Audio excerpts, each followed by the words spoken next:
Chapter 1891. By the time they left, it was already 5:30 p.m. Xia Jinyuan and Yi Qian, who had not changed into their casual clothes, walked out together with the commander-in-chief in their neat military uniforms. Their laughter was light, and the atmosphere was very harmonious. The restaurant was not in a crowded area, but in the depths of Hutong Alley near Huangcheng. They drove all the way to the entrance of a courtyard house. This used to be the residence of a high-ranking official, but now it was a private restaurant where ordinary people could not book a table even if they wanted to. There were 2 pairs of doors in front of Ruishi Town House, and there were already customers coming and going. In the twilight, it was obvious that they were all wealthy and respectable guests. The private room was antique, and the interior design was very typical of the Ming and Qing dynasties. Even the big chairs were made of high-quality yellow pear wood. There were small ornaments like jade bottles in the baguette. Although they were handicrafts, they were still expensive. Xia Jinyuan carefully pulled out a chair for Yi Jian and took over Commander-in-Chief Xia's coat. He didn't let the waiter help him hang it up himself. It's a private restaurant opened by an acquaintance. The chefs hired are all top chefs, and every one of them has their own specialty. We just came back from training and ordered a few light dishes. Next time, I'll bring you here to try the heavy dishes. Xia Jinyuan opened the menu. There was no greasy smell, and the fragrance of red sandalwood greeted him. Yi Qian realized that the menu was made of red sandalwood and made of paper. It did not look like a menu, but more like a piece of art. While waiting for the dishes to be served, the 3 of them chatted about some interesting things in life. They did not mention anything about the army, and they were very alert at all times. When the dishes were served, Commander-in-Chief Xia would occasionally signal Xia Jinyuan to put food in Yi Qian's bowl. Occasionally, he would say humorously, "Young people should have the courage of young people." He would also say, "When we were young, but when we were old, those were just memories. Little Yi, sometimes you should ask him to do more work. You should train him first." Every time Commander-in-Chief Xia said something like this, Yi Qian humbly listened to his advice. Xia Jinyuan said, "Your experience is purely misleading. Teach us less and we will figure it out ourselves. Or perhaps, you're trying to take revenge, aren't you? Why do you keep remembering what I did to you when I was young and ignorant? As a person, you have to look forward." Whenever the father and son met, Yi Qian would choose to sit on the mountain and watch the tigers fight. He would just watch with a smile and not say anything. When Commander-in-Chief Xia saw that Yi Qian had stopped talking, he immediately turned his head and said, "Xiao Yi, do you know why I'm thinking about you?" He really didn't know. Yi Qian poured a cup of hot tea and asked with a gentle smile, "I really don't know." He did not expect the Commander-in-Chief to be so calm in private. She did not feel nervous at all. "Don't you remember? The old man couldn't win against the young man. I'll never forget this for the rest of my life." Commander-in-Chief Xia laughed heartily. This should be considered a dark history. He caused trouble outside, and I wanted to throw him directly into the juvenile detention center to discipline him. He was very capable, so he proposed to make a bet with me. Yi Qian accidentally heard a part of Commander-in-Chief Xia's dark history. This was the dark history of the top leader of the army, and she heard it without any preparation. The situation was similar to the last time when Xia Jinyuan mentioned Madame Xiao. She heard the whole story without any preparation. I had 10 bullets, and he had 10 bullets too. We made a bet that whoever could shoot perfectly would lose. The loser would have to run 3 kilometers around the field. At that time, I thought that there was no way I could lose. Even if I couldn't shoot perfectly, I still could. Chapter 1892. Later on, I did indeed score 9 out of 10. Compared to a kid who had never seriously practiced shooting, I thought that I would definitely win. What I didn't expect was that he would pick up the gun and shoot straight down. It was a perfect score. When Xia Jinyuan was 12 years old, the fights between father and son became technical. They would either do push-ups or hang on the horizontal bar. He always thought that the reason why he was so fit was all because of the fights he had with his father when he was young. I won, and he lost. The most hateful thing was that he still wanted to cheat. I gave up and cried at the shooting range. My father was afraid of losing face, so he had to agree. He was the one who started the bet, and he set the rules. In the end, he still cheated. Don't you think that makes me angry?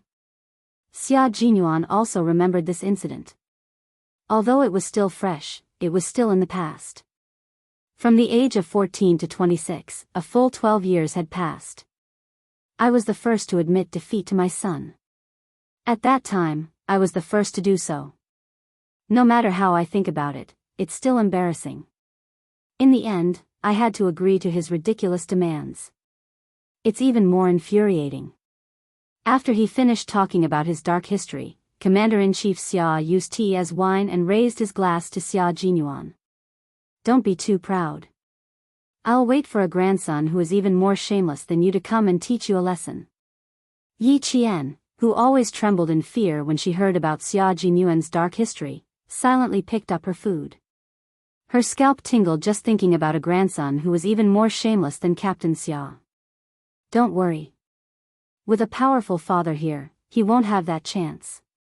Also, if I can't win, there's still his mother. 1 against 2, he's definitely going to lose.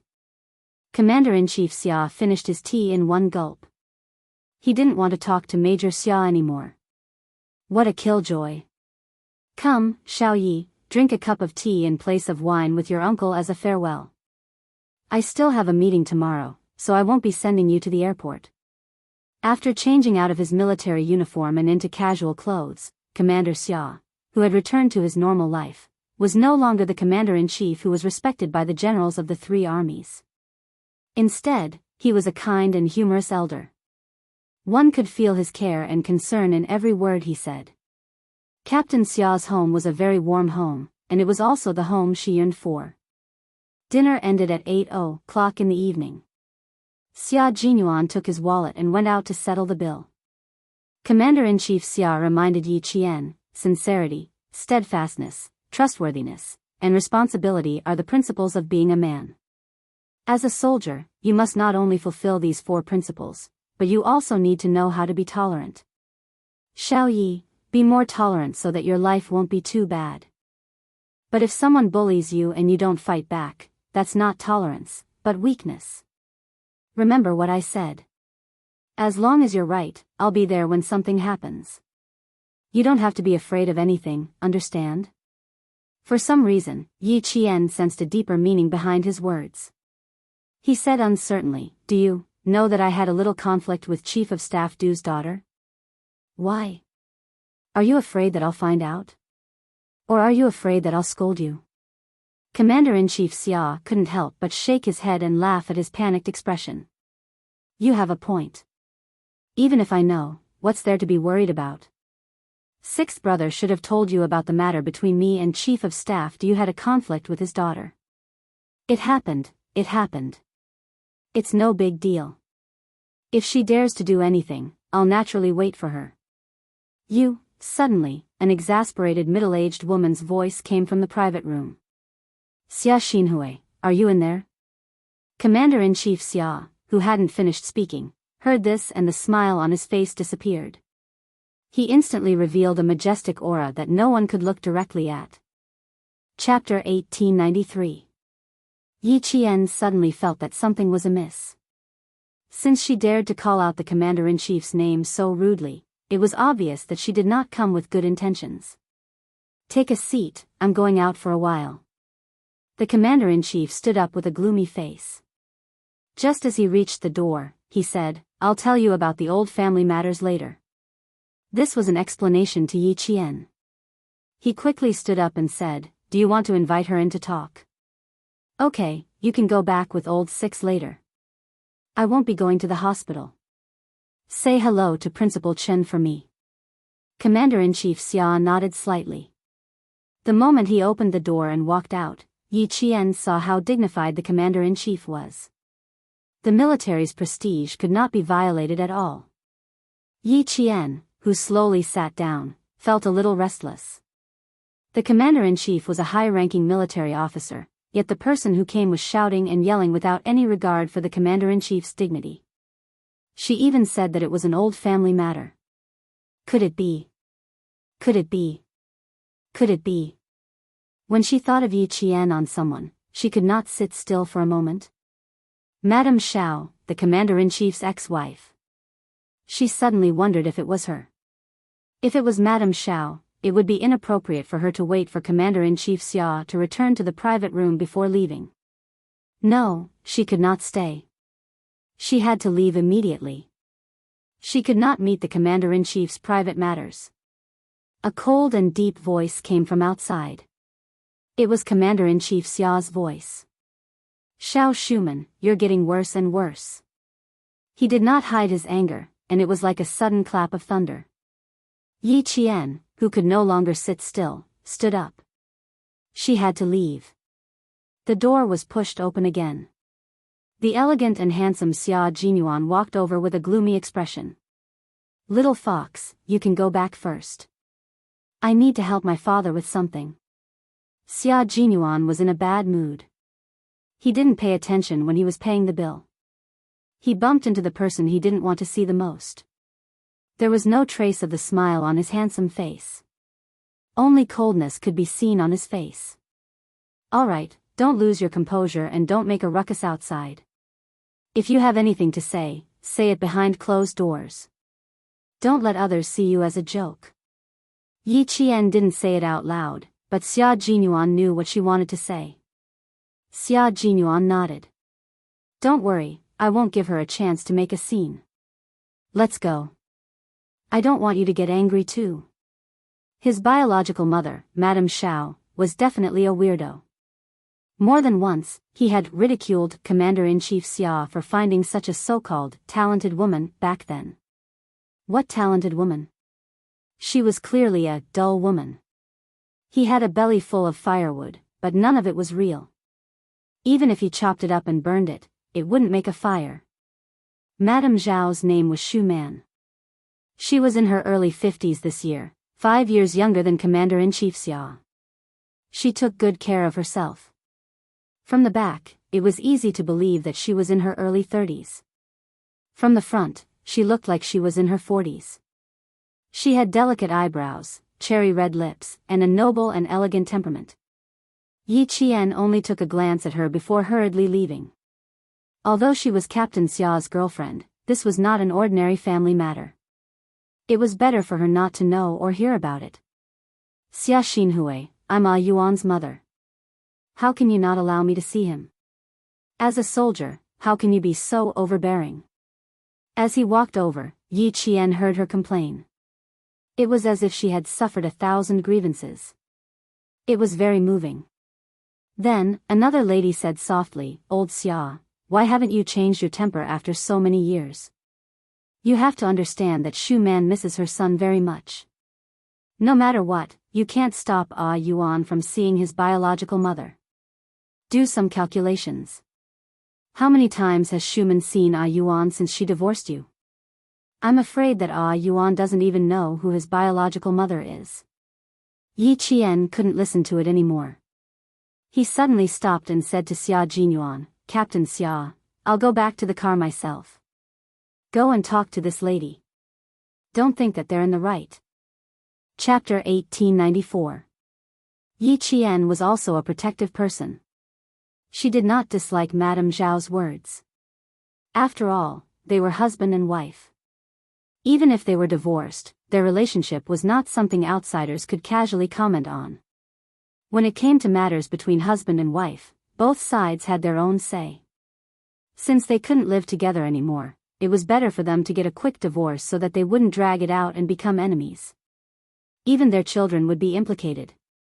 The reason why she avoided the matter between Commander-in-Chief Xia and Madame Xiao was because she felt that it was enough for the two of them to solve their problems.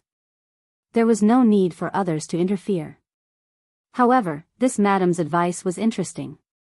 Her words were pleasant to hear, but the meaning behind her words, she was clearly trying to drive a wedge between them. It was said that a good man did not fight with a woman.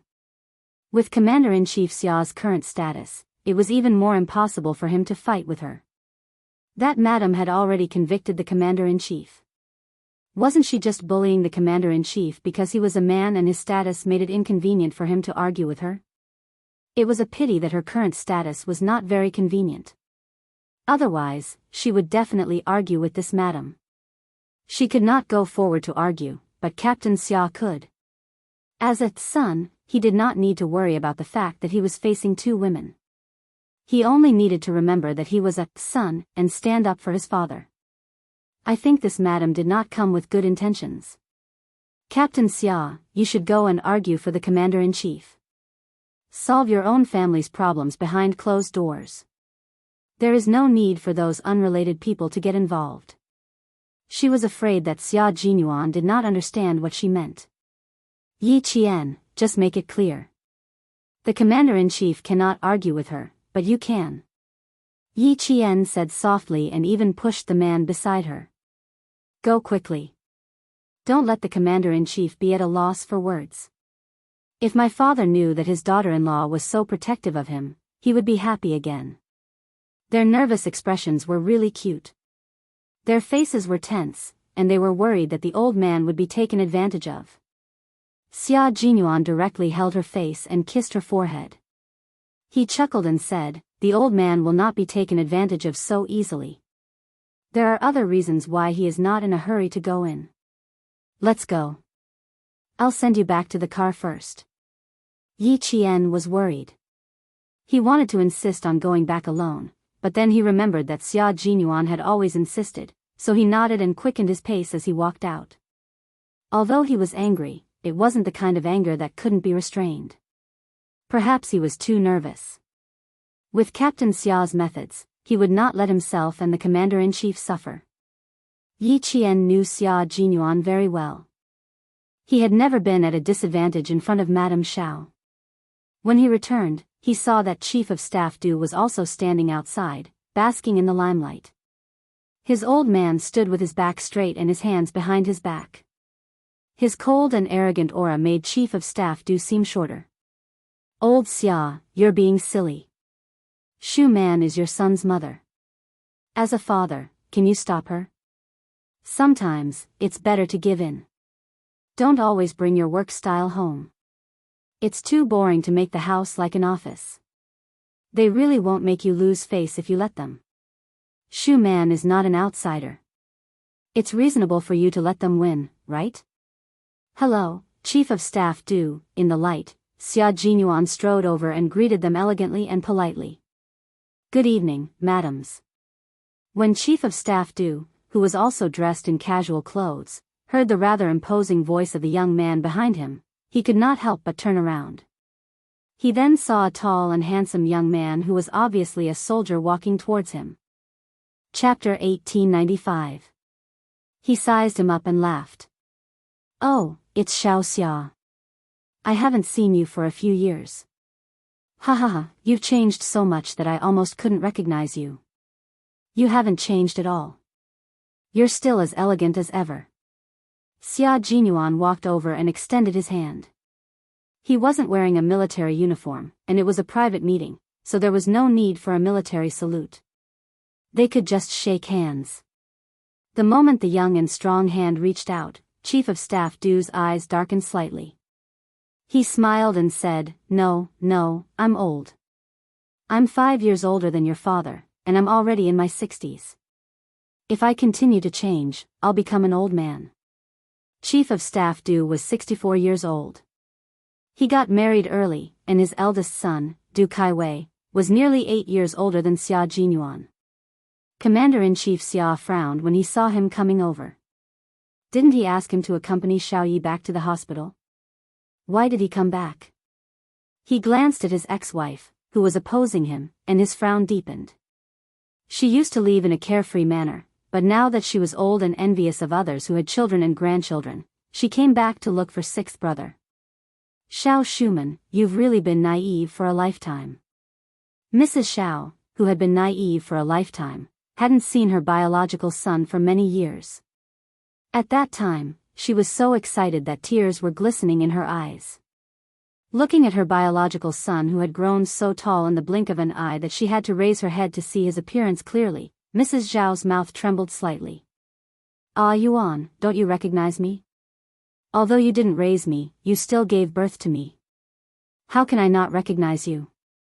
In the dim light, Xia Jinyuan, who had just finished exchanging greetings with Chief of Staff Du, lowered his eyes slightly and looked at Mrs. Xiao, who had been searching for herself.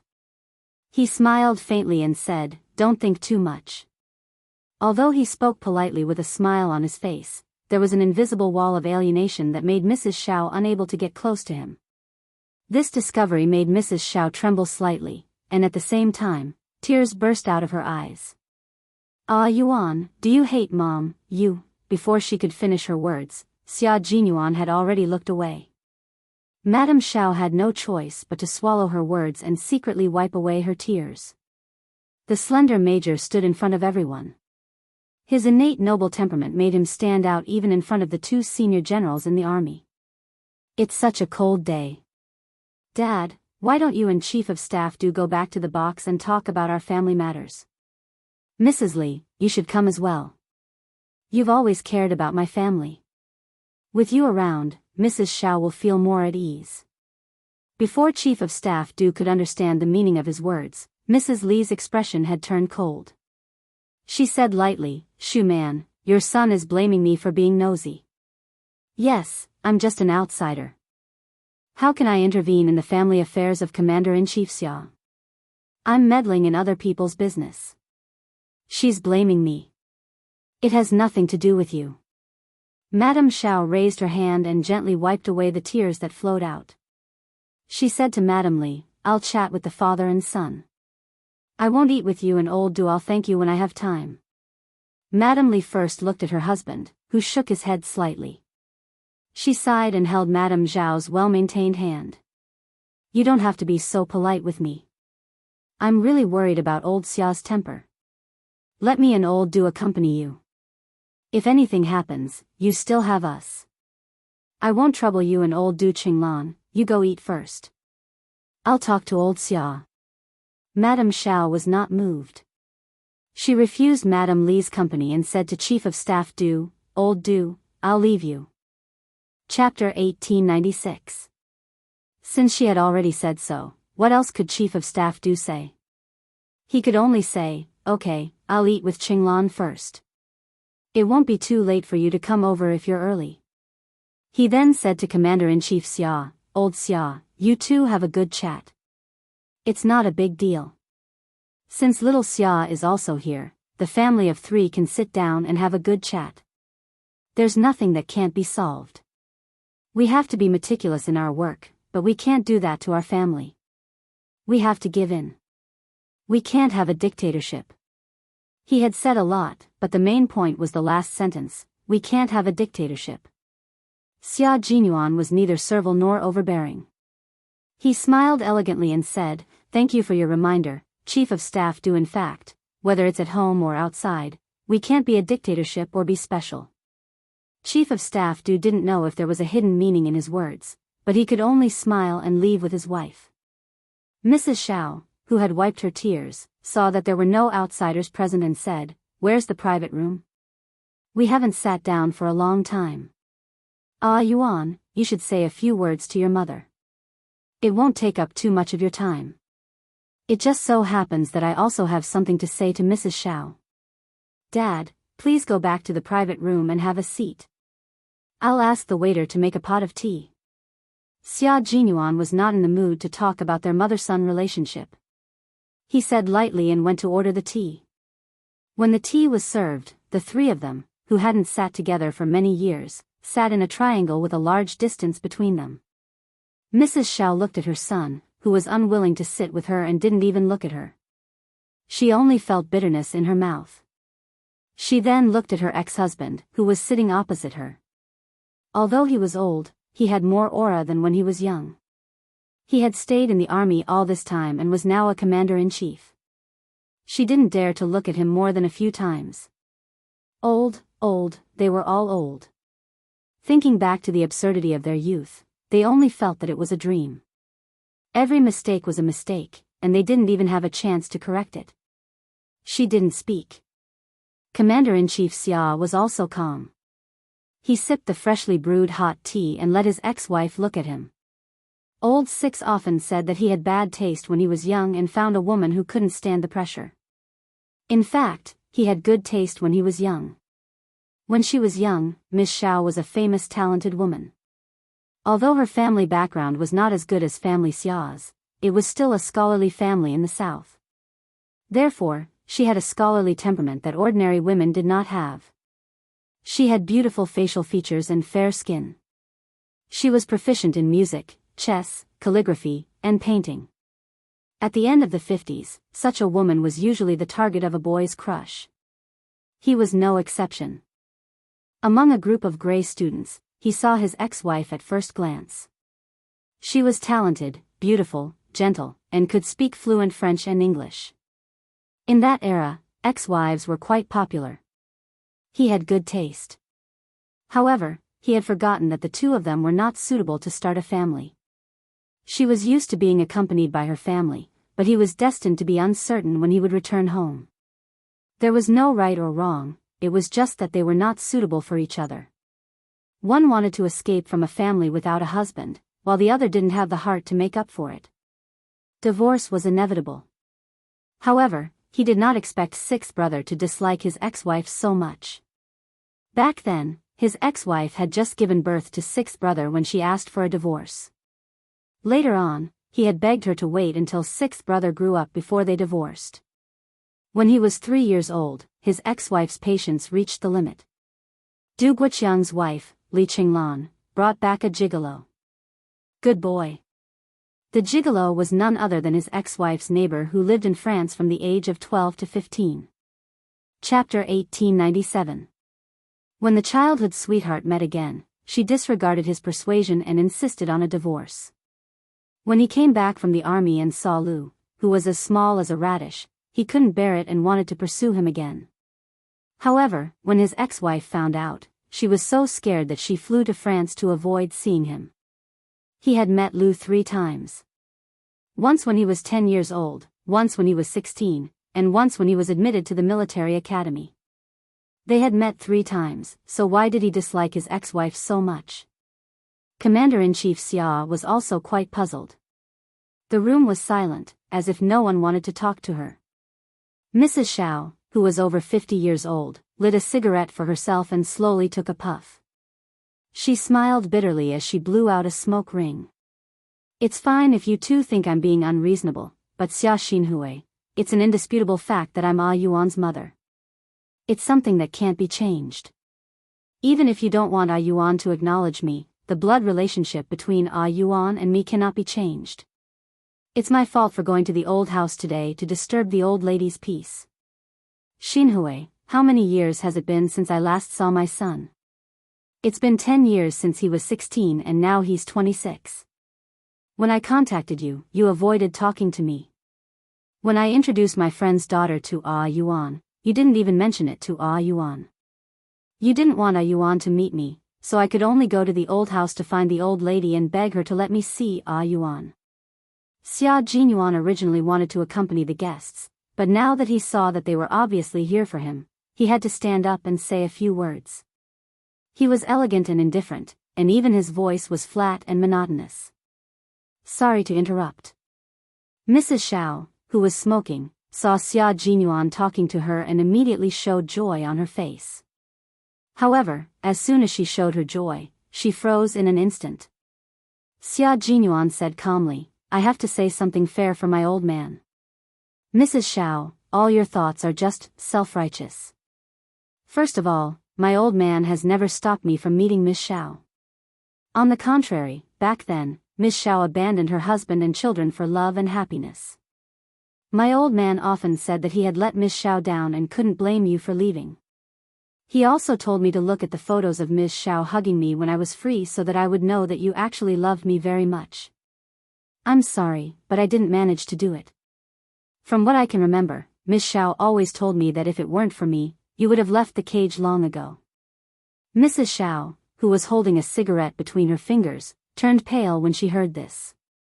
The cigarette between her fingers fell onto the table in shock. She widened her eyes and looked at her son in disbelief. No. You. You. Impossible. Secondly, when the old man knew that you were back, he called me and asked me to go and see you. When I was 10 and 16, the old man forced me to go and see you. If it weren't for the old man, Miss Xiao, even if you were kneeling in front of me, I wouldn't have lowered my head to look at you. At this moment, Madame Zhao's face was so pale that it was covered with a layer of white dust. Even her lips had lost their color. Thirdly, why do you think that you have the right to find a girlfriend for me? Back then, you were the one who abandoned your husband and children. You were also the one who turned a blind eye to me and my old man. When I needed you, you weren't there. Now that I don't need you anymore, you appear again and even want to introduce a girlfriend to me. Miss Xiao, why do you have to force me? Back then, my father didn't make things difficult for you. Otherwise, do you really think that a military marriage can be divorced so easily? Chapter 1898. Madame Xiao felt as if her entire body was soaked in a freezing cold pool. Waves of coldness were like knives cutting into her flesh and bones. It was too painful, too painful. Those words hurt too much. This was her son, the son she gave birth to after carrying him for 10 months. But he hated her to the core. Oh my God, oh my God. She was such a failure in life that even her only family member hated her. Commander-in-Chief Xia did not have the habit of smoking. After hearing these words, he poured himself another cup of tea and sipped it without interrupting Xia Jinyuan. She would not give up until all hope was gone. He wanted to save some face for her, but she insisted on falling out with him. She was already in her 50s. If she continued to lose face like this, who knew how she would live in the future? Xia Jinyuan was a decisive person, especially when he saw that Madame Xiao had a good relationship with family Xia's political enemy. He knew that if he did not cut off the relationship, there would be trouble in the future. Madame Li was not a kind person. Some people became kinder as they got older, while some people became colder as they got older. Madame Li was the latter. In her eyes, only the Du family was the best. Family Xia had long been a thorn in her side. Who asked old man Xia to always be better than her husband? Since we've met today, I'll make things clear so that you won't blame the wrong person and think that old man Xia stopped me from letting you see me. You're wrong, Madame Xiao. You're really wrong. My father is a responsible man. He's a good old man who doesn't want his son to hate him. I'm the one who doesn't want to see you, not old man Xia. I don't dare to accept the women you introduced to me. I have to avoid all the things that you think are good in your eyes. I don't dare to accept them, and I'm also afraid of accepting them. I'm afraid that I'll accept your kindness. When I get married and have a child, I'll follow in old man Xia's footsteps and become both a father and a mother. I'll become an old man that no one wants. Yuan, don't say any more. It's Mom's fault. It's Mom's fault. Madame Xiao was sobbing uncontrollably. Mom was selfish. I only thought about myself and didn't think about you. Don't say any more. Mom was wrong. Mom was wrong. She cried sadly, but Xia Jinyuan was not moved at all. I don't have a mother. I only have an old man who is both a father and a mother. Don't keep calling me mother. I, Xia Jinyuan, have never called you that before, and I won't in the future. It's too late for you to blame yourself now. I've already grown up. When I was 16 years old, it was all thanks to you that I scolded the old man and said that he was irresponsible for raising me like a piece of trash. I sincerely thank you, Miss Xiao. It was all thanks to your scolding that I woke up to today's Xia Jinyuan. Tea in place of wine. Thank you for scolding me back then. If it wasn't for you calling me trash, I think I would have really become a trash instead of joining the army like an old man. Here's a toast to you. Feel free to do as you please. Xia Jinyuan finished the warm tea in one gulp and looked at Madame Xiao, whose makeup was all smudged from crying. He placed the tissue on the table and turned it around. Wipe your face. I'm a cold-hearted person. I won't be moved even if you bleed and cry. Madame Xiao was crying so hard that she couldn't even open her eyes. Her son. He hated her so much. She was indeed self-righteous and thought that as long as they were related by blood, everything would be different. Chapter 1899. Her life had been too smooth. When she was young, she did not suffer the hardships of her peers. Before the age of 12, she lived the life of a rich young lady with servants waiting on her. When she was 12, she went to France. When she was 15, she went to England. When she was 22, she came back to study and met Xia Xinhui, the son of a rich family. He doted on her. When she was 28, she gave birth to a Yuan. When she was 31, she divorced her childhood sweetheart and flew to France to settle down. Until now, she was used to being flattered, chased, and envied by others. She had forgotten. Only those who loved her would do that. Those who did not love her would not let her do as she pleased. His son did not love her, so he would not let her do as she pleased. If he wanted to introduce a girlfriend to his son, he would just say that she was not qualified. He was well-mannered and left himself some dignity. His tears seemed to be unstoppable. Chief Commander Xia winked at his son, who had a calm expression on his face. It was enough that he had said so much. If he continued, he might kill him. He was old and his heart was not in good condition. If he got a heart attack because of the brat's provocation, he would be in trouble. Xia Jinyuan, who still had a lot to say, saw that the old man kept winking at him. He even reminded Yi Jian in the end. Only then did he swallow back the words he had yet to say. Seeing that it was getting late, Major Xia, who thought that he had made himself clear, got up gracefully and politely said goodbye. It's getting late. I have something to do. Excuse me, Miss Xiao. Have a good night. Goodbye. The old man had already given him a look. Fine, for the old man's sake, he would not say anything. He would leave Miss Xiao, who was over 50 years old, with some dignity. However, if she was still stubborn, she could not blame him for being ruthless. Yi Qian, who had been waiting in the car for half an hour, saw a familiar figure walking out of the courtyard with high walls.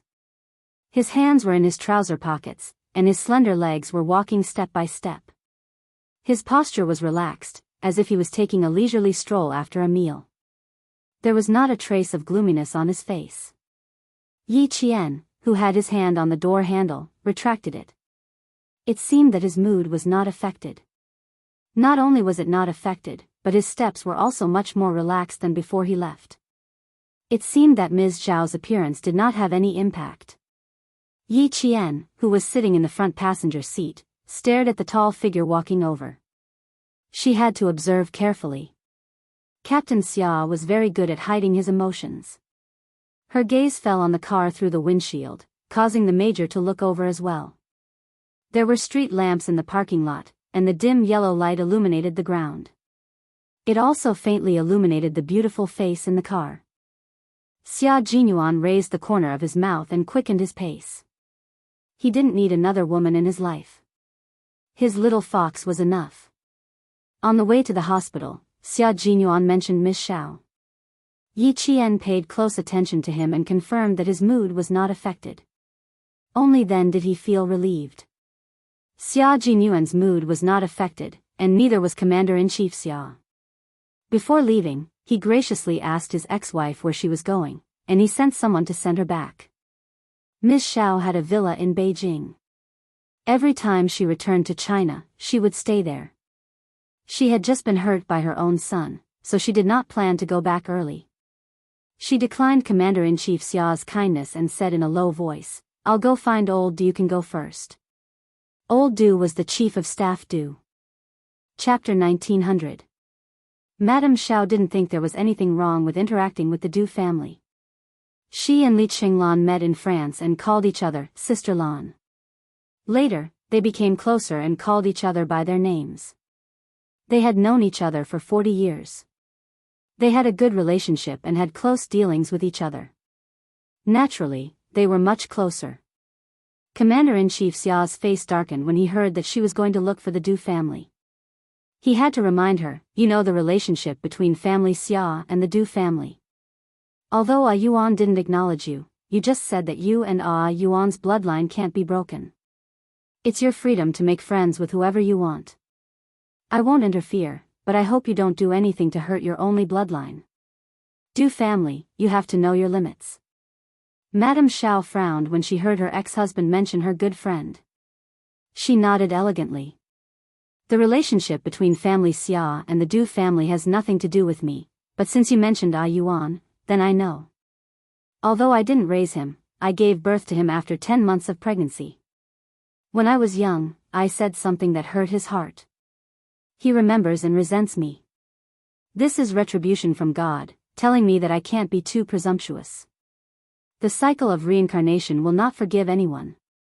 I swallowed the bitter fruit that I sowed. No matter how Yuan treats me, I asked for it. But if anyone wants to hurt Yuan, I won't sit idly by. You can rest assured about this. At the end, Madame Xiao mocked herself deeply.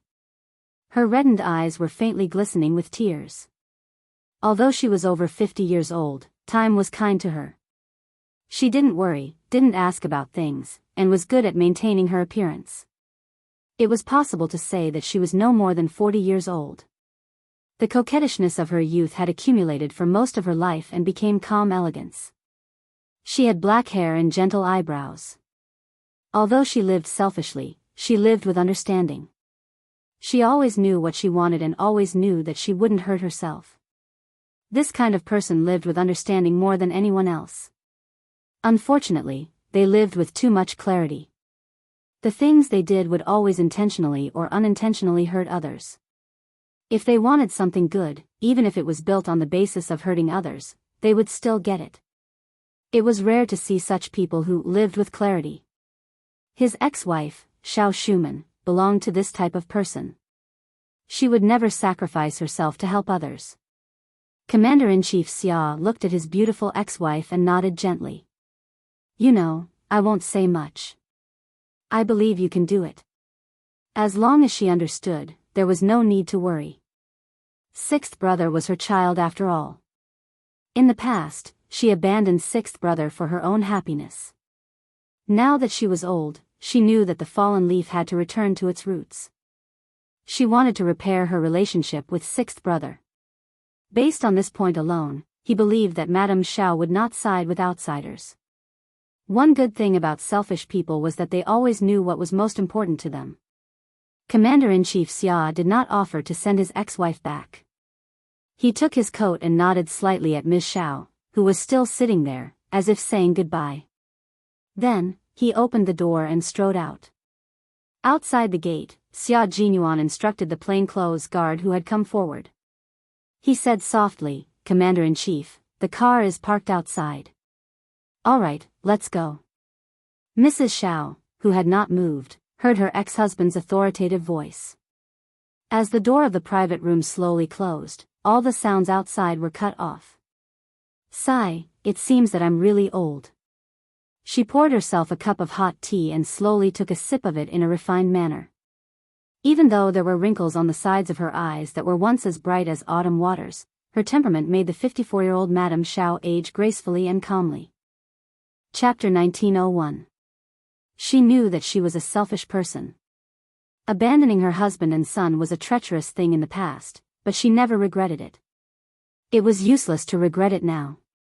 After all, it was her own path. The only regret in her life was that she didn't expect that when she was old, she would want to talk to her son about life and listen to him talk to her. Unfortunately, her son was like her. He let go of things that he didn't want. She, as his mother, had been put down by him. He didn't need a mother's care in his world anymore. This was something she didn't expect. Shuman, why are you alone?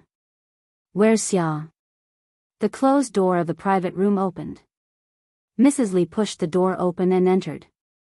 She saw Madame Xiao drinking tea alone. She was still as quiet as ever, as if she had never cried just now. She had a good life. No matter what, someone would stand up for her. This was where Li Qinglan couldn't compare to her.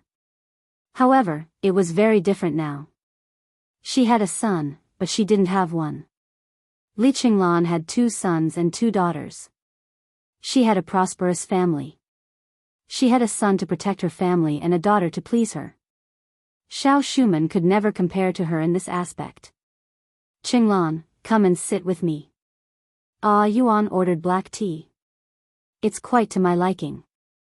Madame Xiao smiled.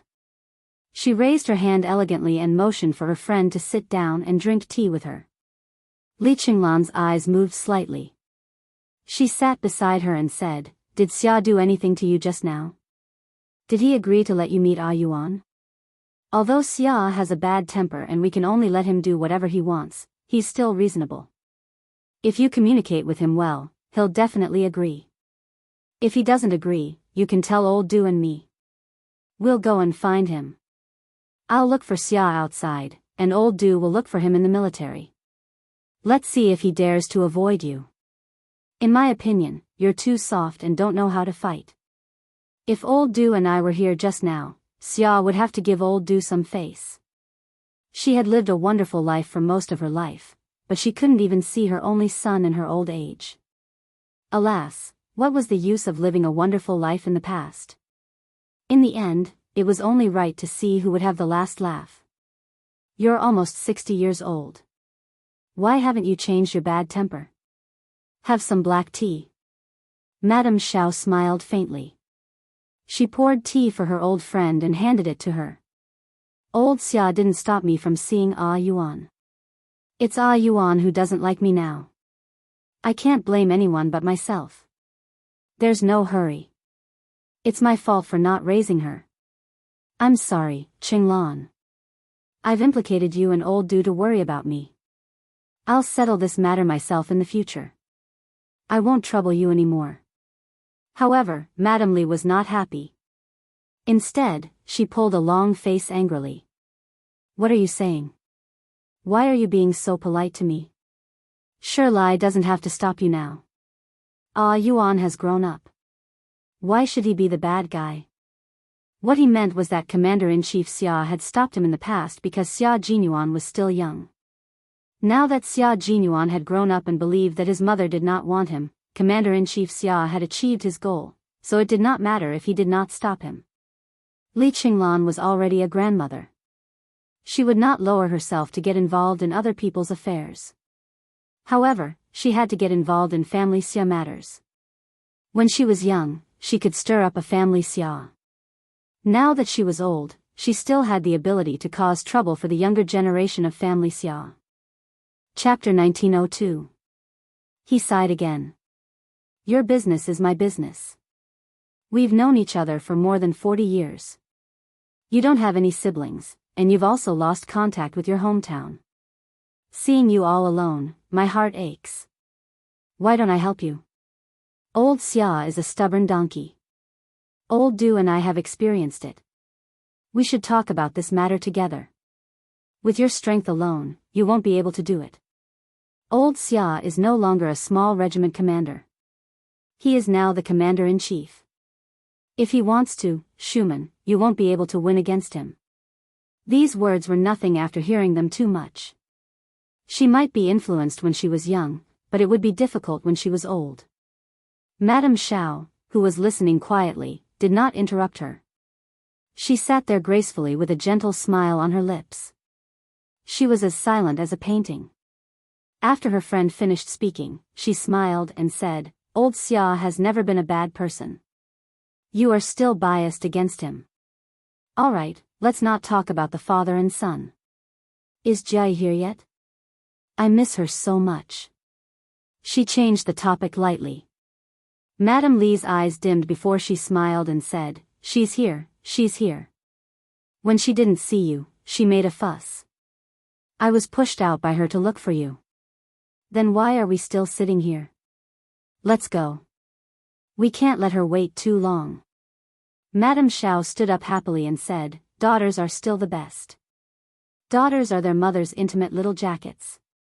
Qinglan, you are so blessed. Who didn't like their children being praised?" Madame Li's greatest sense of accomplishment was that she had 2 sons and 2 daughters. She smiled and the crow's feet at the corner of her eyes deepened. "I can't compare to you. You are someone who can take things and let them go. The two of them walked out of the private room while talking and laughing.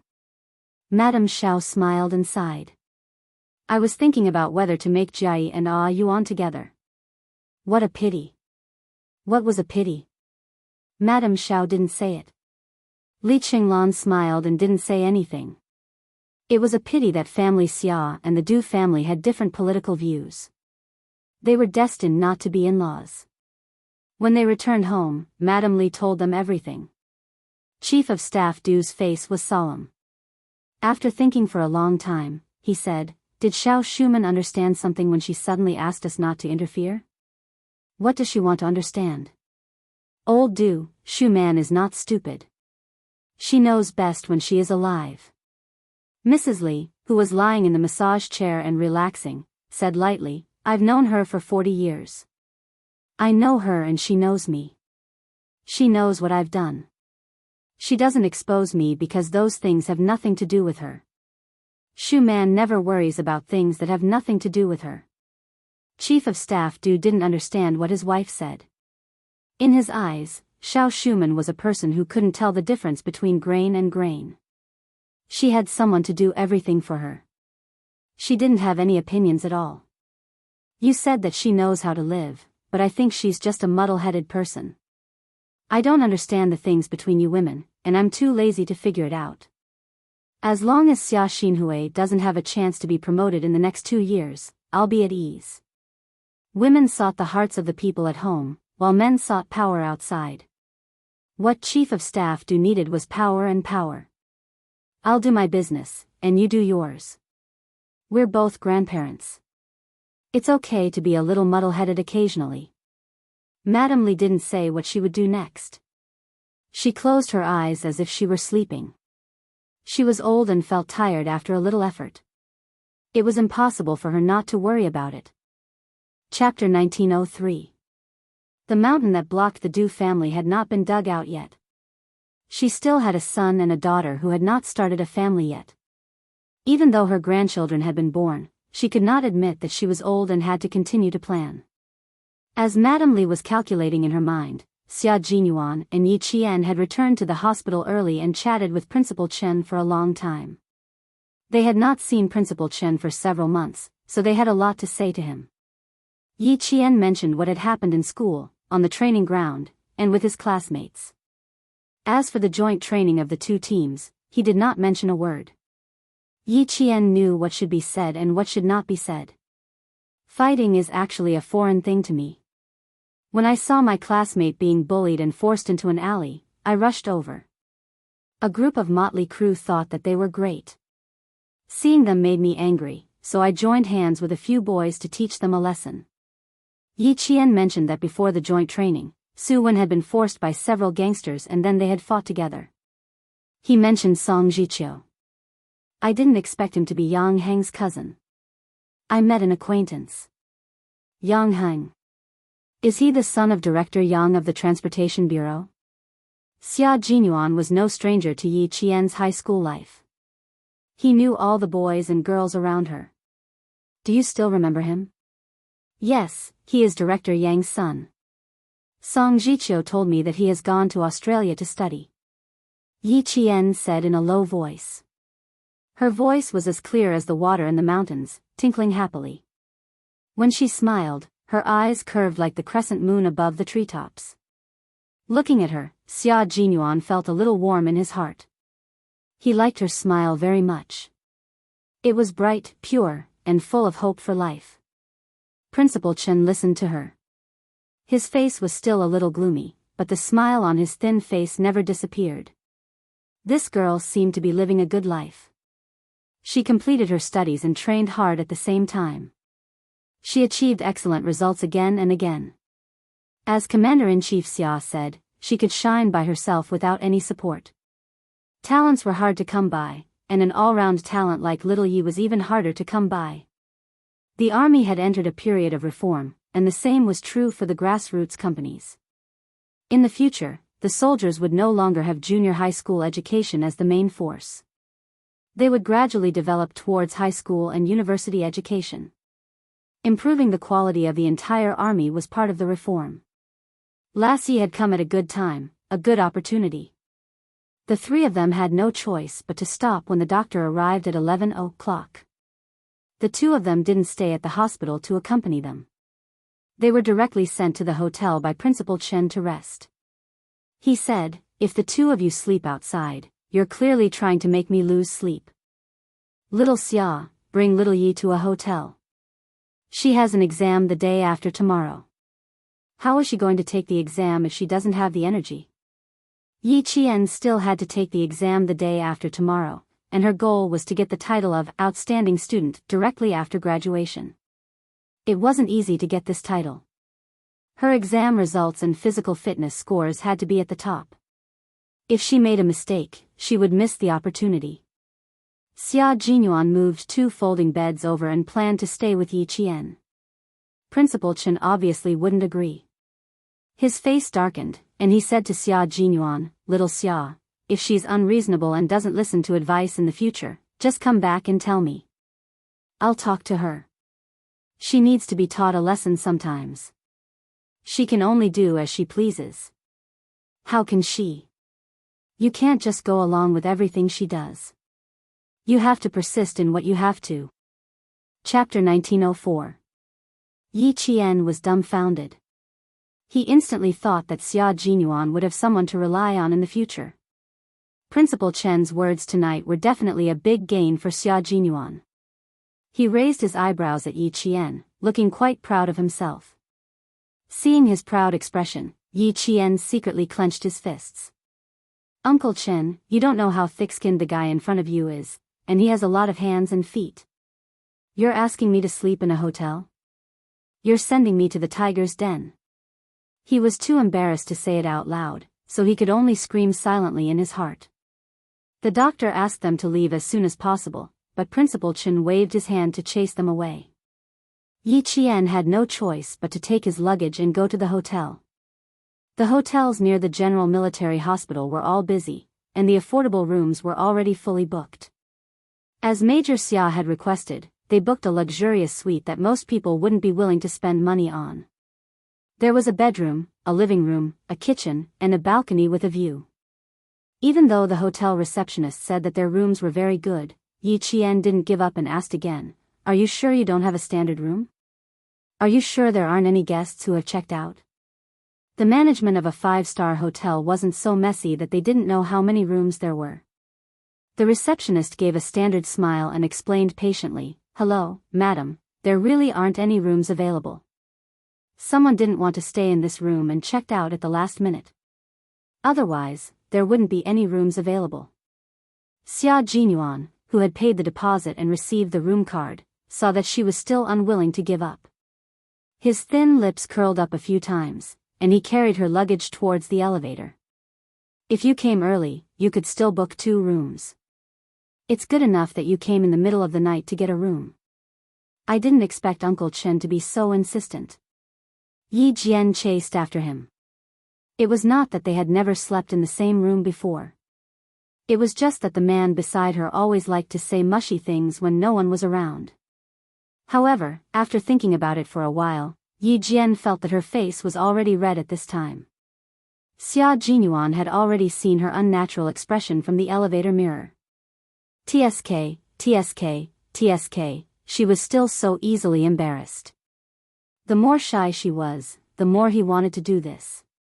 Even though he was in military uniform, he still couldn't change the bad habit he had since he was young. It had been a long time since they had shared a bed. Should they chat until dawn tonight? Perhaps they could do something adults should do. As this thought flashed through his mind, the young major's sexy Adam's apple couldn't help but move slightly. Doing some adult things. He really wanted to. Xia Jinyuan began to think. When he looked at Yi Qian again with his noble eyes, there was a hint of flirtatiousness in his eyes. He also saw Yi Qian subtly take a small step back. Yi Qian felt an inexplicable sense of danger. He looked at him warily, then glared at him fiercely. "You'd better behave yourself. We're here." After receiving her warning, Xia Jinyuan was very calm. The elevator door opened with a ding. He pressed the button and asked Yi Qian to go out first. It's late. Take a shower first. I'll go make the bed. We booked a suite. There's one bedroom and one living room. There will be a sofa in the living room. I'll sleep on the sofa and you'll sleep on the bed. Yi Qian, who came out first, stopped in his tracks. He looked back at the man with the luggage in disbelief. Why did it feel so surreal all of a sudden? Her reaction made the seemingly serious major laugh in his heart. He began to tease Yi Qian, who couldn't be any more serious. He deliberately said, "Huh? You don't want to? You can't bear for me to sleep on the sofa, so you want me to sleep with you on the bed?" He was too serious. Yi Qian was even more certain that he wasn't going to be so honest. "Captain Xia, I won't believe you even if you suddenly become serious." Yi Qian took the room card from his hand. He glanced at him lightly, then took the room card away and strode in. Chapter 1905. She didn't notice that the man behind her had a dark look in his deep, smiling eyes. His slightly raised smile was both good and evil, and it was a smile that could mesmerize women even more. The room was worth the price. Just as the receptionist said, the living room was very spacious, and there was a very long corner sofa. The sofa faced a large balcony with a view of the night view of Beijing. The view was so wide that it was indeed relaxing. Looking at the sofa that was big enough for one person to sleep on, Yi Qian was already planning to take out a blanket from the cabinet and cover it with it when he went to take a shower so that he wouldn't be allowed to enter the bedroom. Although they had slept together and it wasn't as stressful to face him again, the evil smile on his face in the elevator just now made her heart beat wildly. She had to be more vigilant against this dangerous yet elegant man. "Go take a shower first, I'll make the bed." Xia Jinyuan put down his luggage and took the initiative to find the cabinet. He took out 2 layers of spare blankets from the cabinet and carefully laid them on the sofa. Yi Qian watched as he came out with the blankets. He stretched out his long arms and familiarly shook off the blankets without her help. "Hurry up, I can make the bed myself." The major frowned slightly as he shook off the blankets, as if he didn't understand why she was still standing there. He simply threw the blankets in his hands onto the sofa, walked up to her, and asked in a low voice, "Is there anything else you want to talk to me about?" Yi Qian pursed her lips and pointed at the sofa. "You are taking the initiative. I'm still not used to it." After she finished speaking, she looked at him, trying to find something from his handsome features. However, the man standing in front of her was calm and composed, and his gaze was gentle and deep. It was as if there was a dark look in his eyes, but also as if there was nothing. Xia Jinyuan chuckled, and his sexy thin lips curved slightly. The evil smile that flashed past in the elevator was now on his handsome face. "Little fox, you're making things difficult for me. I don't know what to do to satisfy you. If you don't let me sleep on the bed, I won't sleep on the bed. Now that I've chosen the sofa, you're saying that there's a problem. Then tell me, what's wrong with me? She wouldn't be standing here if she could." Seeing his face getting closer and closer, Yi Qian immediately bent down to pick up the luggage and avoided his kiss. "You make the bed. I'll take a shower first." "Forget it. Counter soldiers with arms, water with earthware." "Alright, do you want some water?" "I'll go pour a pot of water." "Sure." Yi Qian went straight into the bedroom and closed the door behind him. Even though the door was tightly shut, it could not stop Xia Jinyuan from looking at her in the dark. He might let her escape now, but later he would not let her escape again. When Yi Qian came out of the shower, he saw Xia Jinyuan holding the kettle and bending over to pick up the corner of the blanket that had fallen on the carpet. The water was flowing out of the kettle. Just as Yi Qian said, "Be careful," Yi Qian gasped. The kettle in his hand fell onto the blanket, and steam rose from it. "Scalded? Quick, rinse it with cold water." Yi Qian rushed over and grabbed the wrist of the man who was shaking his hand because of the burn. "Why are you still shaking your hand? Rinse it with cold water." Xia Jinyuan looked at the scalded skin on the back of his hand. Although it hurt a little, it was worth it. "Rinse it for a long time so that it won't blister." Don't you know that you should put the kettle down before picking up the blanket? Yi Qian turned on the tap and placed his hand under the blanket. He frowned and stared at the scalded area. I'll ask the front desk if they have any burn ointment. Chapter 1906. The front desk quickly sent a waiter to bring some burn ointment. When Yi Qian heard the door open, he motioned for Xia Jinyuan to continue rinsing the burn with water while he quickly went to open the door. After turning down the water flow, Xia Jinyuan saw his lover smiling and thanking the waiter. He glanced at the burn that was about the size of a coin, and his thin lips couldn't help but curl up again. Burn was really not part of his plan. His plan was to accidentally spill all the water when he bent down to pick up the quilt and wet it. If the quilt was wet, he would have an excuse to share the bed with her. He wasn't afraid that she would ask the waiter to bring another quilt. He would always have a solution. However, no matter how good his plan was, he still made a mistake. He didn't expect to burn himself. Although it hurt, it was worth it. Outside, Yi Qian declined the waiter's kindness, closed the door, and hurried back to the kitchen with the burn. It's just a small burn. You don't have to go to the hospital. Thank you. Burns were the most common injuries in life. Even the most cautious people couldn't avoid them. Yi Qian didn't suspect that Xia Jinyuan did it on purpose. When Yi Qian hurried back to the kitchen, he saw Xia Jinyuan wiping his hands with a dry towel. Before leaving the hospital, both of them wore a dark-colored coat in their luggage to cover their winter military uniforms. When they entered the room, they habitually took off their coats and hung them in the wardrobe at the side of the entrance. They were both wearing their winter uniforms. The tall and straight man was wearing a dark green military uniform that was tailored to his masculinity. He stood in the shadows of the spotlights. His unruly short hair, exquisite and elegant side profile, and the natural elegance that flowed out from his every move could inadvertently make people who were familiar with him fall into a trance. His hands were slender and didn't become tanned even after being exposed to the elements. After being rinsed with water, they were so fair that they looked like pearls.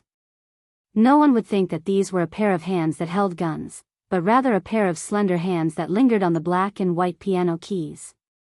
Although his hands were beautiful, the burn on the back of his hand was an eyesore. Yi Qian frowned again. It should take 10 minutes to rinse. You only took 5 minutes. It's not serious. 5 minutes is enough. Xia Jinyuan set up the towel and turned to look at his lover, who was frowning. He laughed and said, "Don't look like that. It's not a big deal. It's just a small burn." Yi Qian retracted her gaze from his handsome face and took a deep breath. She calmed herself down before approaching him.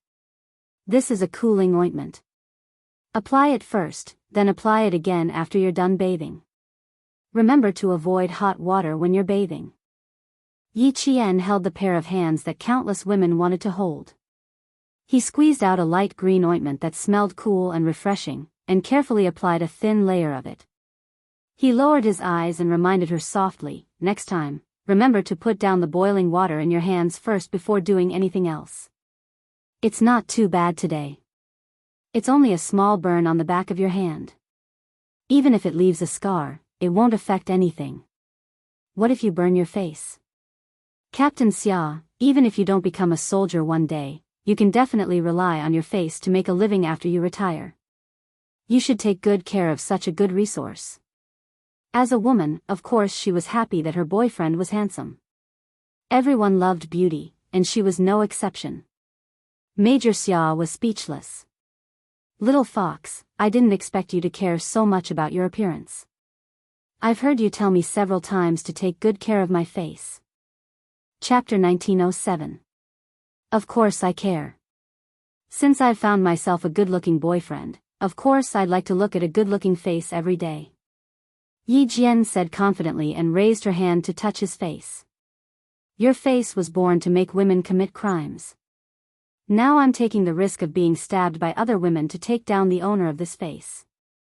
If you don't protect it well, you'll be letting me down." It felt good to be taken advantage of by his girlfriend. Even if it was because of his face, Major Xia thought it was because of his charm.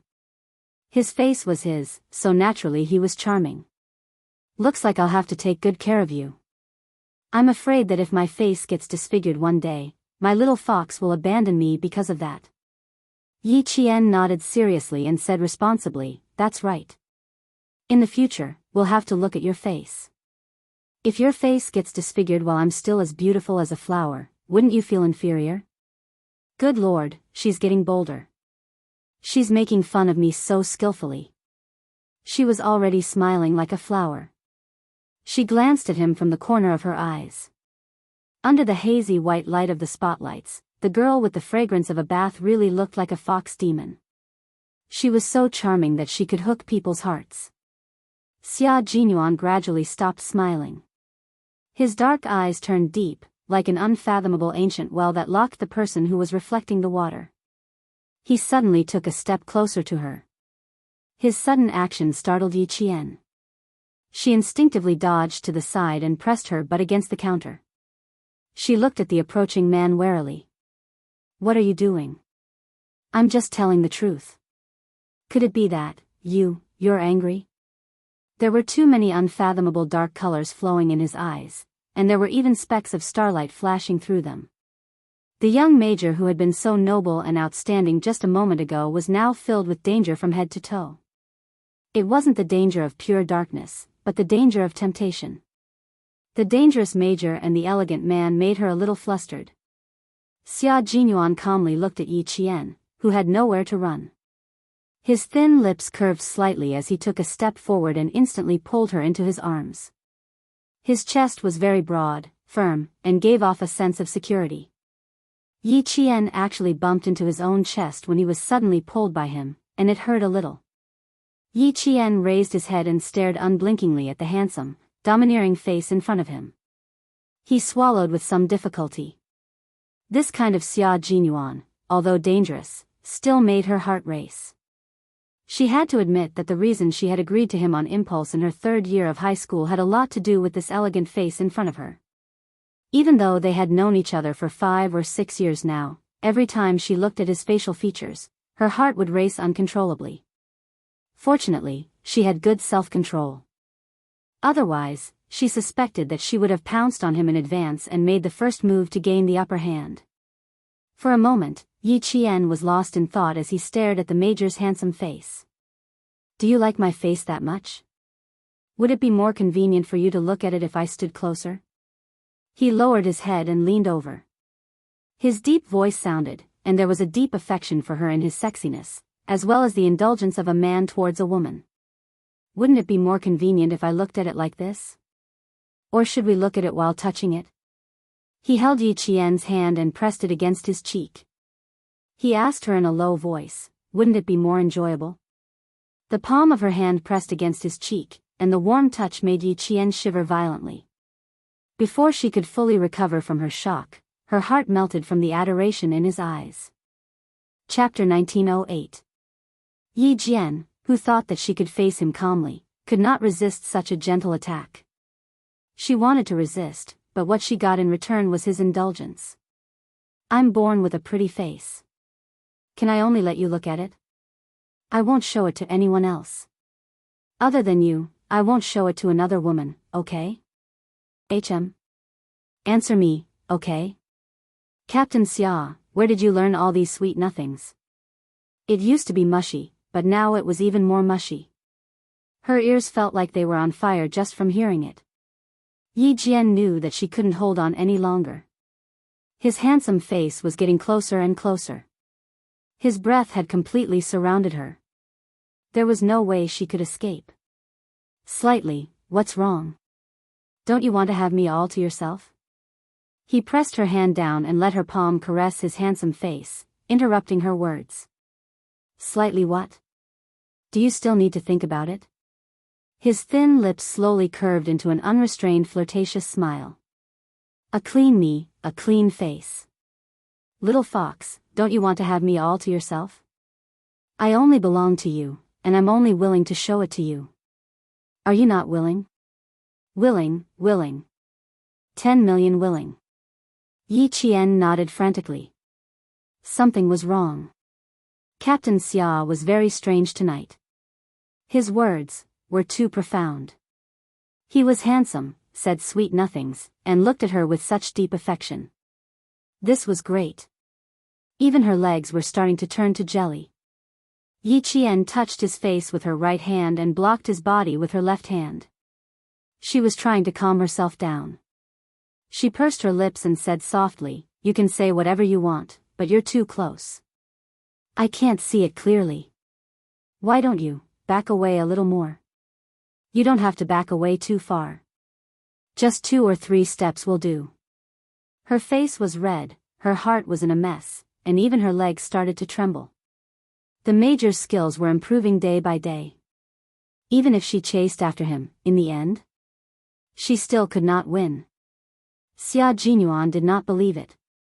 Once this cunning fox in front of him realized there was danger, her first reaction would be to run. She wanted to run? Sorry, he didn't want to see her escape at all. The more she escaped, the more he wanted to make her stay. Let's see where else she could escape to. The kitchen is only so big. I can't retreat too far. The distance is just right. The Major, who had begun to reveal his hunter's nature, leisurely circled around his beloved prey. His waist bent a little more, forcing Yi Qian to stand on his tiptoes and lean back against the counter. It's hard to see clearly in this position, right? Why don't we change to another position to look at it? At 26 or 27 years old, he was so clean that no one would believe him. Tonight's main course won't be served, let's have a side dish. Young people were full of vigor. Being alone in a room with their beloved, it would be too abnormal for a single man and woman to not do anything. Yi Qian was extremely regretful right now. She clearly knew that the man in front of her was a dangerous man. She didn't have a high level of cultivation, but she still dared to flirt with him first. She brought this upon herself. What's more, changing a position. Although she was a little dizzy now, it was not to the point where she lost her rationality and her heart. Washing his hands in the kitchen or applying medicine, he could do all sorts of things. Changing the position, the sofa in the living room? The big bed in the bedroom? If they changed the position, there would be more tricks up his sleeves. How could she be fooled? Chapter 1909. Yi Qian, who sensed danger, tried her best to look calm. The corners of her lips curled up slightly as she blinked and said delicately, "I haven't been sleeping well recently, so my eyes are a little tired. Everything I see is a little blurry, so it's the same in another place." That was a good excuse, but for someone as thick-skinned as Major Xia, it was only a matter of time before her excuse was exposed. His brows furrowed slightly. His indulgence already contained a hint of heartache. His slender fingers caressed her eyebrows, and his slightly calloused fingers gently rubbed the side of her eyebrows. "I'll help you relax. You just have to close your eyes." Relax and close my eyes. Captain Xia, do you think I'm a 3-year-old child? Close my eyes and relax. She would only be more nervous. Yi Qian laughed dryly. No need. Go take a shower now. I'll just apply a hot towel to your eyes. It's almost midnight, Captain Xia. You can really go take a shower now. Yi Qian, who was pressed against the counter, moved sideways to the right. There was a door on the right, so she had to rush out. However, the two of them were too close, and she was tiptoeing. She purposely left Xia Jinyuan with her tiptoes, and the 1 centimeter distance between them was reduced to nothing. Although there was still some distance between their upper bodies, their lower bodies were so close together that they couldn't be any closer. Xia Jinyuan was a little stiff, and it was obvious from the way he held her hand tightly. He didn't expect Yi Qian's movement to actually let her experience what a normal man was like. He was indeed addicted to saying sweet nothings, but he still controlled the distance between their lower bodies very well, so as not to startle his little fox. He didn't have much self-control left when it came to her, so he used the last bit of self-control to control the distance between their lower bodies. Now, the last bit of distance between them was broken. Xia Jinyuan looked at Yi Qian, who was completely stiff, and his handsome face was slightly embarrassed. It's a normal man's reaction. Don't be too surprised. It didn't seem appropriate to call him a hooligan. Calling him indecent. It wasn't as if she had just found out that he was indecent. Calling him impatient didn't seem appropriate. She had told herself before that the word impatient had long been wiped clean from his dictionary. With the relationship between the two of them, it would be too pretentious to scold her. Yi Qian's brain spun as he used the hand that could still move to push against his chest. His lower body was really too close. He could feel even the slightest change in his body. It was very sturdy and full of manly strength. It was also very scary. He could feel the scorching heat through their clothes. Previously, when he had washed his hands by the stream after completing a mission in the southern province, he had also felt it when he rolled into the grass. However, that was in the grass. Now that he was in a room, his mood was different, and the changes he could feel were also different. Her gaze drifted away as she gently reminded him, "I'm not surprised. Go and take a shower first. Don't overeat, don't overeat." At this critical moment, Yi Qian stopped himself from saying the last words. He stopped so quickly that he even bit his own tongue. There was still a hint of blood and rust in his mouth. Unfortunately, although she only said the word overeat, it was still out loud, and the man opposite her instantly understood what she wanted to say. As soon as she blushed, Xia Jinyuan stood up. He was a thick-skinned person. His normal reaction was caught off guard by his girlfriend.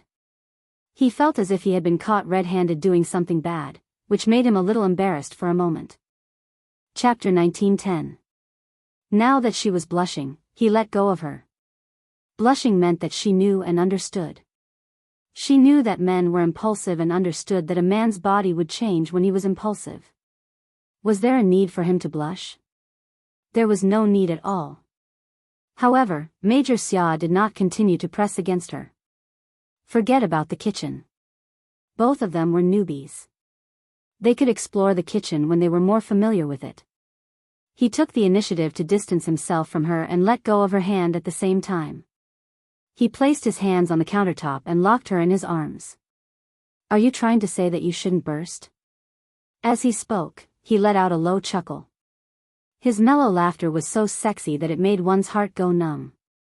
"If it was that easy to burst, I would have burst several times in front of you." Yi Qian had the urge to knock herself out. How could she say such things, especially to him? She knew that he would take advantage of her. "No, I'm saying that you should stop messing with me. You can take a shower and sleep." The commander-in-chief had repeatedly reminded her not to let him take advantage of her. Otherwise, she would be the one at a disadvantage. Yi Qian composed herself and pretended to be scared. "Hurry up and take a shower. You smell like disinfectant." "I don't like it." His gaze was really scary. It was as if he wanted to eat her up. Xia Jinyuan raised his eyebrows slightly and smiled at his lover who was blushing. He smiled meaningfully. "Okay, go back to the room and wait for me." Go back to the room and wait for him? She was dreaming. Yi Qian smiled and nodded. "Okay, hurry up and go." Seeing that he was about to get up, he said, "You bit your tongue just now, right? Are you going to spit it out for me to see? Or should I put my hand in to check?"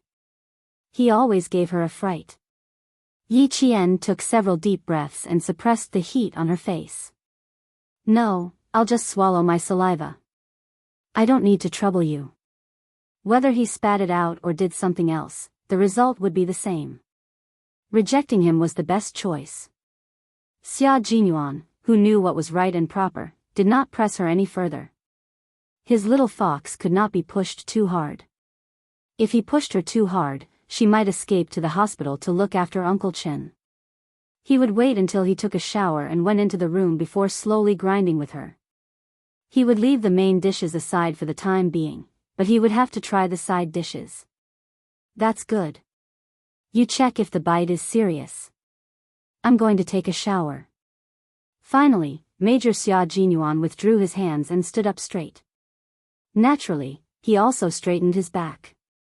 Yi Qian lowered his gaze and accidentally glanced at his most spectacular part. His heart skipped a few beats. He cleared his throat guiltily and turned to face the door. I got it. Go do what you need to do. I know what to do. Usually, she really couldn't see anything different, but now that she saw it, even her vision was severely impacted. It was simply too spectacular. Xia Jinyuan had always been satisfied with his figure and was quite confident in his masculine features. Looking at Yi Qian, whose neck had turned red, he took a deep breath. Although her gaze was insubstantial, he could feel the tenderness that brushed past him. It made him tremble slightly. She was really a torturer. Yi Qian did not know that he was a torturer. As soon as he stepped into the bathroom, she went back to her room and immediately locked the door. Yi Qian, whose back was against the door, was breathing heavily. There was danger tonight. She had to be on guard. Chapter 1911. How could she prevent that? That was a big problem. Yi Qian looked around the bedroom, then finally fixed his gaze on the two bedside cabinets. Picking locks was a piece of cake for Captain Xia, and he could do it easily. She couldn't prevent him from picking the door, but she had to prevent him from opening the door immediately even if he picked the lock. Yi Qian picked up one of the bedside cabinets and placed it behind the door. After confirming that the cabinets were firmly behind the door, Yi Qian clapped his hands in satisfaction. In this way, even if Xia Jinyuan picked the lock, it would be difficult for him to open the door immediately. Yi Qian only went into the bathroom to dry his hair after making sure that she could detect him in time and avoid him. Xia Jinyuan, who was also doing something, didn't expect Yi Qian to guard against him as if he was a thief. He blocked the water pipe with a towel and tightened the pipe. Xia Jinyuan, who was covered in foam, opened the pipe cage. Great, not a single drop of water flowed out. He didn't want to do something like picking locks that would ruin his image. He just blocked the water pipe while he was taking a shower and knocked on the bedroom door with only a towel wrapped around his lower body. Are you asleep? There's a problem in the bathroom outside. There's no water in the shower. Help me check if there's any water in there. Compared to picking locks to break into a room, openly knocking on the door was much more upright. Even if he wanted to use tricks, he had to be more advanced. He couldn't use tricks that could be easily seen through. In particular, he needed to outwit an extremely intelligent fox. She could see through the tricks of a lowly person with just a glance. If he didn't put in some effort, if she saw through it, not only would he lose face, he would also be despised by her. In order to protect his face and maintain his image, Major Xia felt that it was necessary for him to scheme once. Advanced tricks were not called tricks. For example, he used a towel to block the water pipe. Although it was a small matter, it required a lot of skill. Therefore, it should be called a strategy to achieve great things. Why was it said that thieves with many tricks would never achieve great things? It referred to petty cleverness. After deceiving people once, they wouldn't be able to deceive them a second time. Those who achieved great things also needed to use methods to achieve great things. Their methods were high in number and high in technical content. When they made a move, they would be able to shake the world and cause a storm. This was not a method, but a strategy. When Xia Jinyuan was young, he had done bad things and told lies as a spy. Master Xia had seen it all and only asked him if he wanted to be a thief or a great talent. He knew why the two of them had completely different reputations even though they used the same methods. From then on, he no longer disdained to use self-righteous little tricks. Either he didn't do anything, or if he did, he would do it without anyone knowing. Even if others knew that he had done something bad, they wouldn't have any evidence. At that time, Commander-in-Chief Xia didn't know that at such a young age, he already knew how to strategize, so he suffered countless losses. Fortunately, Master Xia did not know that his grandson was using strategy to achieve what he wanted to do. Otherwise, he would be so angry that he would whip him. Now, Major Xia, who was thinking about how to get a few side dishes, blocked the water pipe and calmly knocked on the door. He said, "Little fox, I'm covered in bubbles now. Open the door and let me in to take a look." There was no sound inside. Xia Jinyuan knocked again, but there was still no response. Asleep? Even if she was asleep, she should have been woken up by his knocking. Asleep? Or don't want to open the door? Are you afraid that I'll do something to you? He knocked again, but there was still no response. Chapter 1912. With one hand on his waist, the Major narrowed his eyes dangerously. She shouldn't have not heard him knocking on the door. Did she really pretend not to hear him and refuse to open the door for him? Yi Qian, who was drying his hair, vaguely heard the knocking on the door. He turned off the hairdryer and leaned out. There's no water in the bathroom outside. Check if there's any water in the bathroom inside. There's no water in the bathroom outside? She paused for a moment before hearing him say, I'm covered in bubbles right now. Little fox, you're not pretending to ignore me, right? Yi Qian wanted to laugh. He turned on the tap and water flowed out happily. That's not right. If there's water in the bathroom, there's no way there's no water outside. Could it be? Just as the thought popped up in Yi Qian's mind, she immediately stopped herself. She even slapped herself on the mouth and muttered to herself, You're thinking too much, thinking too much. Although it was quite scary just now, there's no need for you to come here with foam on your body. After knocking on the door for about 3 minutes, Xia Jinyuan finally heard Yi Qian's response. He heard footsteps in the room again. It sounded like something heavy was being moved out from behind the door. Major Xia couldn't help but raise his hand and rub his forehead. A few appetizers. It's really not easy to taste. Blocking the door and locking it from the inside. Xia Jinyuan looked at Yi Qian, who opened the door, and frowned. He asked deliberately, What were you moving behind the door just now? Yi Qian, who felt a little guilty, lowered his head and opened the door. When he heard the question, he thought to himself, I moved so softly. Did he hear me? He immediately looked up to explain. Who knew that the first thing he saw was a naked man? His unruly black hair was completely wet. The ends of his hair were mixed with shampoo, dripping drop by drop onto his smooth and sexy chest muscles. His chest muscles rose and fell with his breathing. They were thick, muscular, and filled with a man's sexiness. Yi Qian's gaze slid from his chest to his lower body. She was startled. She thought he was naked, but it turned out that there was only a towel wrapped around his waist. It hung loosely on his muscular waist, as if it would fall off at any moment. She was probably not wearing anything under the towel. If the towel really fell off, wouldn't she be too scared to look? Yi Qian was so shocked by his own imagination that he shivered inwardly. He quickly glanced at the half-naked man, then looked up at his handsome face. She changed the topic somewhat unnaturally. There's water inside, but why isn't there any water outside? The fragrance of the shower foam wafted into her nostrils, and the tiny bubbles of shampoo on her hair shone with various colors under the light. She had indeed washed to the side and wrapped herself in a towel. Yi Qian pursed his lips to suppress his laughter and stepped aside to let him in.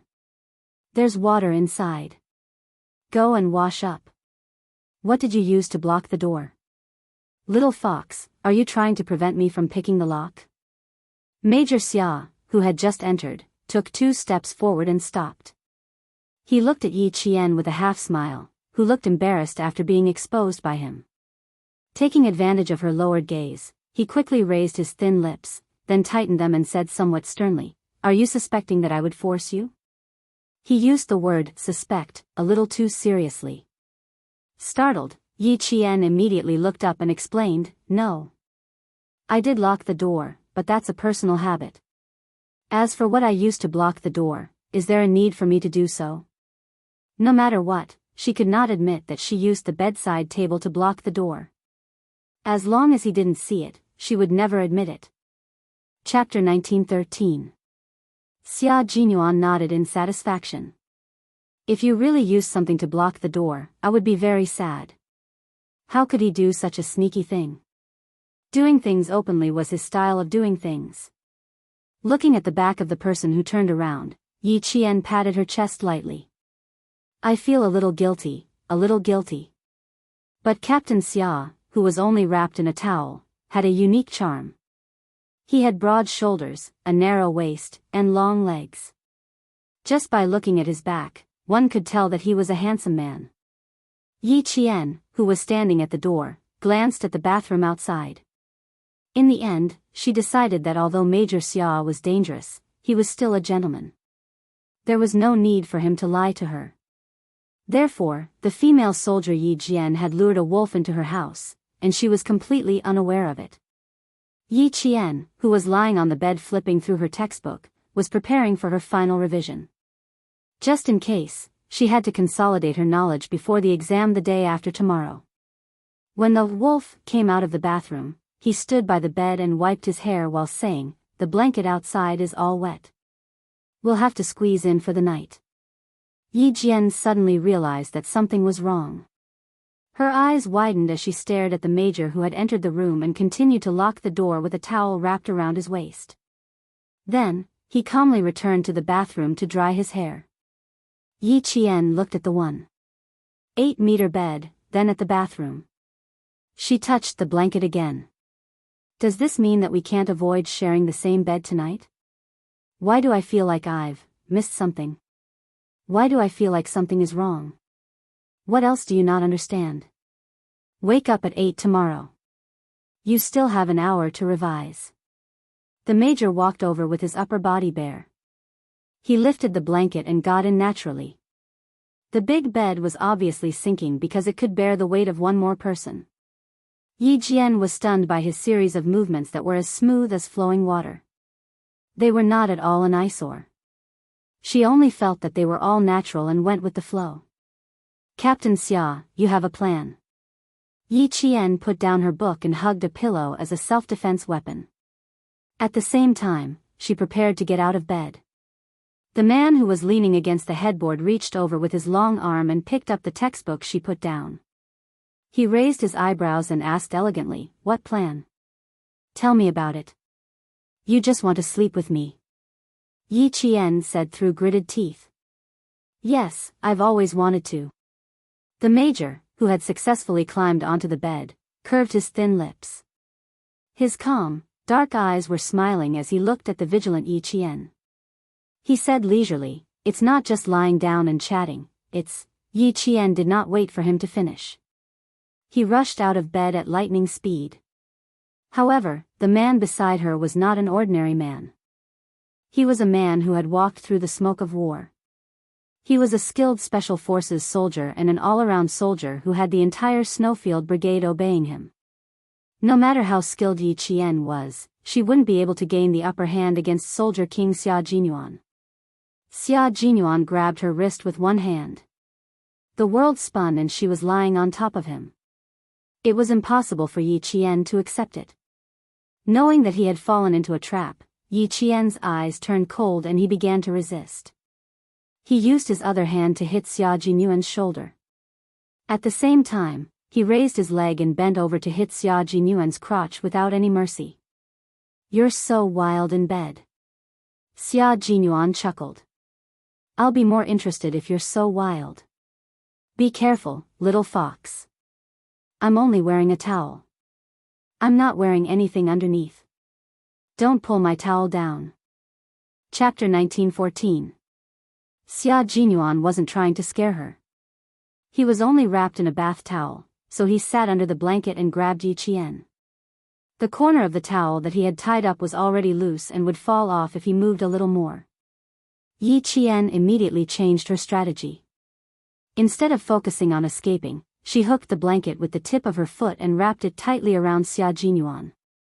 Both of them were special forces, and their skills were not something that ordinary people could deal with.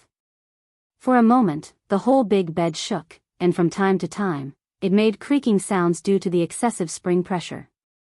Fortunately, the head of the bed was solid and did not hit the wall. Otherwise, it would disturb the guests next door and complain. "You've improved a little. Let's see if you can wrap me into a cocoon." Xia Jinyuan saw that she had changed her strategy and was going to face him directly. He raised his eyebrows and revealed an elegant smile that was unique to him. "Tonight, if you really want to wrap me into a cocoon, I won't be able to move, and I'll be at your mercy." Yi Jian was wearing a fitness shirt and shorts, so she was not afraid of exposing herself. She pressed one of her high legs against Xia Jinyuan's chest, and her whole body was in an upside-down, 7 shape. Hearing this, she raised her eyebrows slightly and said with a faint smile, "Captain Xia, are you sure that I can't beat you? I don't have that much confidence. We've all seen your ability. Even the comrades in the team have to write the word impressed. Why don't you give it a try?" The wild little fox was very interesting. It didn't have the sadness that was inadvertently revealed, and its entire body was full of vitality. Xia Jinyuan grabbed Yi Qian's ankle with one hand. As soon as he finished speaking, he bounced up and wrapped the blanket around Yi Qian. Since Xia Jinyuan intended to wrap him into a cocoon, Yi Qian naturally fought back.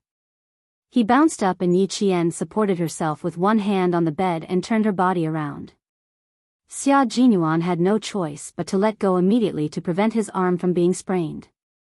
As soon as he let go, Yi Qian, who had already turned around, bent over and kicked his chest with her knee. As Xia Jinyuan dodged, Yi Qian picked up a pillow and threw it at his head. Xia Jinyuan blocked her knees and blocked the pillow that was thrown at him. He stepped out of the blanket with his long legs and tried to push Yi Jian down with his long legs in the same attacking posture. "Captain Xia, your legs are beautiful. They're straight and slender, but it's better to hide them under the blanket. Don't expose them naked." Yi Qian had a smile on her delicate face. She was as cool as water and had an unyielding determination. "Be careful not to catch a cold if you're naked for too long." Yi Qian lifted the blanket again and held it in front of his chest to block Xia Jinyuan's long leg attack. Fortunately, the room was expensive and the facilities were all of a high quality. The two of them attacked each other on top of the bed and shook it until it creaked and swayed from side to side. The entire bed didn't collapse. Xia Jinyuan, who had one leg wrapped in the blanket, laughed. There was a meaningful look on his handsome face. He didn't attack again and allowed Yi Qian to snatch the entire blanket from him. When she snatched the quilt, she also snatched the white towel along with it. Yi Qian's biggest worry still happened. However, she didn't look like she had seen something she shouldn't have. Instead, she looked a little angry. She stared at the pair of gym shorts that were exactly the same as hers and threw the blanket away. She was so angry that she laughed. "Xia Jinyuan, I'm very angry right now." The consequences of being angry were very serious. Since she still had a pair of pants, what was there to be afraid of? Now that she was angry, she could even rip his pants off. Let's see if he could still tease her then. Chapter 19:15. She definitely couldn't strip him. If she did, it would be exactly what he wanted. If she couldn't strip him, then she'd hit him. Xia Jinyuan didn't try to grab the blanket again. He wanted her to know that he was actually wearing pants and wasn't naked. Unexpectedly, the result angered Yi Qian. Just now, she was afraid that she would see something she shouldn't see, so she grabbed the blanket and showed her sharp claws. She attacked him from all sides. Yi Jian used the bed as a battlefield. She lifted her leg and slashed sideways, sideways, sideways, sideways, sideways, sideways, sideways. Only the sound of flesh hitting flesh could be heard. Combined with the strength of her fists, she looked like she wanted to beat Xia Jinyuan until even Commander-in-Chief Xia couldn't recognize him. It wasn't their first time fighting, so they had a certain understanding of each other's strength. When Xia Jinyuan saw her fighting style, he knew that she was going to fight for real. He also knew that she was really angry. At this moment, Major Xia was a little uneasy. He had made his girlfriend angry, so he should shrink his neck and admit his mistake immediately. After a few rounds, he only defended and didn't dare to attack. He was afraid of adding fuel to the fire. After all, not long ago, during training, he hit his girlfriend until she was hospitalized. Yi Qian didn't care whether he was defending or not. He only knew that if he didn't give him a good beating today, he would really tease her from time to time in the future. If he wasn't wearing pants, then so be it. He was obviously wearing pants, but he deliberately put on a bath towel to pretend that he wasn't wearing pants. That was how he teased her. Ha, fun? Then I'll play with him for real. Yi Qian was going to fight for real. Xia Jinyuan's heart skipped a beat when he saw her standing on the bouncy bed. Xia Jinyuan, who was afraid that she would step on air, blocked the incoming punches while getting off the bed. Yi Qian's eyes were fierce. He said coldly, "Don't you dare get off the bed?" Xia Jinyuan, whose feet were on the ground, quickly jumped back onto the bed. "I don't dare, I don't dare." "Ha, there's nothing that Captain Xia doesn't dare to do." Yi Qian's fists were not aimed anywhere else, but at that handsome face that sometimes made him lose himself in thought. There was a fierce battle in the bedroom. Two waiters hurried over from the corridor outside. After confirming the room number, they pressed the doorbell. When Yi Qian heard the sound, she hurriedly threw the pillow to the side. She hadn't used her fists up until now. She picked up a pillow and started hitting him. She threw the pillow to the side and glared at the major, who had been obediently getting hit the entire time.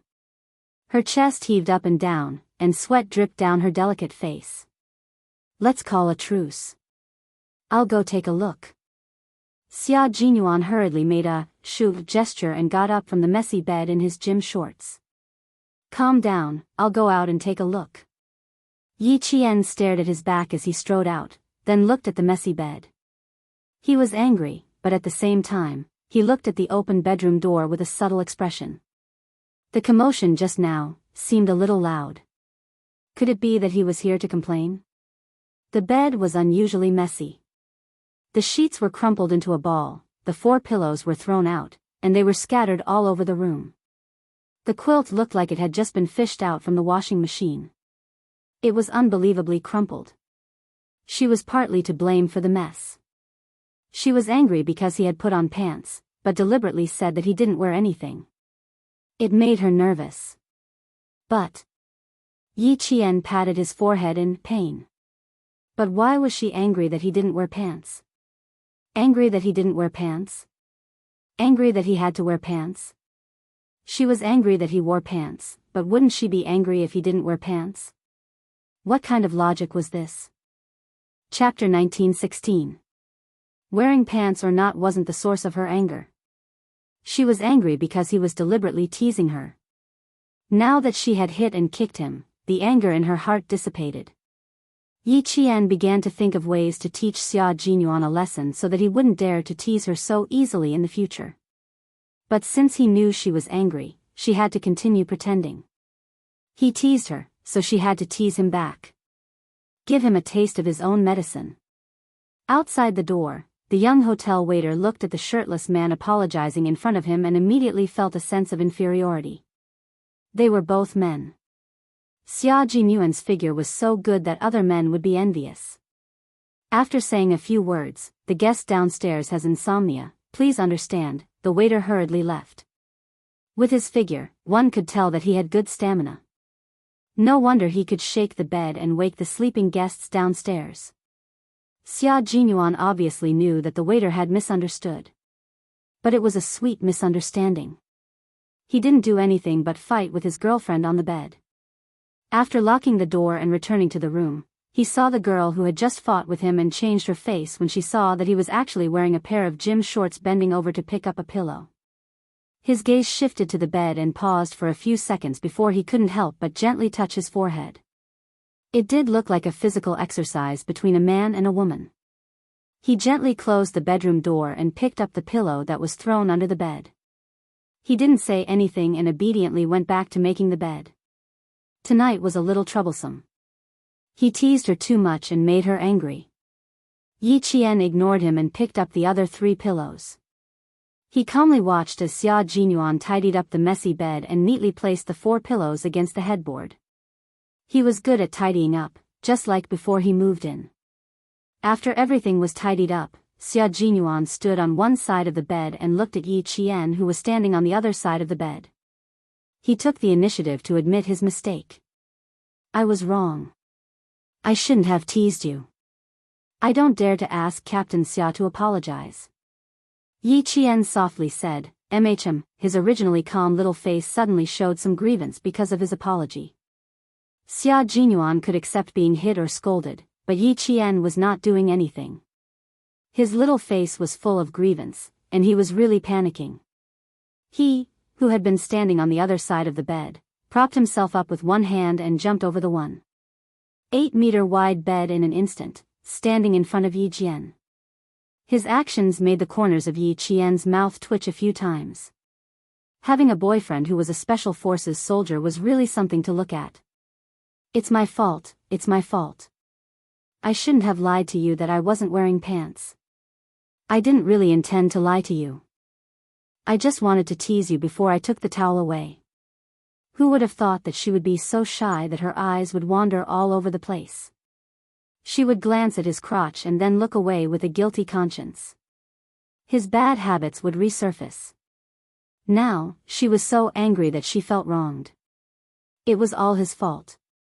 Xia Jinyuan had never coaxed a girl before, so he had no experience in coaxing her. However, when coaxing Yi Qian, he used his heart to coax her. He hugged her and gently patted her back. His low voice was so gentle that it could drip water. You have the final say on how to punish me. Don't be angry. You want to wrap me up in a blanket, but you don't have to do it yourself. I'll do it myself. How about that? It's my fault for making you feel wronged. Be good, don't make yourself sad. You'd rather make me feel bad than make yourself sad. He was really being honest. Yi Qian, who was nestled in his arms, smiled. No matter how he apologized or coaxed her, she did not say a word. I can't let him take advantage of me. I must always remember what the commander-in-chief said. Chapter 1917. Yi Qian did not say a word, but the major was so anxious that his brows were furrowed. Great, he accidentally made his girlfriend angry. Little fox, don't hold back your anger. Vent it all out. Don't hurt your body. It's easy for us to hurt our bodies, so we have to take care of ourselves when we're resting. We can't add to our injuries. You can punish me however you want. I definitely won't have any objections. Xia Jinyuan was half naked, and Yi Qian, who was in his arms, had her cheeks pressed tightly against his skin. Every time he said a word, his chest would tremble slightly. Yi Qian was not only blushing, but also her neck. She did not dare to open her eyes, because if she did, she would see his powerful and sexy chest muscles. The corners of her mouth curved for a moment, but she immediately suppressed it. She closed her eyes and listened to him say nice things. Although her face was red, her heart was calm, and she was quietly calculating the time he would apologize. Although Yi Qian wanted to let Xia Jinyuan know that she also had a temper, she was not a pretentious person. Listening to him made her heart beat faster. She wanted to solve the problem on the spot, so she lifted her head from his arms and said coldly, "You won't have any objections if I punish you?" Really? Really? Xia Jinyuan finally spoke. He let out a long sigh of relief and said sincerely, "I made you angry. You have to take responsibility. Okay, I won't punish you.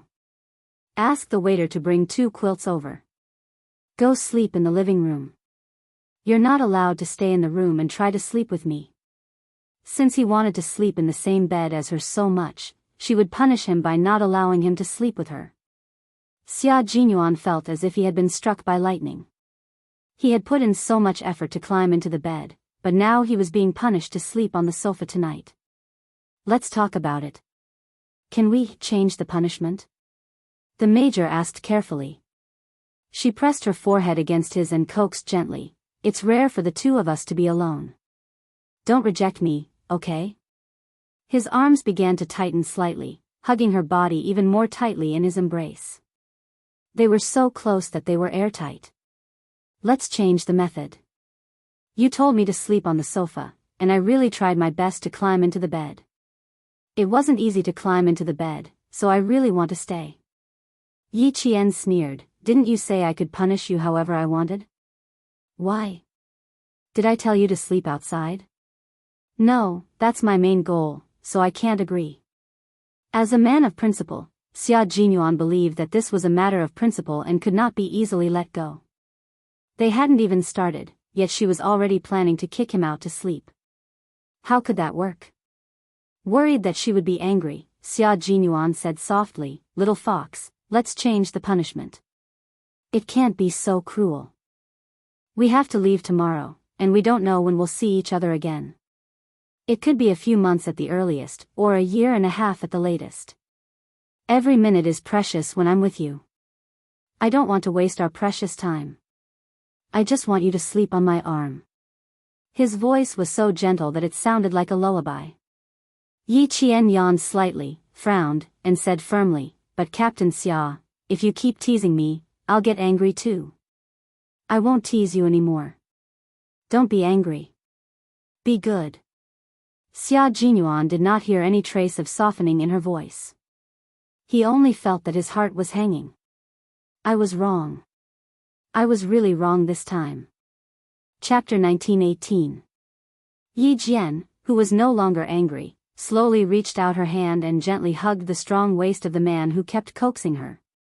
She closed her eyes and said softly, "Sometimes when you're naughty, I really have the impulse to beat you up. Captain Xia, you're so naughty, you really need to be taught a lesson." "I do need to be taught a lesson, so if you don't like it, you must not spoil me." She wrapped her arms around his waist, and Xia Jinyuan's heart slowly relaxed. Yi Qian was moved by his words. He said what was on her mind. Because of their identities, every second they spent together was extremely precious. She was very angry tonight, but she didn't have to be angry all night. She could tell from his behavior that he was really afraid this time. She didn't want their relationship to be strained, she just wanted him to know that once he made her angry, it wouldn't be easy to clean up the mess. He would be so scared that he would break out in a cold sweat. Since she had achieved the effect she wanted, Yi Qian knew when to stop and didn't keep him in suspense. She felt uneasy. "I'm not someone who gets angry easily. When it comes to relationships, I'm not very proactive. It seems like I've been pushed by you all the way, and you've always had to put up with me.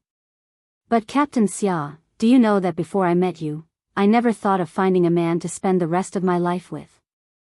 Meeting you is my fortune. It's the fortune of my life."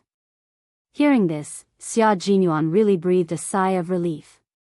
He remembered this lesson well. Being too presumptuous would make him seem frivolous. "Do you know why I'm angry?" the person in his arms asked him softly. Her voice was soft, and she still felt wronged. Xia Jinyuan felt so sorry for her that he kissed her hair. "I know. Being too presumptuous would make me seem frivolous. What happened just now was my fault. I didn't consider your feelings. I'm sorry, little fox. Please forgive me. What happened just now? I'm not that angry. I'm just afraid." Yi Qian didn't always try to control him. There was no need to use each other's faults as a weapon. Leaning against his broad chest, Yi Qian said softly with his eyes closed, "In the elevator and in the kitchen, you looked at me like you wanted to eat me. It made me a little scared. You came out wrapped in a towel and deliberately said that you weren't wearing anything underneath. I really believed you at that time. When I believed you, I panicked. I was afraid that I shouldn't have seen. I'm angry because I trusted you so much, but you lied to me in the end." Her tone gradually softened and was no longer as tough as before. Xia Jinyuan, who was afraid of being pranked, hugged her tightly. After a heavy sigh, he said, "Don't worry, little fox. I won't use your trust to tease you again. It won't happen again." After saying that, he kissed her hair carefully, as if he was kissing a piece of jewelry. "I did have some other thoughts tonight. It's impossible for a grown man to not have any thoughts when facing his girlfriend. Little fox, I have some thoughts about you. I want to have physical intimacy with you." Yi Qian knew what he wanted. When she heard him say it out loud, her heart trembled slightly and her ears burned. Physical intimacy with him, is this the idea of skin-to-skin contact? She happened to be hugging his waist, so Yi Jian pinched his waist directly. Is Captain Xia satisfied with this kind of skin contact? Xia Jinyuan, who knew that the sky had cleared up after the storm, laughed deeply. "I'm not satisfied. The kind of physical intimacy I want requires honesty. I don't need all of it, I just need, he leaned over and whispered in her ear. Without waiting for Yi Qian to reply, he lifted Yi Qian and they fell onto the soft bed together. Chapter 1919. When it came to relationships, both of them were inexperienced.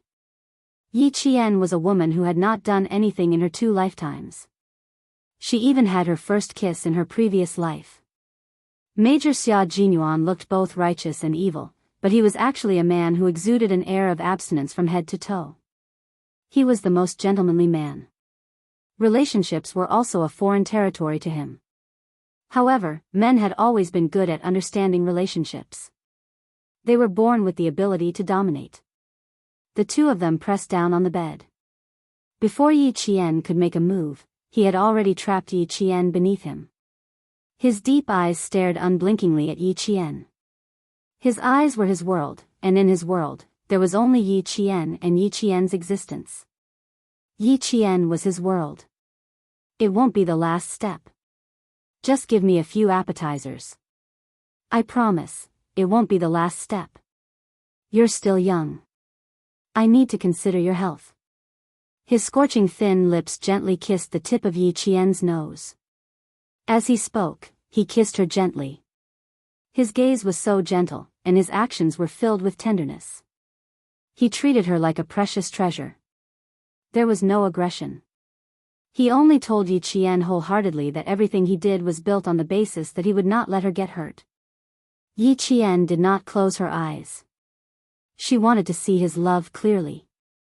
Not only did she want to feel it, but she also wanted to see it clearly. The door to her heart, which had always been tightly shut, had unknowingly opened for him. She did not know when he had entered her heart, which could not accommodate anyone else. He was both a teacher and a friend. He was also the only man she had fallen in love with in her 2 lifetimes. It was too difficult for him to hold himself back. Even his handsome forehead was slightly sweaty. His increasingly heavy breathing spilled onto her face. This was the refreshing scent that belonged to him. She did not reject his scent at all. Yi Jian raised her hands that hadn't moved all this while and coiled them around his neck. Yi Jian smiled.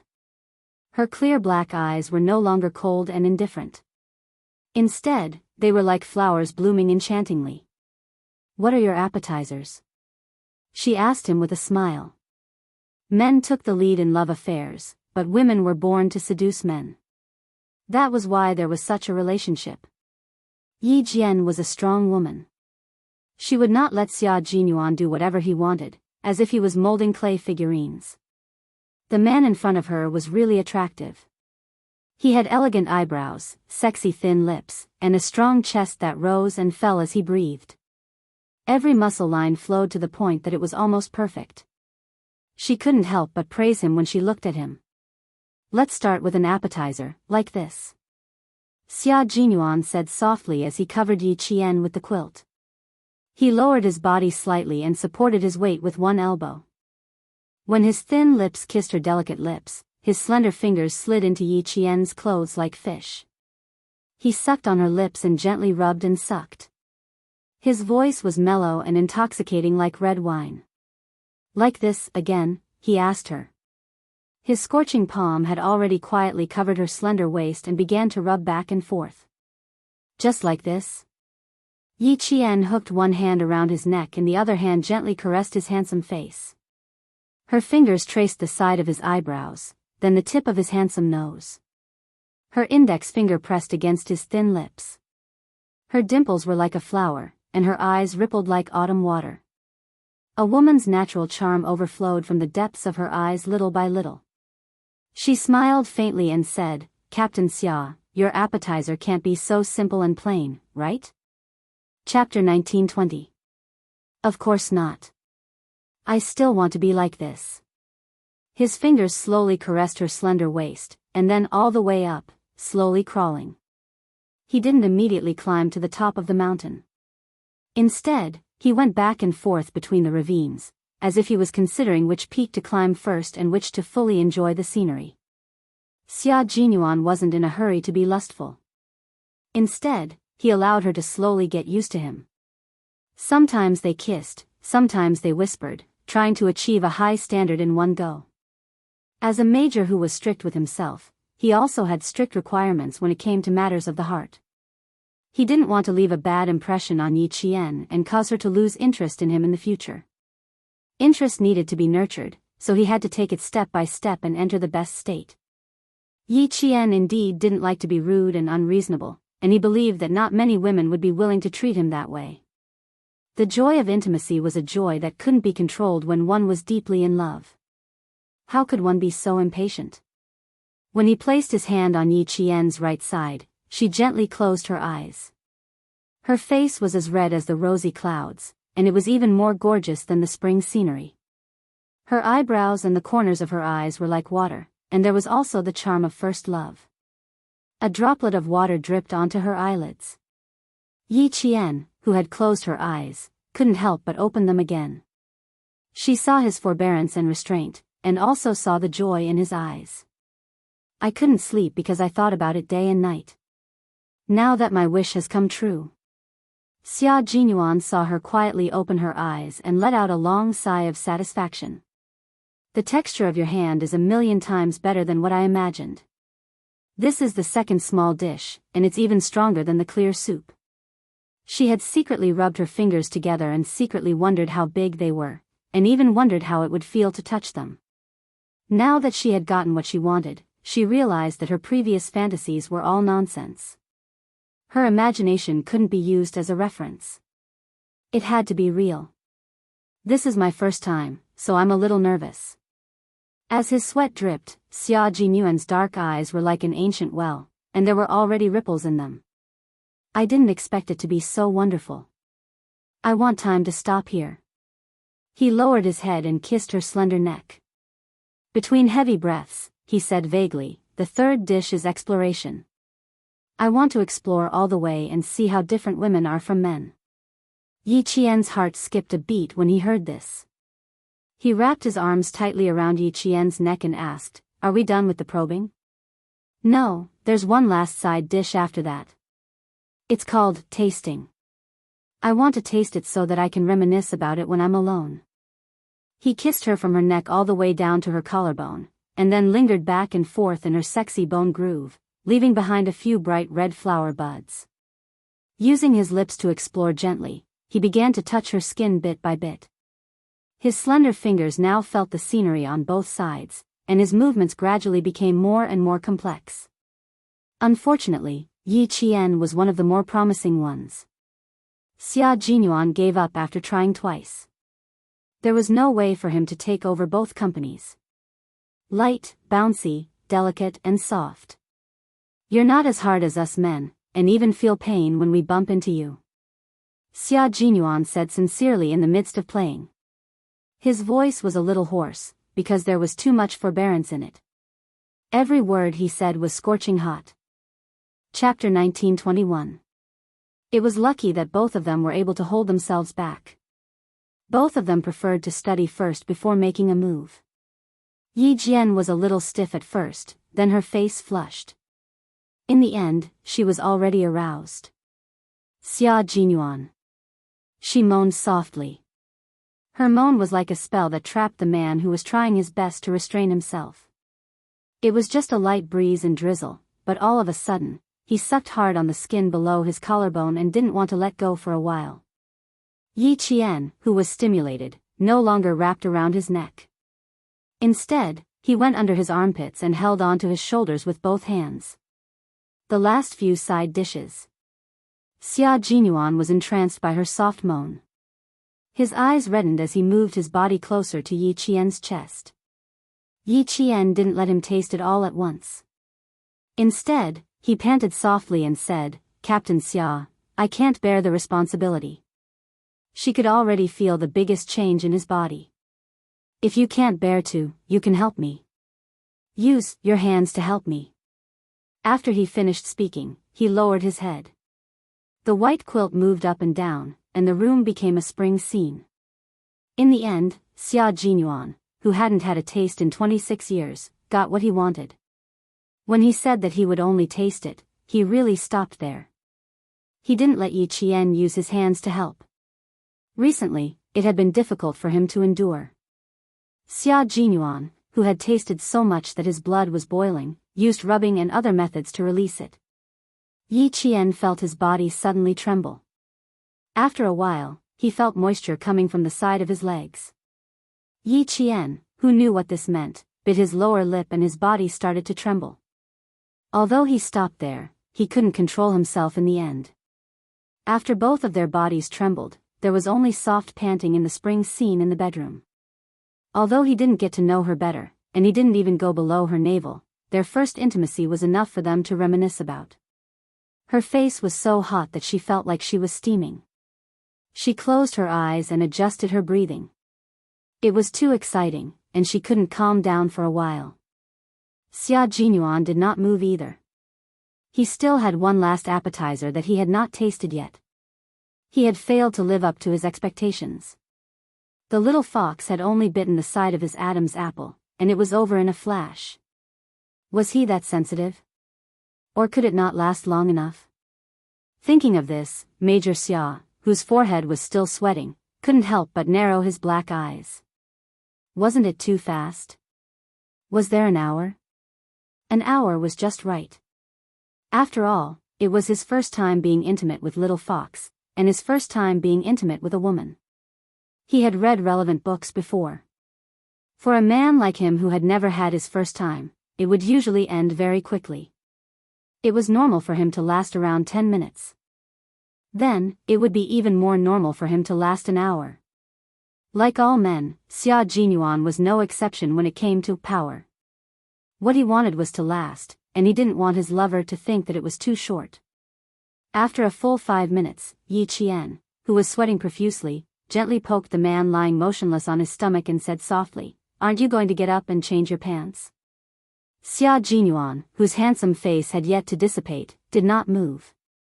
He just lay there, looking particularly languid. After waiting for a while, he still did not move. Yi Qian poked his shoulder again. "I'm sweaty all over. I want to go and wash up. Even if you don't want to move, you should let me." Chapter 1922. Yi Qian didn't expect the man lying motionless on the bed to be thinking about two things. First, how long did he last? Not bad. Second, he was annoyed at himself for failing to live up to expectations. His last appetizer was to get Yi Qian's five-fingered lady to come out of seclusion, but in the end, he solved it himself, and it became the regret of the night.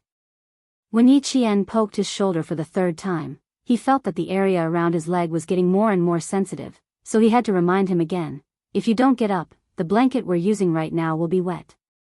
"You." He bit his lower lip, and his voice got softer and softer. "Don't you feel uncomfortable? I'm wearing a pair of wet pants. I'm going to change first. I don't want to move, and I don't feel uncomfortable." Major Xia continued to lie on the bed, and his voice was low and hoarse. "I want to continue.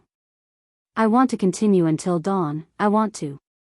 Yi Qian, who was still in the midst of his passion, was shocked by his repeated, "I want to continue." "Don't even think about it. Get up, Xia Jinyuan." Captain Xia stopped shouting and directly called out his name. Even if he raised his voice, it would still make Xia Jinyuan's ears go soft. He wanted to kiss Yi Qian again, but Yi Qian's long legs were already moving. Xia Jinyuan quickly turned over and rolled to the side. He laughed and said, "Little fox, you are turning your back on me. I almost succeeded in my sneak attack." She seemed to realize that something was wrong, so before Yi Qian noticed, she quickly picked up the towel that she had dropped to the side and wrapped it around the wet part of the pants. "I'll go outside to see if there's any water. You can go inside and change." From the side, he could see that her face was blushing at a speed that was visible to the naked eye. They had already met each other frankly, but his little fox was still shy. He was also a little uncomfortable at this moment. The wet part of his body made him uncomfortable. After the incident, Yi Qian was indeed a little unnatural. She was quite proactive in the process. Just now, when he got up, she saw the scratch marks she left on his shoulder. It was because of the scratch marks that she became unnatural. Hearing that he was going outside, Yi Qian heaved a sigh of relief. When Yi Jian arrived at the washroom, she looked at herself in the mirror. She was so shocked by her reflection that her body trembled. Was the person in the mirror her? Was it her? Not only was her face flushed, but there was also a hint of charm in the corners of her eyes. The ripples in her eyes were even more charming, as if there were ripples flowing out from her eyes. His lips were bright red, so fresh that they looked like they were about to drip blood. Together with his face full of spring. Yi Qian almost didn't dare to look at himself in the mirror. She had actually acted like this when she was in love. Where was her usual indifference? Yi Jian took a few deep breaths before she put aside the shyness that she didn't dare to face herself. Then, she slowly lifted her clothes. Her snow-white skin was dotted with red spots, and her chest was kissed by him. After taking one look at Yi Qian, she quickly put down her shirt and went straight into the shower. After taking off her shirt and pants, she was too embarrassed to look at her own body. She only raised her head to let the hot water wash her. Outside, Xia Jinyuan unscrewed the water pipe and took out the small square towel used to wipe his hands. He didn't have to pretend that there was no water anymore. He could sleep with her for the next few hours. He also had to wash his gym shorts. After he finished showering and returned to the bedroom, he saw that Yi Qian had already laid down and wrapped himself up tightly. Chapter 1923. He had no intention of letting him sleep on the sofa. It was obvious from the fact that half of the bed was empty. Yi Qian, whose face was still red, was still awake. She heard him enter the room and close the door. She held her breath as he walked to the bed and lay down beside her. "Come sleep in my arms. I'll hug you." After taking a cold shower, his voice was no longer hoarse, but it was still pleasant to the ears. Yi Qian, who was sleeping on her side, did not move. Xia Jinyuan, who was talking, moved. He held her shoulder with one hand and pulled her into his arms, turning her around to face him. Looking at her blushing cheeks, Xia Jinyuan kissed her forehead. "Practice makes perfect. Next time, I'll last longer. You'll feel better." Yi Qian did not want to listen to this topic at all. She did not want to listen or participate in the discussion. She closed her eyes and ignored him, but her fluttering eyelashes gave her away. Xia Jinyuan's heart was filled with tenderness. He hugged her tightly in his arms and tenderly said, "Your face is so red. Do you want to use cold water to cool it down?" It seemed like he couldn't stop if she didn't speak. "It's okay. I won't blush if you stop talking." Yi Qian, whose eyes were still tightly shut, buried her head in his arms to prevent him from looking at her. "I'm so tired. I want to sleep." Xia Jinyuan, who was both physically and mentally comfortable, did not feel sleepy at all. Even though he did not invite Yi Qian's 5 fingers to help him, he did not have to think about it anymore. In the unit, Han Zheng would sometimes bring up the things between men and women. He was a veteran and had never stopped since he started having sex at the age of 15. To him, women were like objects to satisfy his needs. After he used them, he would not think about them. When he talked about feelings, he would also think about it. The person he was thinking about was none other than the girl sleeping in his arms. After all, imagination was imagination. It was completely different from reality. As long as one experienced it, they would know what it felt like to have sex. It was a feeling that made his cerebral cortex quite active. It was a feeling that made his soul float. He had only opened up 2 mountain ranges in his territory, and it had already made him feel this way. Then, when he occupied all the territory, wouldn't it be? There was no need to think too deeply about it. Just thinking about it now made his body itch again. "Are you tired? If you're tired, close your eyes and rest. Listen to me." He didn't want to sleep. He still wanted to tell her how he felt. He gently caressed her shoulder and said in a low voice, "I've never felt this way before. Even now, I'm still very excited. Little fox, how do you feel? Did I make you feel better? It should be okay. Hearing your low voice is really like a cat scratching me. The more I listen, the more excited I get." Even now, I can still hear your voice in my ears. When I was bathing just now, I used cold water to put out the flames. Now, there's... Little fox, I've really fallen into your hands for the rest of my life. He had experienced similar seduction training countless times. Other than the first time when he was caught off guard, he never had a reaction again. No matter how good a woman's body was, she was just like a plastic model standing in front of him. She wouldn't arouse his interest at all. Only she could make every part of his body so sensitive and arouse the most primitive urges in his body. If you didn't have a flight tomorrow, little fox, would really torture you until dawn tonight. After saying this, Xia Jinyuan hugged Yi Jian tightly, who seemed to have fallen asleep, and slowly closed his eyes. He could sleep now. After he woke up, there were still many things to deal with. Their love life was short-lived. War was their life. Chapter 1924. By the time the two of them fell asleep, it was already past 3 in the morning. Xia Jinyuan was exhausted from leading the troops. When he finally fell asleep, he woke up to find that Yi Qian, who was supposed to be in his arms, was not there. The emptiness in his arms startled him for a moment. If it weren't for the burning scratches on his shoulder, he would have thought that last night was just a wet dream. There was still half an hour before 8. Yi Qian, who had gone downstairs for a jog and brought porridge, pickles, and bread from the hotel's breakfast room, gently pushed the door open and entered. He had no intention of waking up the exhausted man. Most of the troops that entered the highlands and mountains for training were led by Xia Jinyuan and assisted by Demon King Li. The entire training was high intensity and high risk. As the highest commander of the two troops, Xia Jinyuan shouldered a lot of pressure. It wasn't easy for him to get a good night's sleep. Yi Qian didn't have the heart to wake him up too early. He planned to wake him up at 7:50. For a soldier, 10 minutes was more than enough time to wash up. It wouldn't delay his work. Yi Qian put the breakfast on the coffee table. He was sweaty from his morning jog. He took out his winter clothes from the wardrobe and went into the shower outside. Xia Jinyuan, who was on the phone in the bedroom, had already noticed Yi Qian entering the room. As he put on his clothes, he said in a low voice, "Okay, I'll leave in 10 minutes. We'll talk more when we meet." The Major General of the army called. The Major, who hadn't had a chance to rest, had a new mission. They didn't have any so-called rest time. They were always on standby for a number of days a year. Once they received a mission, they had to rush back immediately, no matter where they were. After ending the call with the Major General, Xia Jinyuan opened the bedroom door and walked out. As he listened to the sound of running water in the shower, the coldness on his handsome face disappeared and was replaced by a gentle smile. "Little fox, I'm coming in."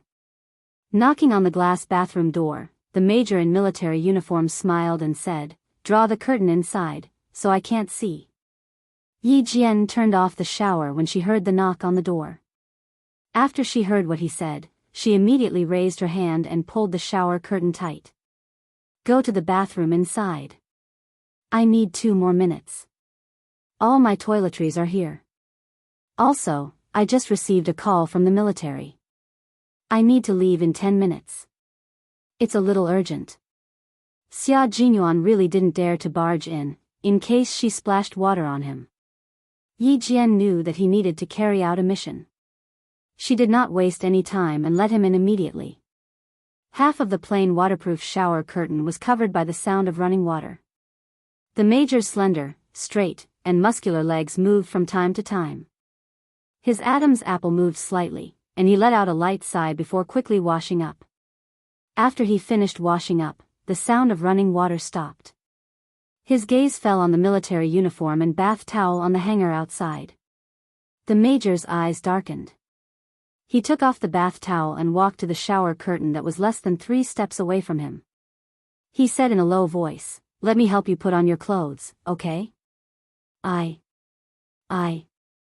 can wear whatever I want you to wear. I can wear it myself. If I let you do it for me, I won't be able to get dressed for the rest of the day." Yi Qian's face burned when he heard that. He was so frightened that he even stuttered. After saying that, he felt a little weak and short of breath. He put on a straight face and said in a deep voice, "Captain Xia, you can go out and have breakfast first. I'll take care of my own business." Chapter 1925. It was not easy to dress someone else, but it was embarrassing to have someone else dress her. Yi Qian would not find another embarrassing thing for herself. Her face was still burning from what happened last night. If she let him dress her again, she would burn until her entire body turned red in broad daylight. Xia Jinyuan, who was holding a bath towel outside, seemed to understand something. He raised his eyebrows and looked at the dark green winter coat, the shirt, underwear, and so on. His little fox seemed to have misunderstood him. He smiled and pulled the curtain open a little. Yi Qian, who was behind the curtain, was shocked again. She thought he was going to lift the curtain and come in. She couldn't help but shout, "Xia Jinyuan, stand still. You're not allowed to." Before she could say, "Come in," a bath towel was handed to her through the curtain. His voice was soft and seductive as he coaxed her softly, "Wrap the towel properly before coming out. I'll take the clothes out and put them on in the room. Last time, you helped me put on the military uniform. This time, I'll help you put it on." Yi Qian, who was silently wrapping the towel tightly around her, finally understood. So when he said, "Put on the clothes," he didn't mean, "Help me put on the clothes one by one." Yi Qian knew she had misunderstood. She wanted to stick herself to the wall covered in water droplets. What nonsense did she say just now? Shameful, too shameful. Dressing your lover was an interesting thing to do. Xia Jinyuan draped one arm over Yi Qian's winter coat. His handsome features contained a gentle smile. He said softly to the person who walked out, "Come here, little fox." Yi Qian, who was only missing the coat, walked up to him and stared at him. "You said something that made me misunderstand again." "You're the one who misunderstood. Don't you know that I'm leaving soon? How can I help you put on the clothes one by one? Just as you said, if I were to dress you one by one, you wouldn't be able to wear any clothes for the rest of the day." Xia Jinyuan laughed. When he went into the bathroom earlier, he did have some thoughts, but he still had a task to do, so he didn't have time to indulge in love. Hugging her gently, he kissed her forehead and said softly, "Sometimes I don't pay attention to what I say. I didn't mean to tease you. It's also my fault for leaving a bad impression on you. I have to change." His embrace was very warm, so warm that she sank into it and did not want to leave. She rubbed her cheek against his. "There's not enough time. When do you plan to dress me up?" He needed to leave, and she also needed to leave.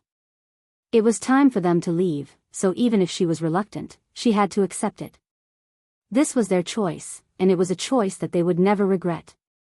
"Very soon, but I'll need your cooperation." He let go of her arm and gestured for her to turn her back to him. He put on the coat as smoothly as he put on his own clothes. He then walked to the front and carefully adjusted his collar.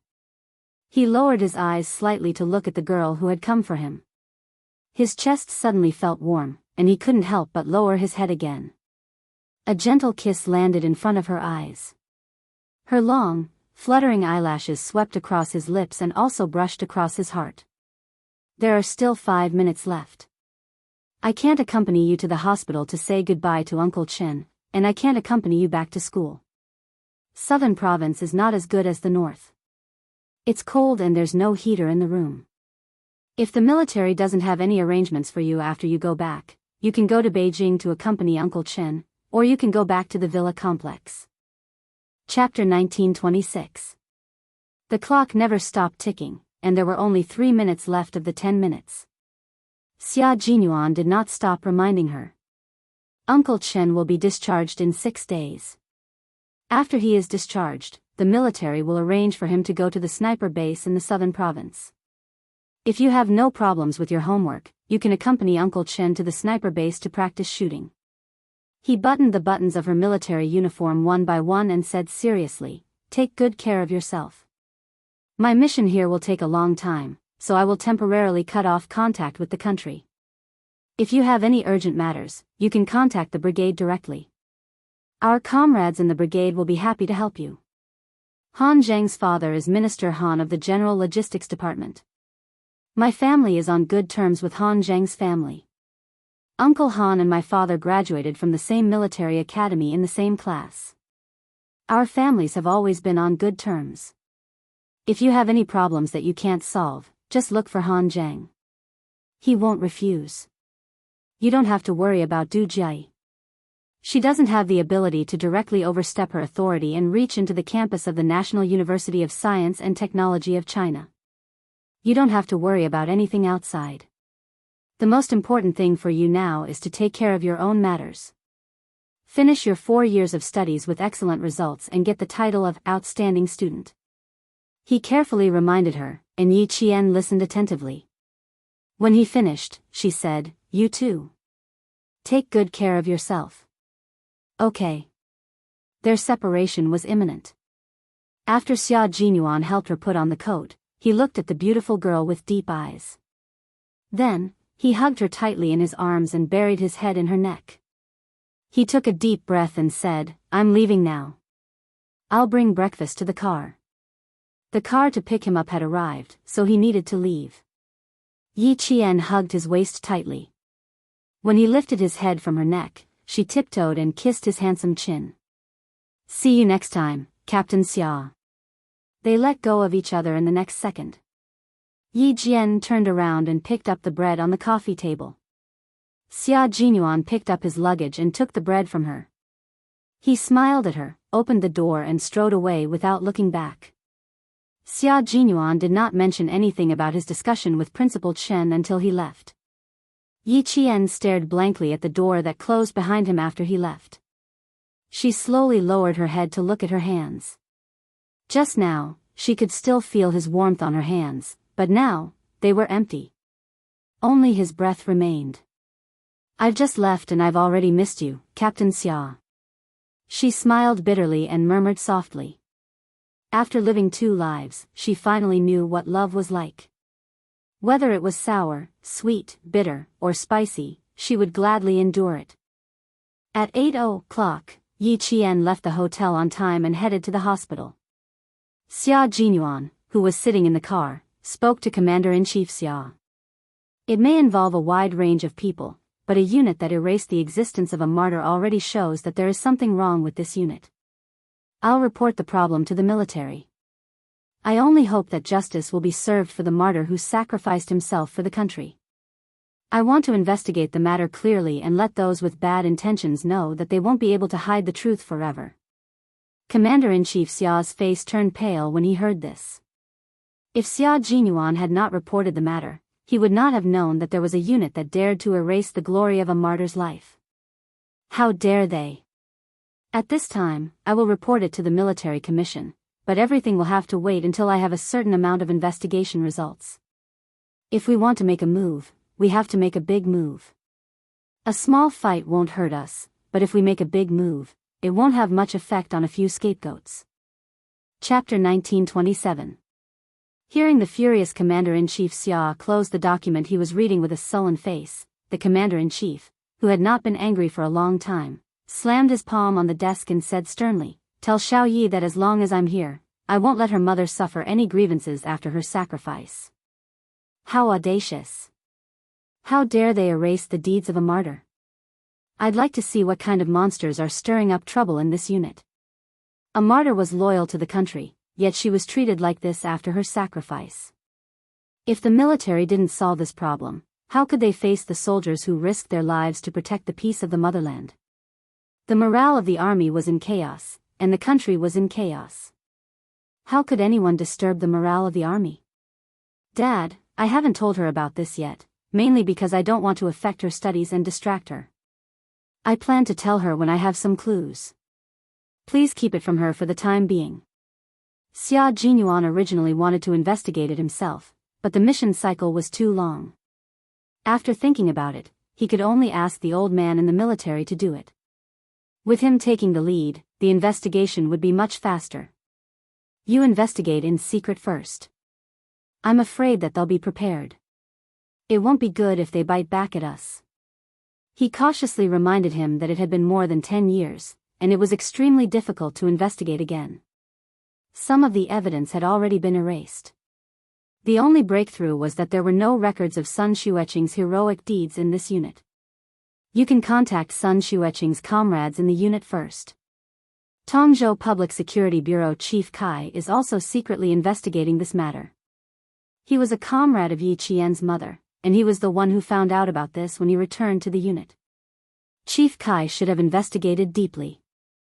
It was better to contact him directly to get the relevant evidence than to investigate from the beginning. Leave this matter to me. You and Yi Qian don't have to be distracted. I'll contact you if there's any progress. Commander-in-Chief Xia remembered this in his heart and said a few more words before hanging up the phone. A phone call had secretly stirred up a storm.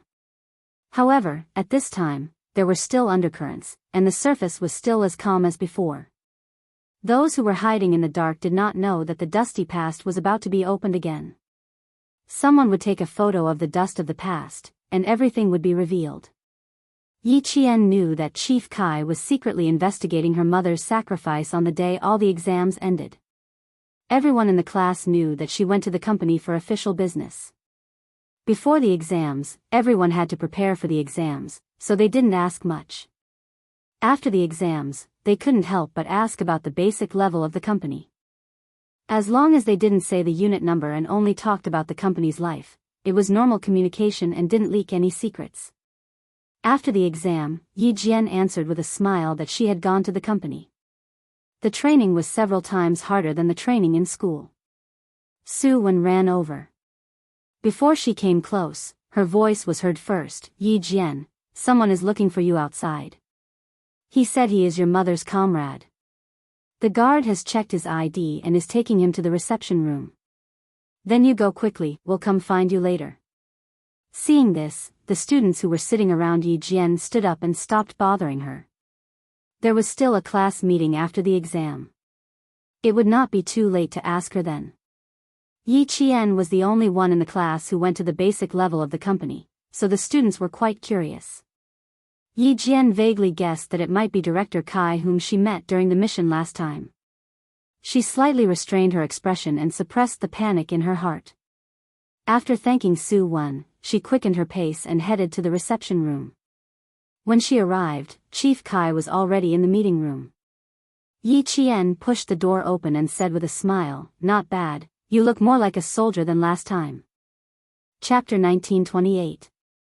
Knowing that Chief Kai was his mother's comrade, Yi Qian only felt a sense of closeness when he saw him again.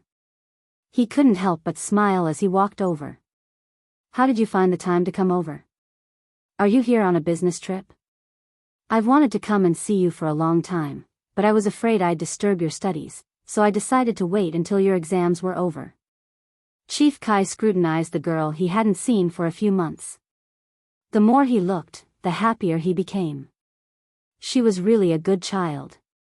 She stood tall and straight with the valiant and heroic bearing of a soldier. She wore a tailor-made student uniform and looked like a thriving pine tree. Although the branches and leaves hadn't fully extended, one could already see her future glory. Yi Qian first asked him to sit down, then hurriedly poured him some hot water.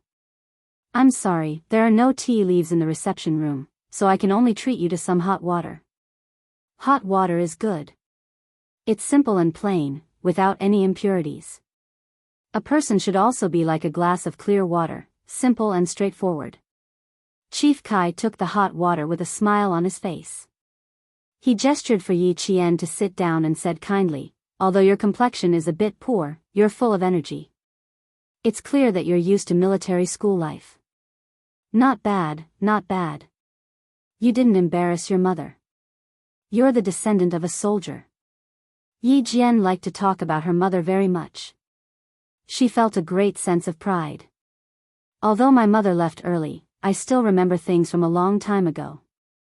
I still remember that she once told me that a person should live up to the word person, be open and aboveboard, and act magnanimously. Just as you said, a person should be like a glass of clear water, simple and straightforward, without any impurities." Chief Kai heard this and laughed even louder. "Good, good, good. Very good, very good. Hong Mei has a daughter like you. No matter how much she suffers, she's willing to accept it.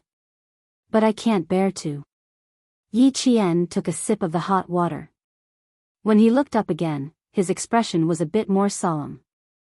I don't know if what you said last time in Tongzhou is true.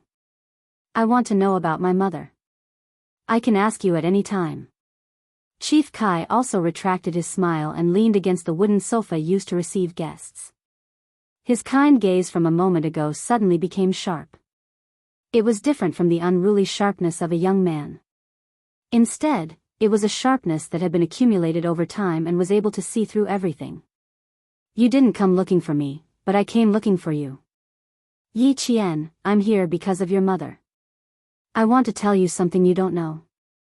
Looking around, Yi Qian knew the purpose of his visit. His expression grew colder and colder. Is this place suitable for talking? Don't worry, there are no surveillance cameras here. There are also guards outside. If someone approaches, they will alert us in time. This is the most suitable place. Yi Qian's back straightened, and his eyes grew darker and colder. Please speak. I will remember every word you say. Since he said this was the most suitable place, Chief Kai didn't think too much about it. He took out some clues from his recent investigation from his briefcase. I've always felt that there were many things wrong with your mother's sacrifice.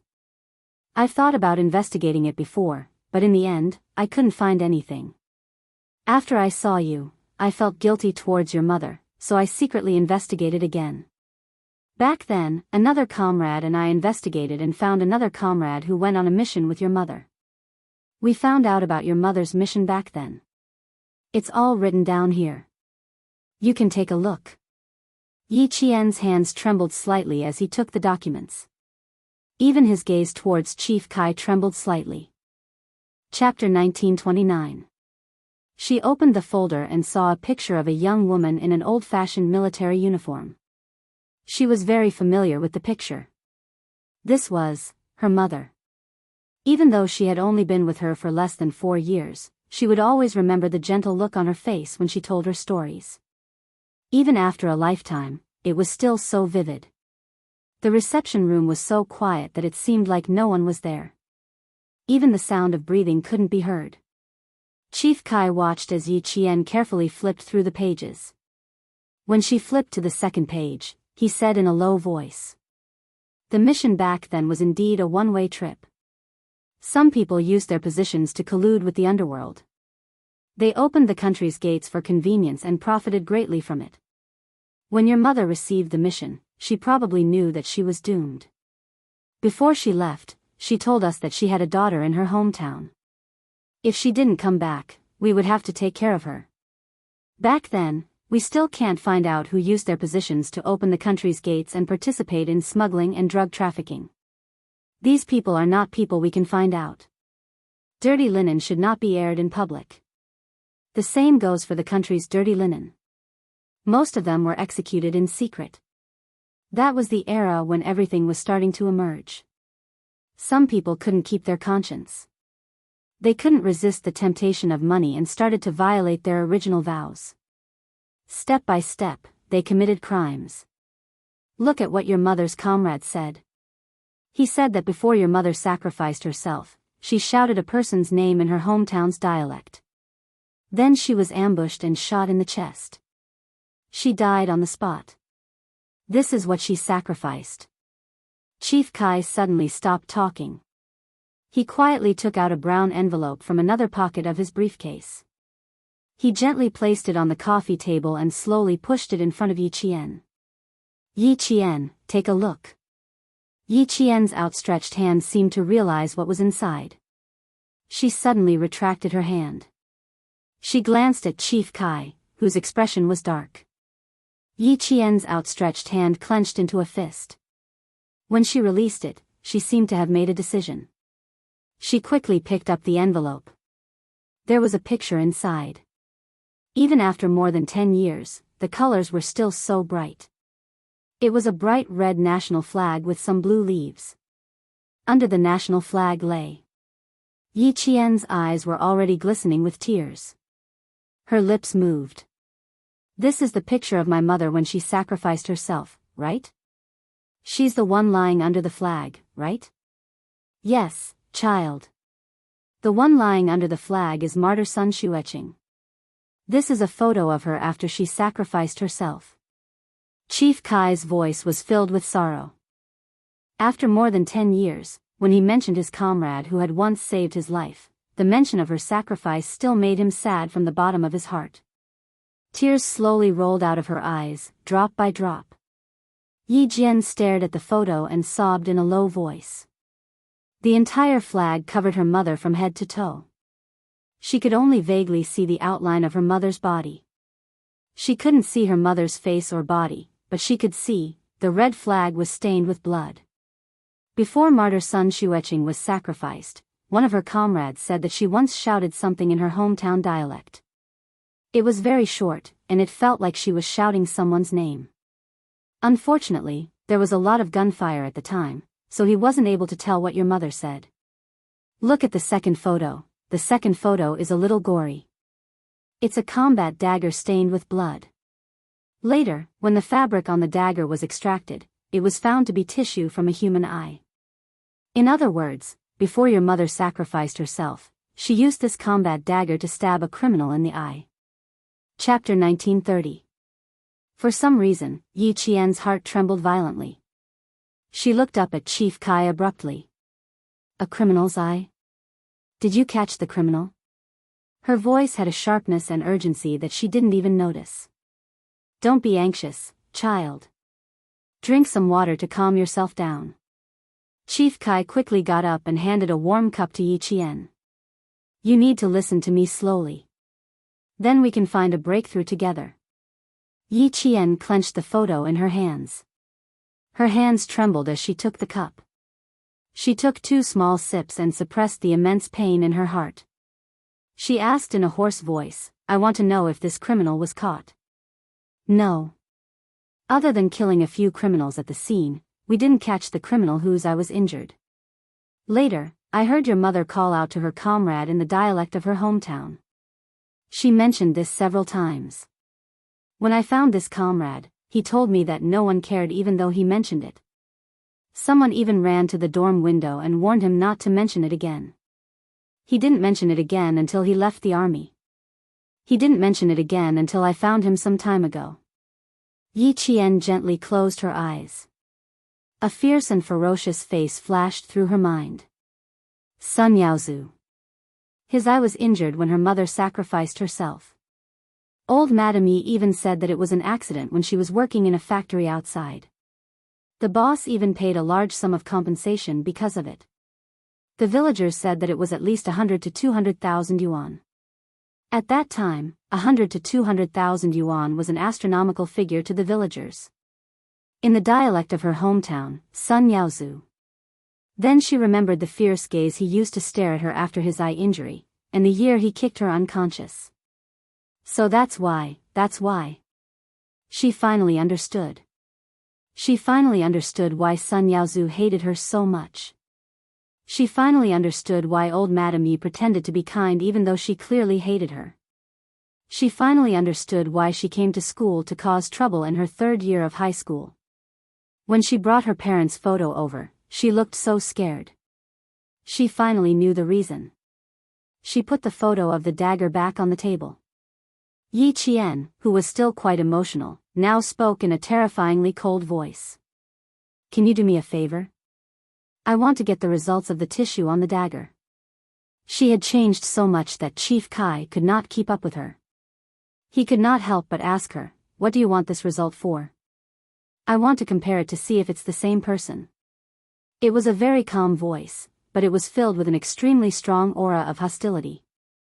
Using a calm tone to speak in an extremely ruthless tone, even Chief Kai, a veteran who had seen many scenes, couldn't help but feel shocked. However, his attention quickly turned away. He lowered his voice and said, what did you think of? I thought about how it coincided with the time of my mother's sacrifice, and how she also happened to hurt her eyes. She used to wear an eye patch all day long, but now she wears a pair of black glasses all day long. I plan to meet him tomorrow and take some tissue back to see if I can close it. Chief Kai objected sternly, "Nonsense. Yi Qian, if anyone finds out what you're doing, your future will be ruined. Give me the suspects, and I'll take care of it." She was the only descendant of Red Plum Blossom left in the world. He had to protect her. "You can't stop me. I have to take care of this matter myself." Yi Qian shook her head. Her calm expression was filled with unwavering determination. "I can only rest assured if I do it myself." Chapter 1931. Yi Qian's stubbornness made Chief Kai understand why Principal Chen had stopped him from explaining these things to her for the time being. This time, Chief Kai wanted to slap himself twice. "Child, I came to tell you that your mother was indeed killed by someone. I want you to know that I do not want you to put yourself in danger," Chief Kai said in a serious tone. Chief Kai tried to persuade her very seriously. "You're the only bloodline your mother left behind, and we were once entrusted by your mother to take good care of you. Now, you actually want to put yourself in danger. Yi Qian, I do not agree with this, and I do not approve of it. Even if there is an investigation, you should let us investigate first. Now, you only need to study hard and complete your studies. That is the most important thing for you. Uncle came this time because I was afraid that if something unexpected happened during the investigation, you would not know anything. Even if there were suspicions, we would have to investigate again. You, don't know how deep the waters were back then.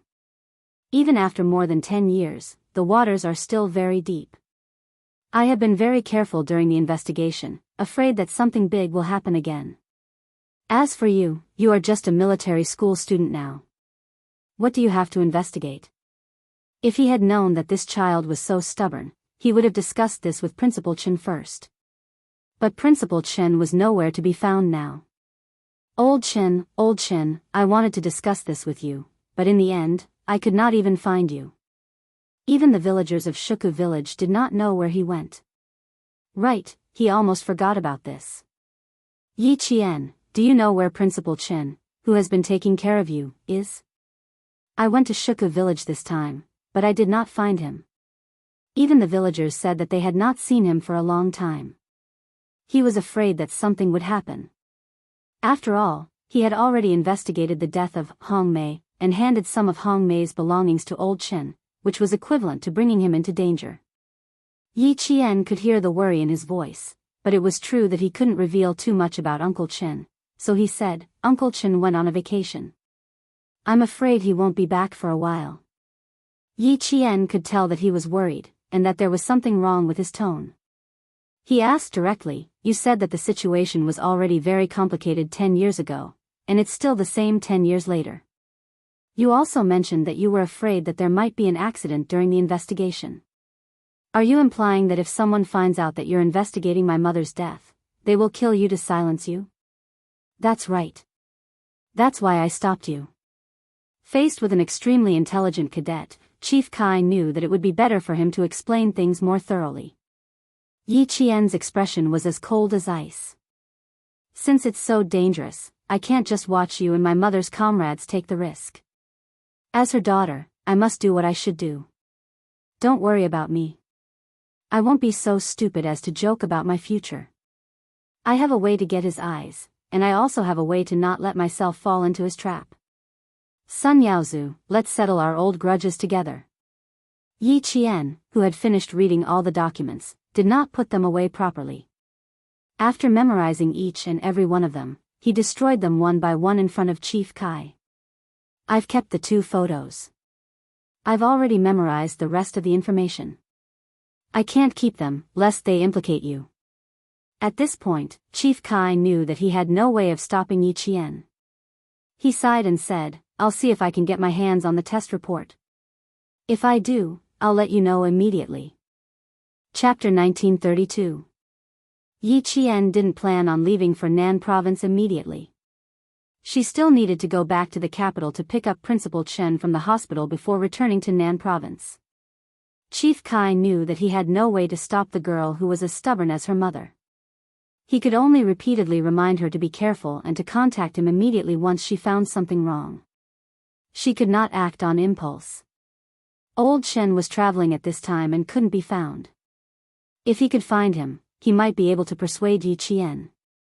Even after they left the school, Chief Kai still reminded Yi Qian to be careful and not act rashly. She needed to be calm when something happened. Yi Qian promised him again and again that she would look for him first if anything happened. Only then did he relax a little and leave. Yi Jian was very grateful to him. To her, Chief Kai was actually a stranger. But for her mother's matter, Chief Kai, who could have ignored everything, risked his life to find out the truth. As a daughter, how could she stay out of it and ignore it? The night after the class meeting, Yi Qian chatted with her classmates until 11 p.m. before returning to the dormitory. The next day, she and Su Wen took a flight to the capital. There were 4 students in her class who all lived in the capital. Only Su Wen took the same flight as her. The other 3 took the afternoon flight. The other 3 students all came from families with some background. Either their fathers were soldiers, or their mothers were soldiers. Since young, they had been influenced by what they saw and heard. Their families had long planned for them to aim to get into the military academy before joining the army. This involved a promotion, and a promotion was the key to one's development in the military. Why was family education so important? It was because family education had a lifelong impact on an individual. The quality of family education directly determined a person's life. Su Wen and the others all came from good families. Their parents and relatives were all highly educated. They knew the importance of education, knowledge, and qualifications. From the beginning of their children's education, they had a clear plan. They wouldn't let their children go with the flow. Naturally, they were much stricter than the average family. The more Yi Qian interacted with them, the more she understood the importance of family education. After thanking Su Wen for the invitation, Yi Qian took a taxi directly to the military hospital. Now that she had time, she naturally wanted to spend more time with her family. Principal Chen was also very happy to see Yi Qian come over. He knew that she did not have any training plans for the winter break, so he brought Yi Qian back to the sniper base in the southern province to train with the snipers that were being groomed. Yi Qian had never been averse to training. Seeing that Principal Chen was in a good state of mind and that he still exuded a murderous aura when holding a gun, Yi Qian felt more at ease. Political Commissar Yan looked at Principal Chen, who was strictly guiding this group of snipers, and said to Yi Qian helplessly, now that he's been specially recruited back to the army, he'll place all his focus on the sniper base in the future. We don't even have the power to restrain him anymore. I didn't expect the military to make such an arrangement. Previously, he was so tired from training this batch of snipers that he vomited blood. Now that he's received an order, he'll only put more effort into it. Little Yi, you have to persuade him. Regiment Commander Lu was also very worried. They all knew old Chen's ability. He was the sniper at the top of the sniper team. Keeping him around was like keeping a mountain of gold. Even a mountain of gold would run out one day. The best way was to develop it rationally so that it could last for a long time. The next step was to memorize the sniper's image. Yi Qian, who had entered the sniper base, was in charge of clearing the bullets and arranging the guns. Hearing this, she checked to see if there were any problems with the sniper rifle. While adjusting the scope, she smiled and said, "Don't worry, I've already made an appointment with Uncle Chen. I'll only have 4 hours of special instruction every day." Chapter 1933. I also told him that since he was specially hired, he had to appear at key moments. If he appeared all the time, the other sniper instructors would have an opinion. If he did all the work of several people by himself, it would make the others seem incompetent. I also said that your intention of monopolizing the training was good. You wanted to train more excellent snipers, but this would offend others and bring criticism to yourself. For the sake of the unity of the entire sniper base, you had to change your habit of monopolizing the training. Commissar Yan had already laughed when he heard that. This advice was good, really good. With Principal Chen's temperament, only this kind of advice could reach his heart. Uncle Chen was stunned for quite a while after he heard that. I saw that he was wavering, so I asked him again if he was responsible for all the training and if the other sniper instructors were just watching from the side and giving simple instructions. If that was the case, then it would be your fault. The main responsibility of the sniper instructors is to be responsible for sniper training. How could they just watch from the side and give simple instructions? You're not helping them, you're taking their jobs. Yi Qian was already checking the fourth sniper rifle. She loaded the bullets into the magazine one by one, put the safety on, and adjusted the scope.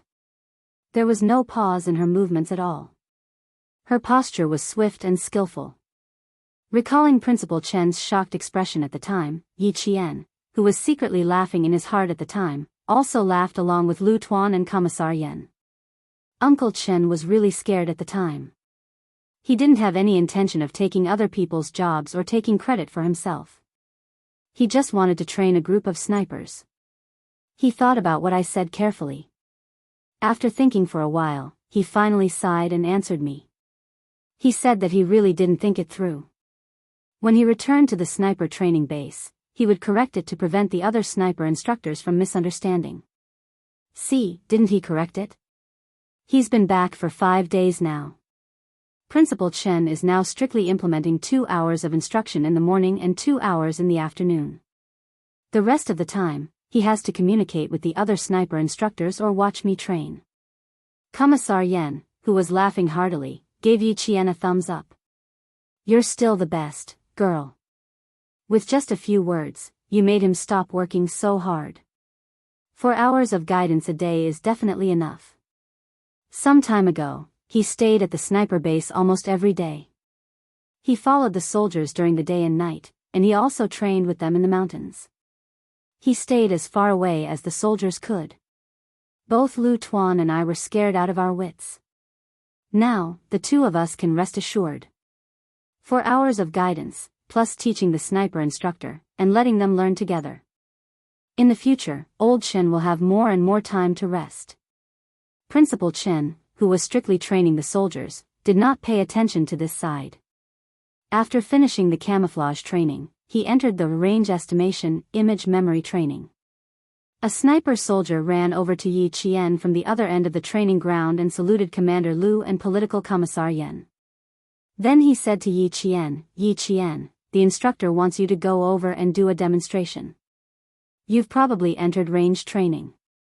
The soldiers who entered the training were all soldiers who had excellent results in shooting during recruit training. In June, the Southern Province Military Region received an order from the military headquarters to train a group of excellent snipers for anti-terrorist operations. The Southern Province Sniper Base would select the soldiers. At the same time that the Southern Province Military Region received the order, Principal Chen also received a transfer order from the military headquarters. Principal Chen, who was originally stationed in Shuku village and only occasionally went to the army, was transferred to the sniper base and began to train the selected soldiers. In the end, he was too tired and got injured. He was so tired that he had gastric bleeding and was hospitalized. Chapter 1934. Yi Qian had been here for 4 days and was already familiar with the newly selected sniper soldiers. Hearing this, he smiled at Lu Tuan and Commissar Yen, who had specially come to visit Principal Chen. I won't accompany you. I'll go and train first. Go. We also have something to do and have to go. Lu Tuan smiled and waved his hand, indicating that Yi Qian didn't need to entertain them. We'll come and visit Old Chen again when we have time. You don't have to worry. The sniper base was directly under the jurisdiction of the Southern Province's provincial military. Lu Tuan and Commissar Yen only had one training base for Zongnanhai's automobile soldiers. They came to take a look and left. They couldn't stay for long. They didn't let Yi Qian send them off. After she left, Lu Tuan smiled and sighed. From now on, this will be Old Chen's base. I'm afraid the troops in the mountains won't be able to invite him back. Yes, it's a pity. In the past, Old Chen would occasionally go to the army to guide the soldiers' shooting training. The shooting standards he brought out were quite high. In the future, well, we can only watch. Commissar Yen smiled and patted his partner's shoulder. We still have to rely on ourselves. Old Chen has already brought out a batch of soldiers for us. Let this batch teach the next batch. Old Chen's efforts won't be in vain if he teaches them batch by batch. After we leave, old Chen and little Yi probably won't be able to come back to the army. Let's go, old Lu. Let's go to the old place for a drink. I wanted to mention something to little Yi just now, but you kept winking at me. Now you want me to go to the old place for a drink with you. Why don't you ask little Yi to come along? She's like our child. Now that we're leaving one after the other. I don't know if little Yi will miss us. Commander Lu said in a low voice. Commissar Yen smiled and said, "What's there to say? I told old Chen to let little Yi know. I'm fine, but you." In the howling cold wind, the two black-green figures talking side by side gradually disappeared into the distance. Yi Qian, who had run to the end of the training ground, turned around and looked at the two figures leaving. He said to Principal Chen, "Uncle Chen, let's go back to Shuku village if we have time off in the future. I really miss the soldiers there."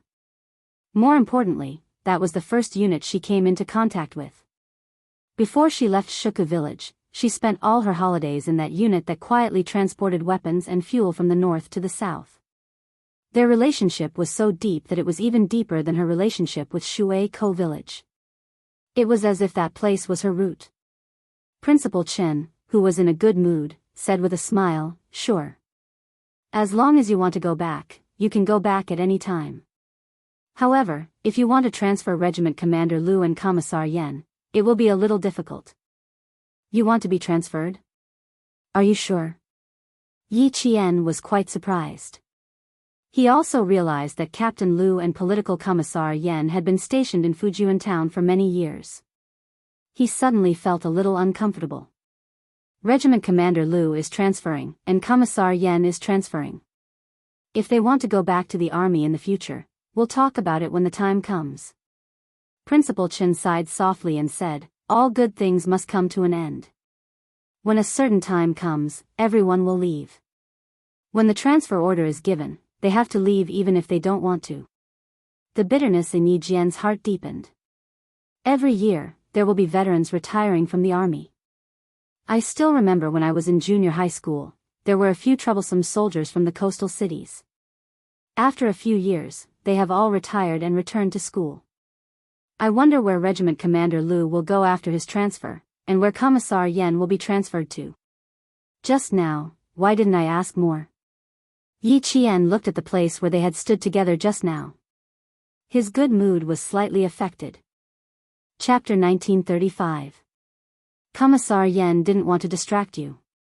He didn't even plan to tell me in advance. He wanted to call me when he arrived at a new place.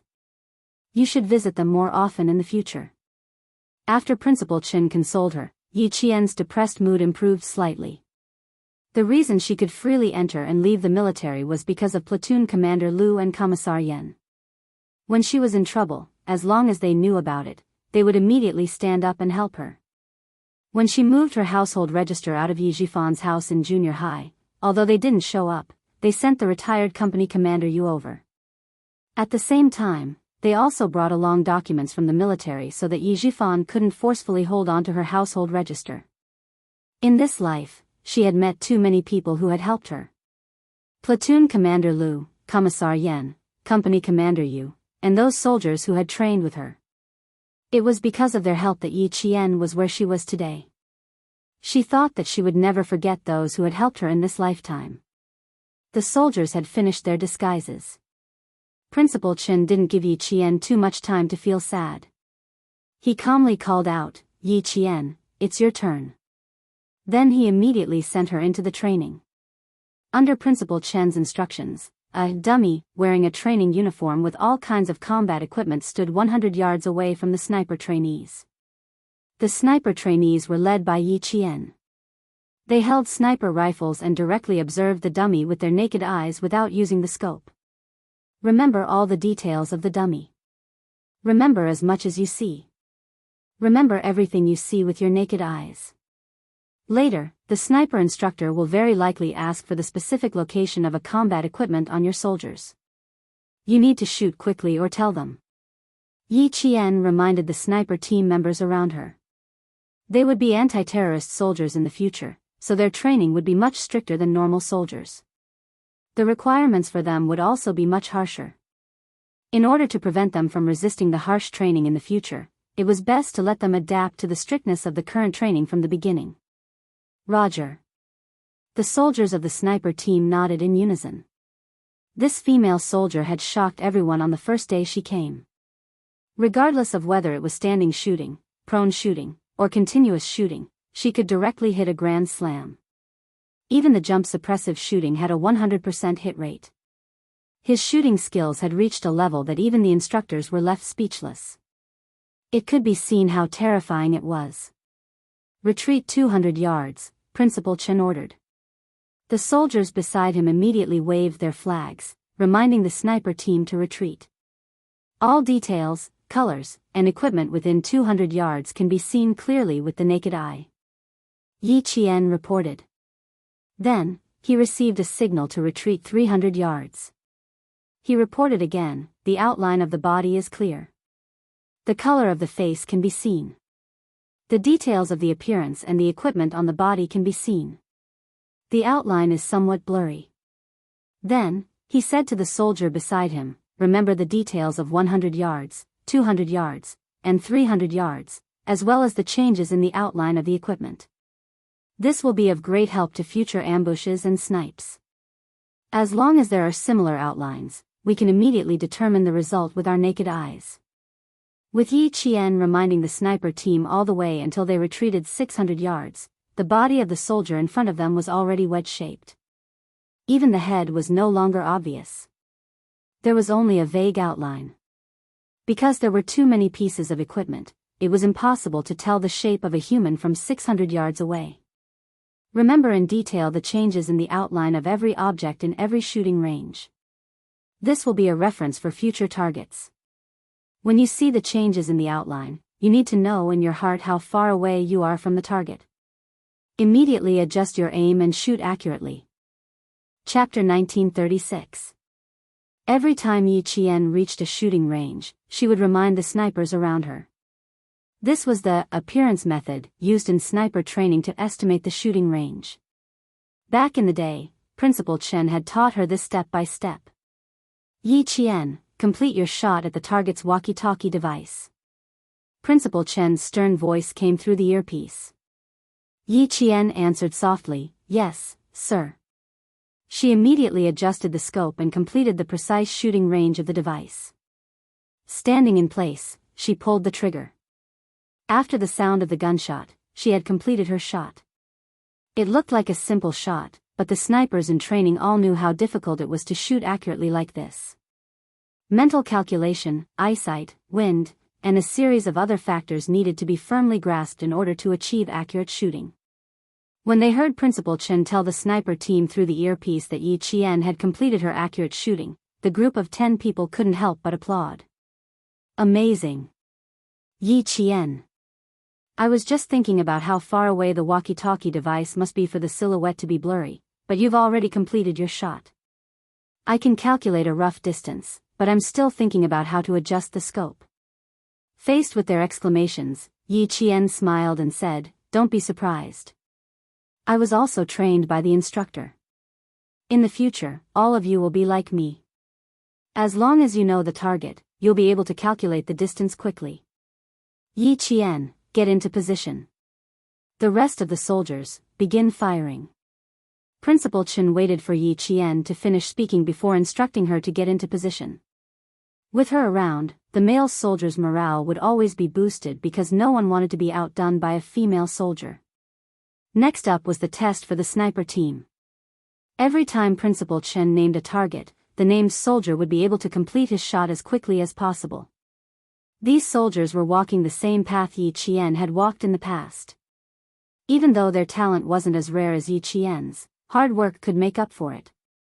After rigorous training, they were all definitely outstanding snipers. Principal Chen had never let his country down, nor had he ever let down the military that entrusted him with this responsibility. There was too much to learn in order to become an outstanding sniper. Even though Yi Qian had already reached a relatively high level, she couldn't stop learning. The only way to never stop was to never be eliminated. With a plan for revenge in mind, Yi Qian remained at the sniper base to complete her daily training with all the soldiers. Occasionally, she would leave the group during training breaks. Not for long, she would return to the group after a few minutes. Because she was a female soldier, the male soldiers could understand why she would leave the group. Even Principal Chen couldn't tell that Yi Qian had something on her mind. When it came to training, Yi Qian had always put her heart and soul into it. In order not to worry Principal Chen, she was even more patient and didn't rush things. She trained with the soldiers every day. It wasn't until a week before the spring festival that she finally told Principal Chen that she wanted to leave for about 4 to 5 days. After finishing the snow sniper camouflage training, Yi Qian said to Principal Chen, "Uncle Chen, I want to go to the Cemetery of Martyrs to pay my respects and have a reunion with some of my high school classmates. I'll return to the military on Lunar New Year's Eve." The snow sniper training was held in the forest designated by the military in the southern province. Before they left the mountain, Yi Qian had mentioned that she would go straight to the provincial capital after they left the mountain. Meanwhile, the truck would drive back to the sniper base. Principal Chen didn't suspect anything. In fact, he felt that it was indeed appropriate for her to visit Uncle Zhen and martyr son Xueqing, who were in eternal slumber. When they reached the fork in the road, Yi Qian got out of the vehicle. After the sniper team's truck left, she immediately ran towards the other side of the fork in the road. There was a vehicle arranged by Ho Zi waiting for her there. Chapter 1937. However, Yi Qian did not expect that Ho Zi would personally come to pick her up. When she opened the car door and saw Ho Zi sitting in the front passenger seat, Yi Qian was slightly startled and hurriedly called out, "Brother Zi." Ho Zi, who was wearing sunglasses, turned around and looked at Yi Qian, who was sitting in the back seat. Her charming peach blossom eyes revealed a hint of interest. "You recognized me at a glance. It seems that you have a good memory." Until now, Ho Zi still admired Yi Qian's memory. She had never met anyone with such an extraordinary memory like her. Even if you put on makeup and disguise yourself as someone else, would still recognize you. Yi Qian replied with a smile. Ho Zi. She wanted to look for her in her previous life, but failed. In this life, she did not have such thoughts, but she just happened to meet her. How could she not have a deep impression of her? Ho Zi laughed even louder. "You said the same thing to sixth brother. I remember that when he was just a little older, sixth brother saw Yue crying when I quarreled with her. He came up and told me that if I dared to bully Yue again, he would not let me go. He also said that if I dared to let Yue down, he would be able to recognize me no matter what I look like. After 12 years, I heard something similar from you again. I say that you and sixth brother are really fated." Yi Qian also felt that way. In this life, she was indeed fated to be with Captain Xia. Ho Zi admired Yi Qian. Otherwise, she would not have accepted his call without hesitation. It was precisely because she admired Yi Qian that she would help him even if Xia Jinyuan was not in the middle. "Now that I am a law-abiding businessman, I can't deal with you as quickly as I did when you had a fight with a group of hooligans behind my hotel. I will lay out the front for you. You will have to take your time with the rest. But don't worry, if you leave any traces behind, I will still clean it up for you." When she received Yi Qian's call, Ho Zi was also very surprised. When she said that she wanted to take a person's eye tissue, she didn't quite believe it. She didn't ask for the reason. Instead, she asked behind Xia Yue's back how she wanted her to cooperate. She learned that all she needed to do was ask Sun Yaozuo to talk about a business deal, and she would take care of the rest. Yi Qian shook his head and smiled. "Thank you, Brother Zi. I'll take care of the rest myself. I won't leave any loose ends. I'll just create an unexpected disaster." Unexpected disaster? Ho Zi was a little interested. Smart people always did things tactfully, and Lao Lu's future wife was extraordinarily smart. She had a high IQ and knew so much. If she said there was nothing, he would really believe her. Ho Zi, who was interested, also wanted to watch the whole process. Unfortunately, he was now a serious businessman. Although he wanted to join in, he could only endure it. After washing his hands in a golden basin, he would no longer stain his hands with blood. He still had to abide by the rules of the underworld. As the Chinese New Year approached, the southern province was less bustling than before. There was a hint of desolation. The streets and shops were playing songs to celebrate the Chinese New Year, but it didn't add to the liveliness of the city. In Yi Qian's eyes, the liveliness and desolation had nothing to do with her. All she wanted was the tissue that hadn't been completely removed from Sun Yaozu's blind eye. It was snowing, and the shops were closed by 9 p.m. There weren't many people coming and going on the streets. Everyone shrunk their necks and walked hurriedly with their hands clasped together. The bus stop was even more deserted. There weren't many people taking the buses that passed by. The entire provincial capital was empty as the migrant workers returned to their hometowns for the Chinese New Year.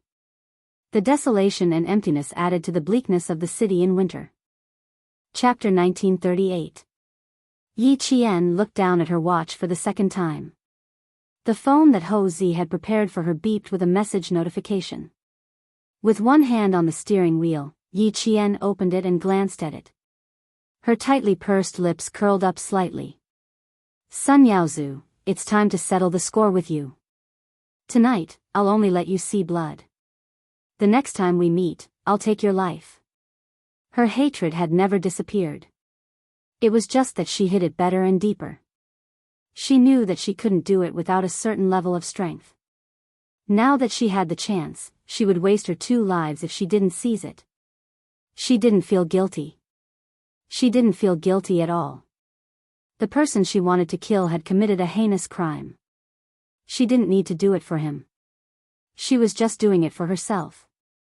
With a cold expression, she started the car and drove off. The car seemed to be going faster and faster. In the blink of an eye, it disappeared at the end of the street. In the hotel, Ho Zi glanced at the phone handed over by her assistant. There were only 2 simple words on the screen: "Thank you." Just like her, she was simple and pure. Even the way she did things was the same. Her actions were more daring than a man's.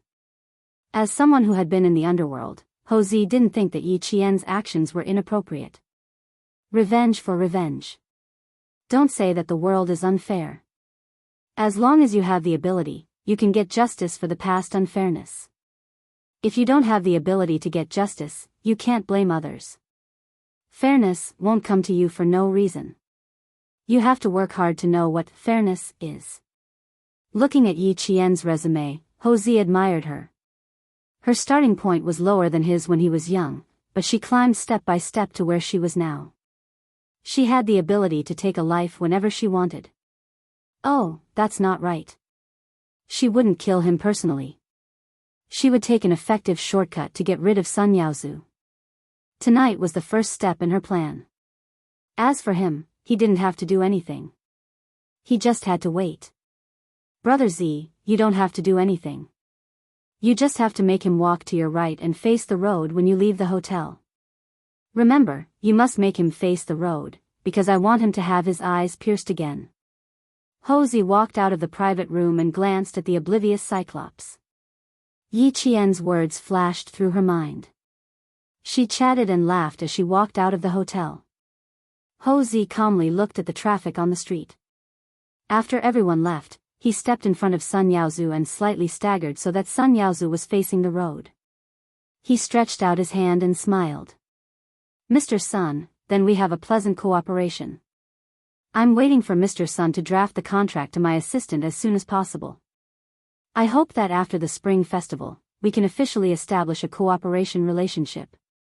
Sun Yaozu, who was now proud of his success, saw the boss of the underworld that he didn't dare to offend politely shake hands with him.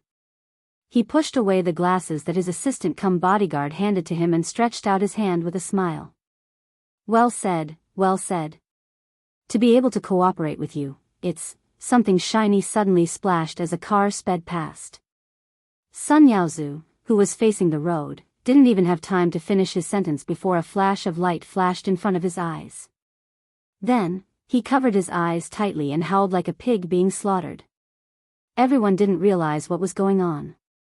Although Ho Zi knew that something would happen, he didn't expect it to happen so suddenly. The black car sped past.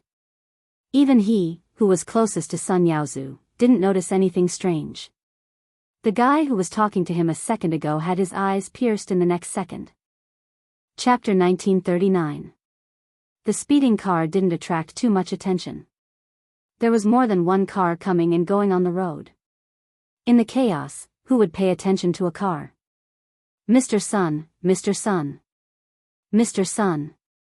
Mr. Sun, what's wrong with you? Blood, Mr. Sun. Mr. Sun is bleeding. Hosey roared, what are you panicking for? What the fuck are you all panicking for? Call the ambulance. You guys, bring me the hotel's sterilized towels, quick. At this time, the boss of the underworld showed his majesty. Although he was wearing a tailored suit, he looked elegant and calm. Then, he roared and immediately calmed the panicked scene. The waiter brought the sterilized towels. Hosey said to Sun Yaozu, who was howling in pain, Mr. Sun, cover it with the towel first. There's a lot of blood. Sun Yaozu was in so much pain that he couldn't listen to anyone. He felt the pain again after more than 16 years. It was so painful that he wanted to roll on the ground. It was so painful. I'll cover it with the towel for you. You can't stop the bleeding with one hand. Hosey looked at the blood flowing out between his fingers. His expression didn't change at all. He was used to seeing this kind of blood. What he was interested in was, how did old Six's girlfriend manage to injure Sun Yaozu's eyes without even showing herself? Compared to the blood in front of him, he was more interested in how she injured him. It seemed to be quite serious. The bleeding couldn't be stopped. Who did this to me? Sun Yaozu, who was in so much pain that his whole body trembled, said intermittently. He wanted to say something fierce, but because of the pain, he seemed to be very cowardly. Hosey said seriously, it shouldn't be someone's intention. Based on Mr. Sun's position just now, if there really was someone's intention, all the vital parts would be exposed. But it's not certain. Mr. Sun, you'd better investigate this matter carefully. You also know that the land you bought is the most promising piece of land in the southern province. It's possible that someone is holding a grudge. You're bleeding too much. You offended Mr. Sunday. After saying that, Hosey grabbed Sun Yaozu's wrist and pulled hard. He saw a glass-like fragment embedded in his eye. In the light, the sharp fragment flashed a bloody light. Amazing. He still couldn't figure out how she did it. It actually hit the damaged eye right in the middle of the eye. When Hosey covered his eyes with the towel, he gently wiped his eyes with his fingers. When he saw a trace of blood on his fingers, he immediately withdrew his hand and picked up another towel to wipe his eyes. He threw the towel to his assistant and gave him a faint look. The assistant nodded slightly and held the towel in his hand. He then said to Sun Yaozu's bodyguards, leave 2 of you to guard CEO Sunday. The rest of you should go and take a look around. Whether it was an accident or premeditated, we have to find out. These bodyguards couldn't be compared to Hosey's bodyguards who had seen blood, but they were all strong and powerful. 2 of them stayed behind to guard the door, and the rest quickly went to check the surroundings. Sun Yaozu couldn't even use his strength to cover the broken eye socket when the glass fragment splashed into it. Now, as long as he touched the fragment, his howls would be much louder. Yi Qian drove the car to the side of a small road without surveillance. After a while, she heard the sirens of the ambulance. She lowered her head and looked at the rubber bands that could be bought in the small shop. The corners of her mouth curled up slightly. She put the rubber band that had helped her out into her pocket. Chapter 1940. Hosey's assistant walked over from the darkness. He obeyed Yi Qian's instructions and walked around the 2 intersections to the black car parked under the shade of a black tree. Miss Yi, Brother Z asked me to give this to you. He took out a towel with eye tissue from his pocket and handed it to Yi Qian respectfully. He knew about the entire plan. Because of this, he felt that the girl in front of him was terrifying. She didn't even show her face. She just drove over and injured someone's eye. He could drive over and kill them with a gun while he was at it. This was something he could do too. However, he couldn't hit the target with just a piece of glass. He had held a gun with Brother Z before. Yi Qian took the towel that smelled faintly of blood and said, "Thank you," in a low voice. He didn't stay any longer and immediately drove away. She needed to rush to the private hospital Ho Zi invested in and give the towel to the laboratory technician. She wanted to get the results as soon as possible. She didn't want to wait any longer. When the car started, Sun Yaozu was also carried into the ambulance. Ho Zi didn't leave and personally accompanied him to the hospital. The assistant didn't go with them. When he came back, he nodded slightly at Ho Zi to indicate that the matter was done. In the chaotic scene, no one would notice the secret movements and no one would notice the subtle communication. It was already past 3 in the morning when Ho Zi arrived at the private hospital he invested in. The assistant told him that old Six's girlfriend was waiting for the results and didn't want to leave. Ho Zi, who was dressed in a suit, walked into the room specially prepared for him to rest. He leaned against the window and teased Yi Qian, who was looking out the window. "It's the same even if you come over tomorrow morning to get the results. Are you afraid that my hospital will run away?" Yi Qian, who was in a daze, immediately reacted. He stood up straight and thanked Ho Zi. "Thank you so much, Brother Z. If it wasn't for you, it would have been difficult for me to take his eye tissue." "Don't thank me. I didn't do anything. Since he got a few good pieces of land from Director Yi of the Construction Bureau, as a serious businessman, I have been thinking about cooperating with him. Your matter is just a matter of convenience, you don't have to thank me." Ho Zi closed the door behind her and sat on the chair. She crossed her long legs and placed her hands casually in front of her abdomen. She asked her with interest, "I really want to know how you managed to get the glass shard in his eyes. Even if you opened it with one hand, your other hand shouldn't be that strong. Humans have 4 limbs. Our hands can drive, and so can our legs. I just used my knees to control the steering wheel, and then I used a rubber band to shoot the glass shards into his eyes." Yi Qian did not hide anything. If he wanted to know, he could just tell him. He did not need to worry about exposing himself. Although it sounded unbelievable, Ho Zi, who had seen Yi Qian's abilities, believed it. She suddenly realized, "I see. That would explain it." She could drive with both hands and even drive with her knees. For a moment, Ho Zi looked at Yi Qian with a subtle gaze. Old Six, do you know what kind of girlfriend you have?" "Brother Z, I'm used to seeing all kinds of storms. When I first heard about it, I was a little scared. She was smart and courageous, and she was also very capable. It was best to be friends with someone like her, not enemies. After I get the results, I'll get someone to send you directly to the hotel. It's the same suite that old Six used to live in. It's always been empty." Ho Zi was satisfied with the answer. "I'll take care of the rest. He won't be suspicious."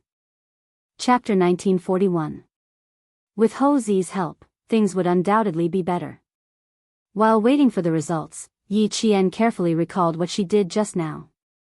She made sure that she did not leave any loopholes, but she did not reject Ho Zi's help. She could only sincerely thank her again. In the face of her politeness, Ho Zi couldn't help but laugh. "We're family, so don't speak like 2 families. You're being too polite with me." Seeing the girl in front of him become a little embarrassed because of his words, Ho Zi laughed out loud. She was a somewhat contradictory girl.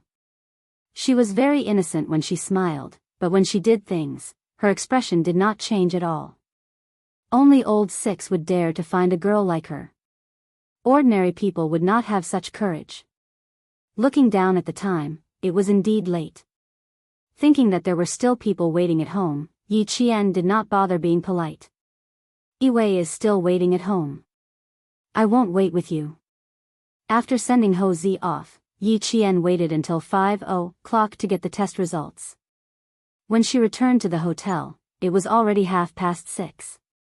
She did not lie when she told Principal Chen that she was going to attend the Southern Province High School class reunion. There was indeed a class reunion.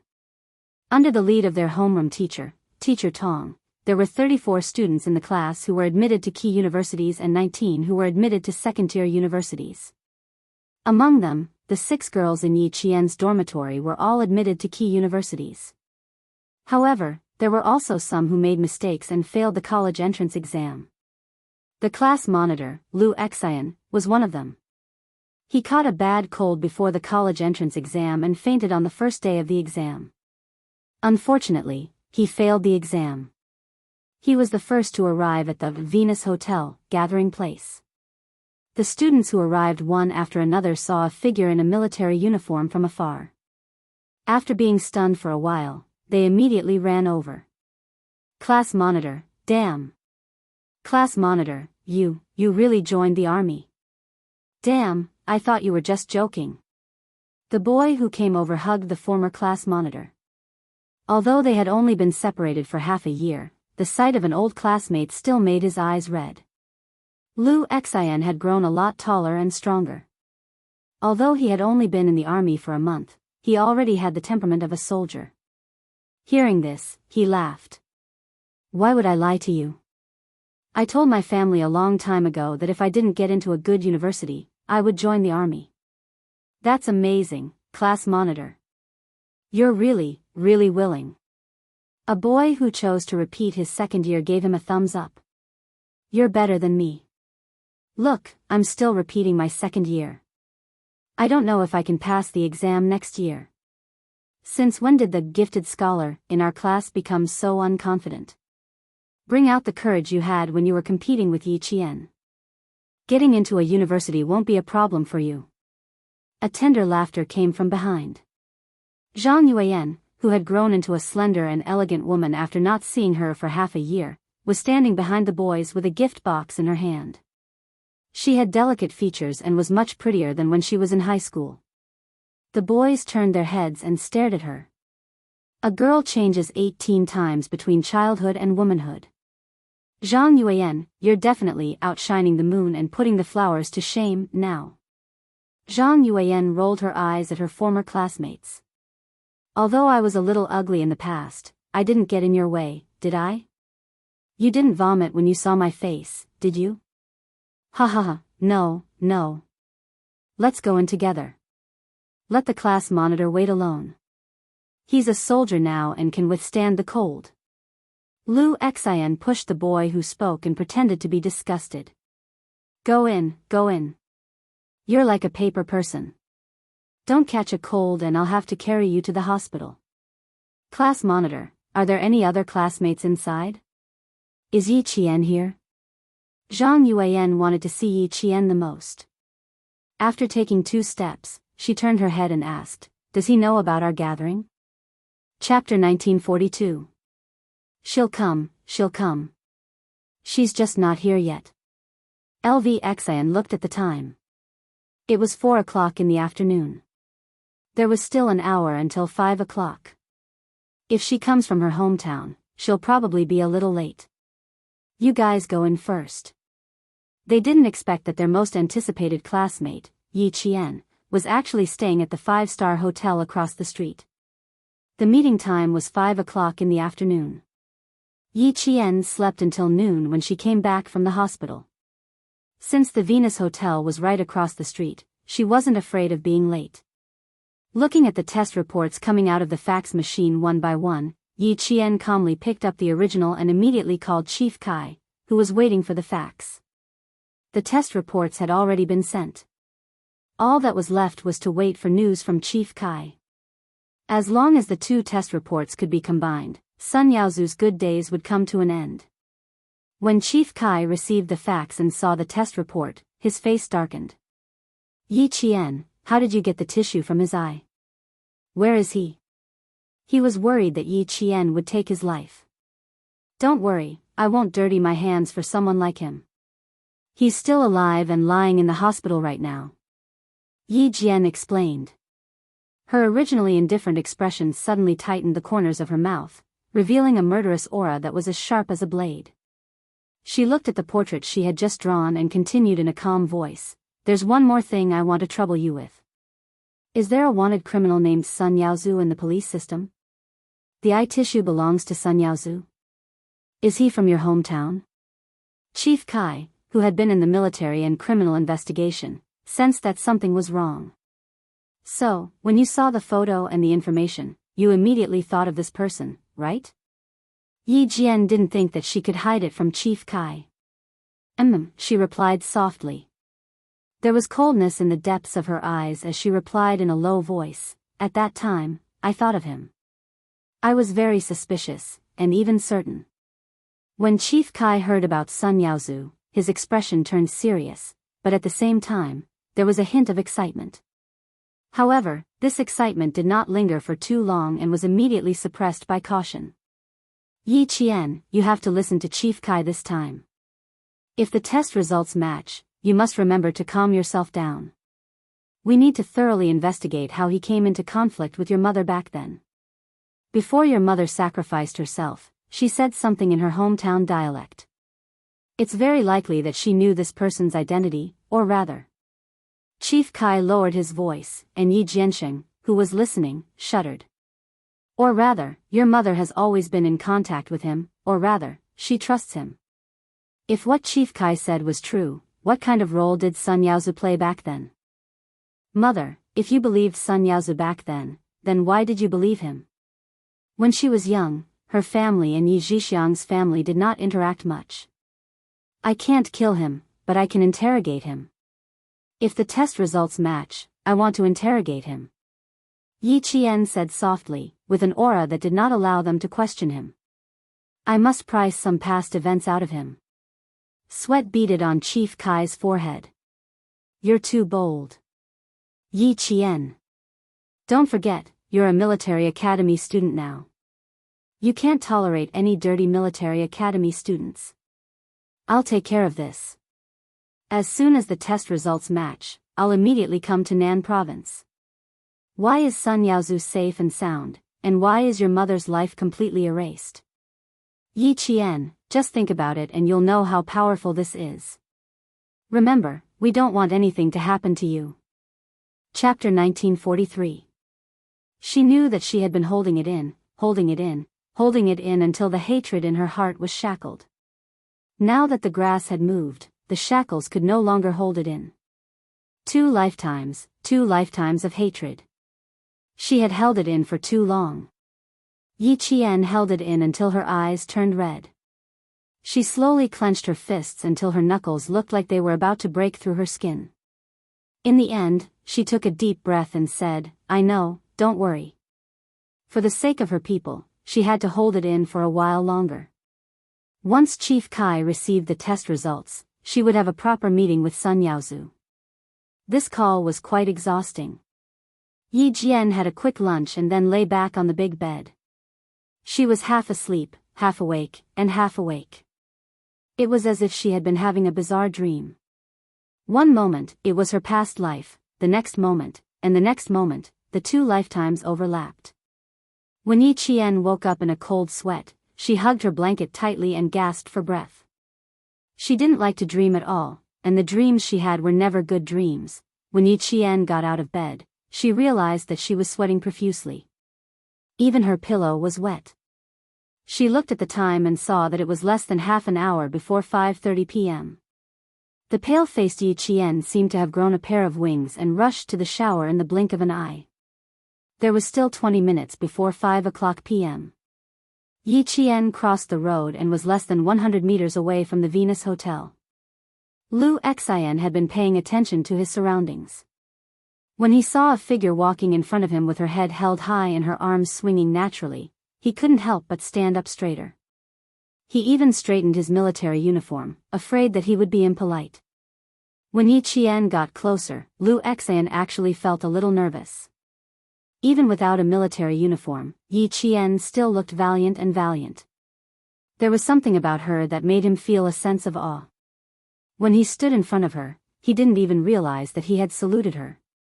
Standing in front of Lu Xian, who was wearing a military uniform, Yi Qian was as surprised as the other students. She was about to ask, Class Rep, did you really join the military, when Lu Xian saluted her instead. The military salute came a little too suddenly. Yi Qian, who was not prepared, reflexively returned the salute. Hey, do you still need to salute each other?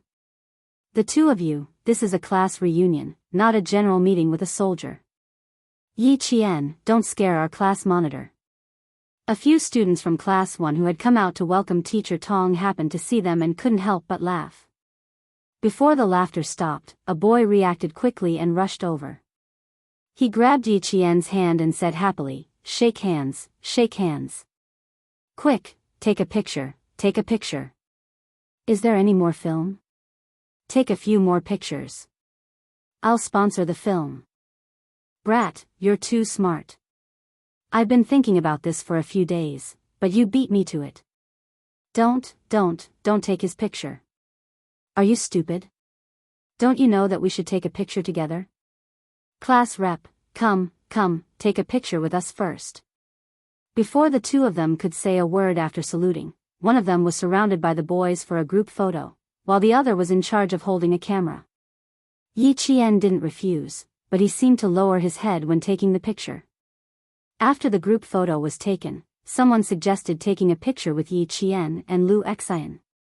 Lu Xian, who was still holding a camera, laughed and scolded, "You're so troublesome. We don't have much film left, use it sparingly." Yi Qian's eyes moved slightly. It seems that the class monitor noticed that he lowered his head. There were still a few boys who wanted to welcome Teacher Tong, but they didn't say anything else and only said that they would take the picture during the reunion. Chapter 1944. Yi Jian waved at them and smiled at Lv Xian. "Monitor, it turns out that you weren't joking at that time. You should still be in the recruit training camp at this time. Soldiers knew soldiers best." The other students didn't ask. "I wasn't assigned to any other place, even our southern province. I didn't expect the company commander to agree and really give me 2 days off." Lv Xian, who had been straightening his back, answered with a smile. His tone seemed a little restrained. "It's not that simple. Just agree to it. Recruits have to apply for leave when they enlist. Monitor, you can't get 2 days off so easily." Yi Qian, who understood the military, didn't believe it was that easy to get 2 days off. Even military school students were hard to get, let alone the army. The company commanders who were more humorous and easier to talk to would usually have a lot of ideas to deal with the troublemakers in the dark. As for the company commanders who were domineering and stood by their words, don't even think about mentioning them. A new recruit applying for leave after only a month in the army. Did they think that the army was their home and they could do whatever they wanted? The company commanders under platoon leader Lu and political commissar Yen were easy to talk to, but no recruit had the guts to ask for leave after 2 days in the army. "They really gave me 2 days off. I even asked for leave on a paper. If you don't believe me, take a look." Lv Xian stared at him with an imposing manner. His hair was slightly numb. He hurriedly opened the pocket of his coat and took out a carefully folded piece of paper. "Look, there's the company commander's signature on it." Yi Qian saw that he was so nervous that sweat appeared on his forehead. He couldn't help but laugh out loud. This wasn't like the smooth and slick squad leader. He looked him up and down for a while. "Why do you look like a different person? You haven't even finished your recruit training. You shouldn't have changed so much. You don't even look like our squad leader." She didn't take it. Lu Xian became even more nervous. He opened the paper and handed it to her. "Don't change the topic. I have to show you my leave request. Look, here, my company commander's signature. There's also a clearance stamp. There's also a time to return to the army. I have to return to the army tomorrow at 5:00. Yi Qian glanced at it. It was really close. It was when the anti-chemical regiment finished their training in the second year of high school. Isn't it close? I was also surprised. How did I get assigned to the anti-chemical regiment? However, my squad leader said that we might not be assigned to the anti-chemical regiment. It's very likely that we'll only be assigned to the recruit training camp." Lv Xian saw that she believed him. He was afraid that the wind would blow the leave slip away, so he carefully folded it and put it back in his pocket. He said, "I don't know why the company commander gave me 2 days off. I guess it's because I performed well. The better the performance, the stricter the unit would be. The class leader's good performance gave her 2 days of leave. From her experience, after the 2 days of leave, the class leader would fall into an abyss of suffering from the special care of the unit leaders. It's a pity that the class leader still doesn't know the tactics of the military leaders. It's better not to remind the class leader so that she won't be in a good mood during the gathering. Yi Qian deeply sympathized with this. Lv Xian, who didn't know the tactics of the military leaders, didn't know what the days would be like. He urged her, "Go in and sit down first. All the girls in our class are here." Zhang Yuan asked if you were here as soon as she came.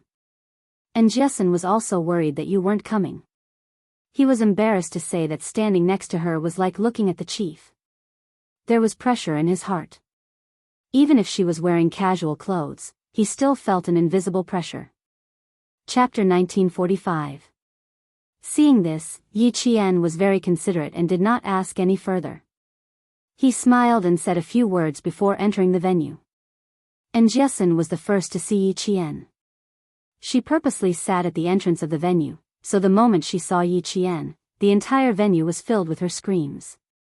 Then, she screamed so loudly that it almost shattered the chandeliers in the venue. "Yi Qian! My Jane Eyre! You're finally here." When she screamed, she had already hugged Yi Qian tightly. She bumped into him and hugged him, causing Yi Qian to choke and cough continuously. His ears were about to go deaf. Her screams were unusually loud and became the loudspeaker of the entire venue. The students who had not been paying attention to the entrance of the venue all turned to look at her. "You bumped into me so hard that my throat is about to spurt blood." Yi Qian tried his best to pull away from his best friend. Let go. My neck is hurting because of you." And Jessen immediately loosened her grip a little and said, "Tell me, you've been back for a few days. Why didn't you contact me? Were you busy with your man?" "Busy with your man?" Yi Qian's mouth twitched when he heard this. His best friend, who he had not contacted for a semester, had become even more ferocious. Zhang Yuan and the other girls who had been in the same dormitory as Yi Qian stood up at almost the same time. The 5 of them dashed towards the entrance. Yi Qian, they shouted loudly. The students sitting down could not help but stand up and smile collectively at Yi Qian, who had won the admiration of the entire class. They all smiled and greeted him. The party had not started yet, but because of Yi Qian's arrival, there was a small climax. Everyone gathered around to greet Yi Qian. Zhang Yuan and the other 4 girls were so excited that they were in tears. The reason why they were able to get into a top-tier university was because of Yi Qian. If it weren't for Yi Qian, it would have been good enough for them to get into a second-tier university. After all, the few of them had entered the school through connections. Otherwise, they would not have been able to enter the provincial first high school. And Jessen clung on to Yi Qian. She didn't want to leave, but faced with the enthusiasm of her classmates, she had no choice but to let go. "I finally get to see you. When did you come back? Why didn't he contact me? Did he arrive at the provincial capital long ago?" There were too many things he wanted to say and ask, so he quickly said, ask later. We are all waiting for you to come. Just now, I was wondering why you didn't come even though it's already so late. I was wondering if you weren't coming over. I've been on holiday for almost a week. I've been busy with some things and it's not convenient for me to go online. I only found out a few days ago that there was a class reunion. Yi Qian seized the time to answer his good friend's question first before speaking to the other students. Meng Wen, who had been competing with Yi Qian since the beginning of school, was still the same as before. She was the type of person who did not hold back with her words. She leaned on a girl's shoulder and said with a faint smile, "A top student who comes at the right time is indeed different. I almost thought that Teacher Tong had come. You are indeed the idol of the entire class. You are surrounded wherever you go. Meng Wen, it's a good thing that you got into a good school. If you got into a normal school today, the entire class would be jealous of you." Yi Qian looked at her with a smile. He raised his voice slightly and said teasingly, "It's also a good thing that you got into a good school. Otherwise, I wouldn't be able to cause trouble with my classmates today. Chapter 1946. In the 2 years of high school, other than Yi Qian, Meng Wen was the only one who had been criticized by Yi Qian in front of the entire class. However, Yi Qian was still quite magnanimous towards Meng Wen. Whatever she said, she would laugh it off and wouldn't really take it to heart. After all, she had lived 2 lives, and it would be ungentlemanly of her to haggle over every little thing. In addition, Meng Wen was just being stubborn with her words and didn't do anything shady. Yi Qian, who had always disliked arguing with others, wouldn't make things difficult for her. However, it was different today. It was already rare for them to meet each other. In the end, as soon as they met, Yi Jian's mouth was already unforgiving. No matter how good Yi Jian's temper was, she could not tolerate Yi Jian's inappropriate words. What did she mean by a top student who came on time? She insinuated that she came on time on purpose and even mentioned Teacher Tong. Could it be that after half a year in college, she had forgotten the most basic principle of respecting your teachers and teaching? Meng Wen was someone who was amenable to the soft but afraid of the hard. She had always been used to going against Yi Qian. Although she was reluctant to part with Yi Qian after graduation, she couldn't help but feel a little arrogant when she saw that Yi Qian was still so popular and wanted to poke her. Who knew that Yi Qian, who had always disliked arguing with her, would actually embarrass her this time? Meng Wen couldn't react for a moment. When the surrounding students saw this, they all laughed together. They pushed Meng Wen, whose face was beginning to turn red, and joked, "Do you know your mistake now? Don't let Yi Qian give in to you every time. Giving in to you is her magnanimity. Meng Wen, don't always take Yi Qian's magnanimity lightly. Even a rabbit bites when it's anxious. You came up with such thorny words. We've been separated for half a year, and you're already a college student. How can you still be so petty? You're a top student after all." Meng Wen's face was already as red as fire, but she refused to admit her mistake. She straightened her neck and said, "I was born with such a mouth. You guys just ignored me." Yes. We all know that you're good at talking, so we're paying attention to you. If you have a sharp tongue and a sharp heart, not many people would dare to talk to you." Seeing this, Jessen laughed and fell into Yi Qian's arms. She said, "My stomach hurts." Even if she wanted to nitpick, she had to look at the time. Her classmates hadn't seen each other for half a year, and they weren't even in a hurry to catch up, unlike her. "Meng Wen, you have to change that mouth of yours. What if you meet a boy you like in the future? You clearly like him, but your mouth doesn't spare him. Even boys will be scared by you." And Jessen teased her. She didn't like her in the past, but Yi Qian told her that some people were just like that. They said things that offended others easily, but they were still kind at heart. Meng Wen was such a person. When she heard that the house in Yi Qian's hometown had been washed down by the rain, she was worried for a long time. Her classmates knew about it, so they didn't target Meng Wen. They only reminded her to watch her words in the future. However, Yi Qian saw a flash of awkwardness in Meng Wen's expression because of Jessen's words. He raised his eyebrows slightly and felt that there was something going on, so he joined in the teasing. "Meng Wen, I think what Jessen said makes sense. If that's really the case, won't you regret it to death?" "Sigh, I already regret it to death." Meng Wen sighed heavily. She was really worried. "It wasn't easy for my heart to ripple, but I scolded him and chased him away. I regret it so much that I'm beating my chest." When the surrounding classmates heard this, they actually wanted to persuade her. No one knew who was the first to laugh out loud, but they all laughed. Chapter 1947.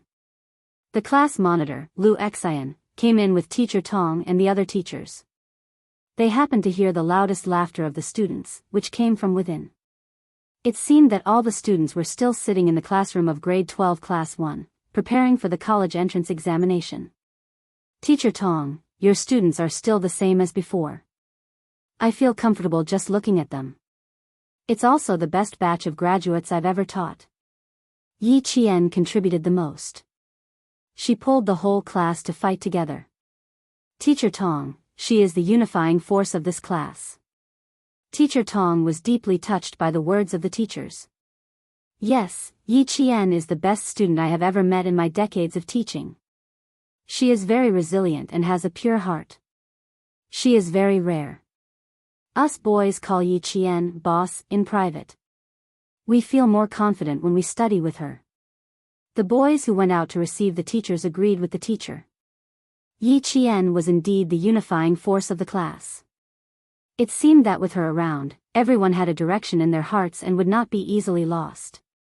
A long time later, when the news media interviewed this teacher who had taught a female general, 2 leaders of the Great Hall, 5 provincial officials, a diplomat, and several big entrepreneurs, they asked her what teaching methods she had used to let these students achieve the glory of number 1 high school in the province. The news media asked her what teaching methods she had used to let these students achieve the glory of number 1 high school. At that time, the white-haired teacher Tong smiled and said to the reporter, "Because there is one person who is the unifying force of the class of 99. My students all say that with her around, their goal and hope will always be there." The reporter asked teacher Tong, who had dedicated her life to education, who was the person she was talking about. Teacher Tong smiled and looked at the photos of the class of 99. After a long time, she answered, "Who do you think is the unifying force of this class?" At this moment, the students of grade 12 class 1 didn't know what their future would be like. When they saw teacher Tong and the other teachers standing at the entrance of the hall, just like how they used to do in class, they immediately stood up respectfully and greeted the teachers one by one. Yi Qian loved the 2 years of high school. Although there were teachers like Yi Ying and Yao Jing, all the teachers stood by her side and handled the matters between the students fairly. As for the form teacher in junior high, she had already forgotten about it. The time of laughter passed faster than any other time.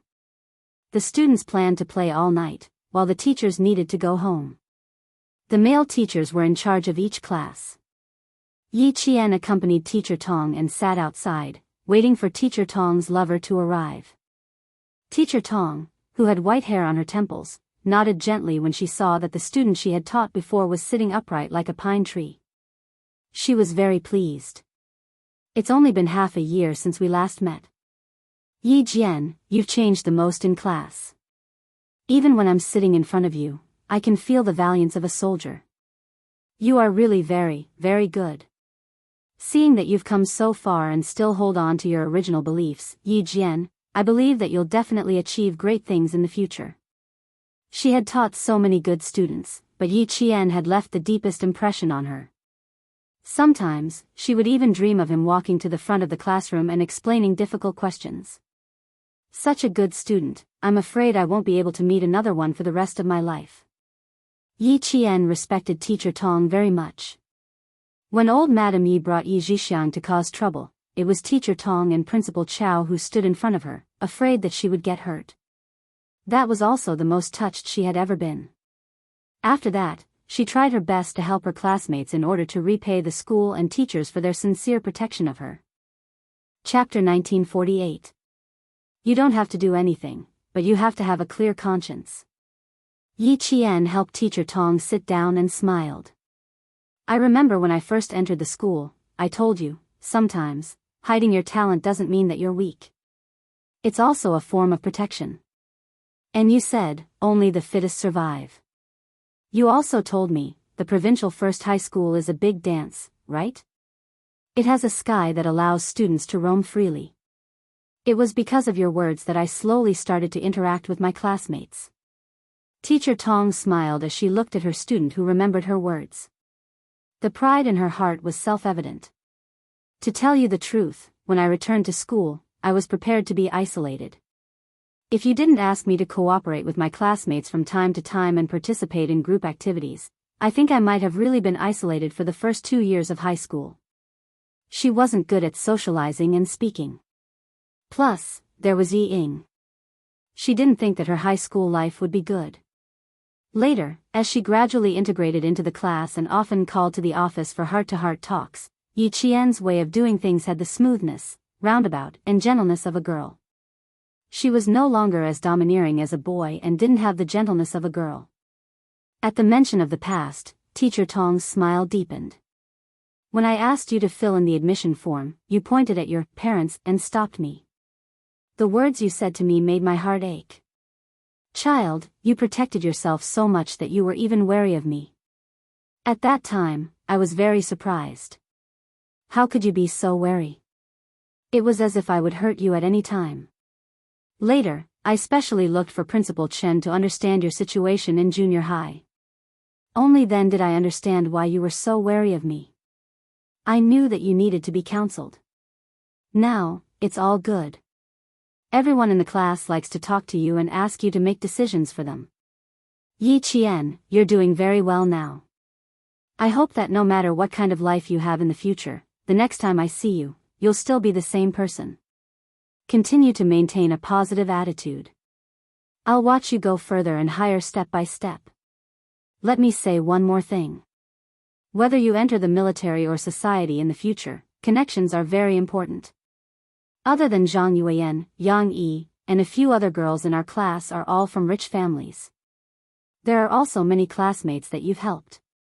Their families have certain connections. Look, Zhang Yuan and Yang Yi's families are paying for today's event. They're not giving me face, they're giving you face. There are also a few other parents who called me to thank me properly and hope that I can give them your contact information. Yi Qian, this is your network. As long as you continue to work hard and stand at the height where others want to befriend you, your path will become wider and wider. Even if you encounter a temporary difficulty, those who you have helped before will extend a helping hand to you. The life experience that society gives you will also give you more stage space. All of this comes from your hard work and is inseparable from yourself. When Yi Qian heard this, he seemed to understand something. His clear eyes widened slightly. After a while, he said in a low voice, "Back then, when you arranged for me to live with Zhang Yuan and the others, was it to teach me how to maintain certain connections? It's good that you know it in your heart. There's no need to say it out loud. This is also the only selfish thing that I've done." When Teacher Tong saw that her student only understood her arrangement at this moment, the kind smile on her face deepened. Chapter 1949. Yi Qian held Teacher Tong's thin hands tightly and said softly, "Thank you, teacher. If you didn't say it, I really wouldn't have known about your good intentions. Since I won you over from class 6 to class 1, as your form teacher, I have to be responsible for you.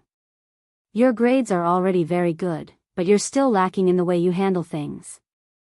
I'll do my best to help you, but you still have to rely on yourself to stand up." Then Teacher Tong teased her like an old child. "I'm also very proud.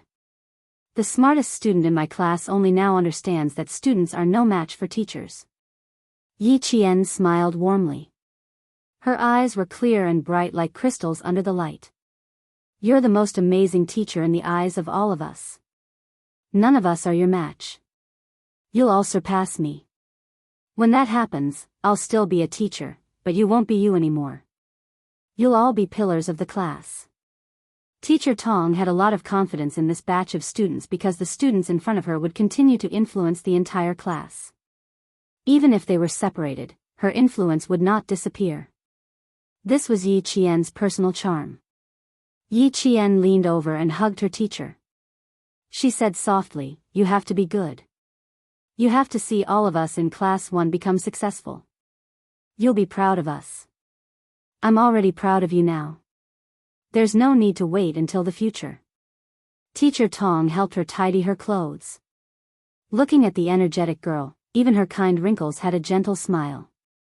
Lu Xian looks just like an adult when he wears a military uniform. He's very masculine. It's a pity that I didn't see you in uniform. Next time, send me a picture of you in uniform. I want to see what you look like in uniform. It was just a small request, but Yi Qian couldn't fulfill it. She said softly, "Teacher, I'm sorry. I intentionally avoided taking pictures tonight. I couldn't avoid the group photo, so I made some small movements and didn't get a picture of my face." Her words stunned Teacher Tong. Couldn't students take pictures in military schools? There wasn't such a rule. Yi Qian lowered his eyes and explained softly, "There are some unspeakable reasons. Please take a look." Although teacher Tong did not understand why, she believed that there was indeed an unspeakable reason. She smiled slightly and said, "I know that you are not an ordinary college student now. You are a soldier who will serve the country in the future. With your ability, I am afraid that you are not an ordinary soldier." "No, it's fine. Just pretend that I didn't say anything. Study hard and do well in the future. I will always support you." The fact that Yi Qian was able to meet a teacher with such high moral standards had a deep impact on him. It had also affected the entire grade 12 class 1 students. After sending teacher Tong off, Yi Qian returned to the meeting room. Then, a group of people went to the hotel's KTV. All of them wanted to stay up all night. Zhang Yuan and Yang Yi's father would pay for all the expenses and told them to thank Yi Jian again. Zhang Yuan and Yang Yi's father would pay for everything. Yi Qian and Lu Xian did not drink. In the end, they went to the second half of the night with a few other students who did not drink to take care of the drunk students. Yi Qian didn't know whether to laugh or cry when Meng Wen ran onto the stage with a beer bottle in her arms and shouted that she wanted to win someone over. Chapter 1950. This time, Jessen was very obedient. She only drank a few glasses of beer and did not dare to drink too much. She was afraid that if she got too drunk, Yi Qian would not be by her side when she woke up the next day. Although they had agreed to party all night, in the end, Yi Qian arranged for them to stay in a hotel. 4 of them shared a room. When they were done, Jessen could not even straighten her back. Yi Qian did not drink, but he smelled of alcohol. When he came out of the shower, he saw Jessen lying on the bed, looking at him with sparkling eyes. "What's with that look? I already said that I would chat with you tonight. You can't believe it. You guys are all so mysterious. You said that you would accompany me, but in the blink of an eye, you disappeared. You guys?" Yi Qian sat on the edge of the bed while drying his hair. He asked her with a half smile, "Who else? Tell me about it. It sounds like there's a story, and it's not a simple one. I'll go take a shower first, then I'll tell you. It's a long story. I have to tell you slowly." And Jessen blew into her palms. She looked at herself with disdain. What a strong smell of alcohol. "Wait for me. Don't sleep. I'll be done soon." Yi Qian did not feel sleepy. The class reunion was very warm. Even the students who had failed the exams chose to attend instead of avoiding it. In their words, 1 year later, we'll be good men again. Everyone chose to revise. With their abilities, their grades would not be too bad. The only pity was that the class monitor, Lu Xian, did not repeat his studies and chose to join the army. Yi Qian suddenly slapped his forehead. Why didn't he remind Lu Xian that he could enroll in a military school even if he joined the army? As long as he met the basic requirements for enrolling in a military school, he could definitely give it a try. Thinking of this, Yi Qian recalled Lu Xian's room number and dialed it without hesitation. He had to take care of a few drunk boys, so he was definitely not resting.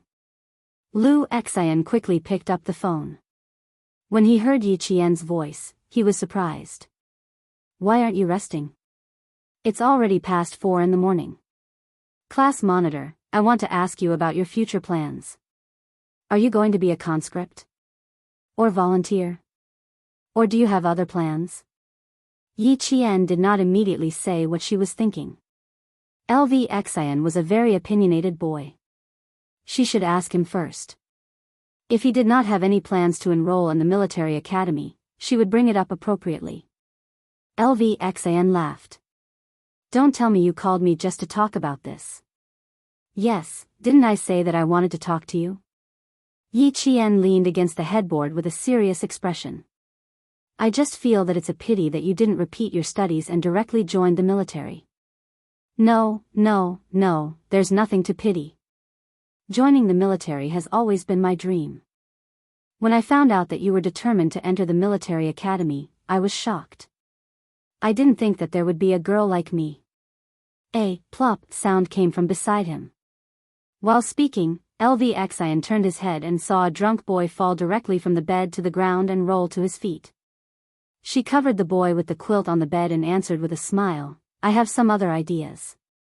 I'll talk to you when I have the chance. I don't know if it'll work out yet. If it does, I'll get in touch with you. Since he already had plans, Yi Qian did not mention it again. After exchanging a few words with him and saying, good night, and Jessen walked out of the room with wet hair and slippers. When she saw Yi Qian hanging up the phone, she giggled and asked, no way. You were on the phone with that person at your house? I realize that you're getting more and more troublesome after going to university. Why don't you blow dry your hair? We can have a good chat after you're done. Yi Qian left half of the bed empty and waited for her to dry her hair. Chapter 1951. I was afraid that you wouldn't be able to wait any longer, so I decided to blow it a few times. And Jessen jumped onto the bed and nimbly got under the covers. She looked at her best friend with a smile, and the more she looked at her, the deeper her smile became. It made Yi Qian's hair stand on end. What a strange look. Who are you looking at through me? Who are you thinking of? She smiled so sweetly as if she was in love. A guy who's been chasing me. He's just like your husband. You both know him. And Jessen pursed her lips and smiled, revealing a row of neat, white teeth. Come, guess who he is.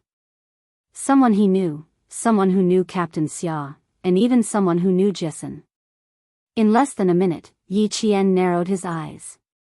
When did the two of you get together? He was a little surprised, but not surprised. He had heard from Xia Jinyuan that the T6 guy was interested in Jessen. What was surprising was that Zhang Bin had liked Jessen for so many years, but in the end, the T6 guy beat him to it. He wondered if he was so angry that he wanted to bang his head against the wall. I don't think so.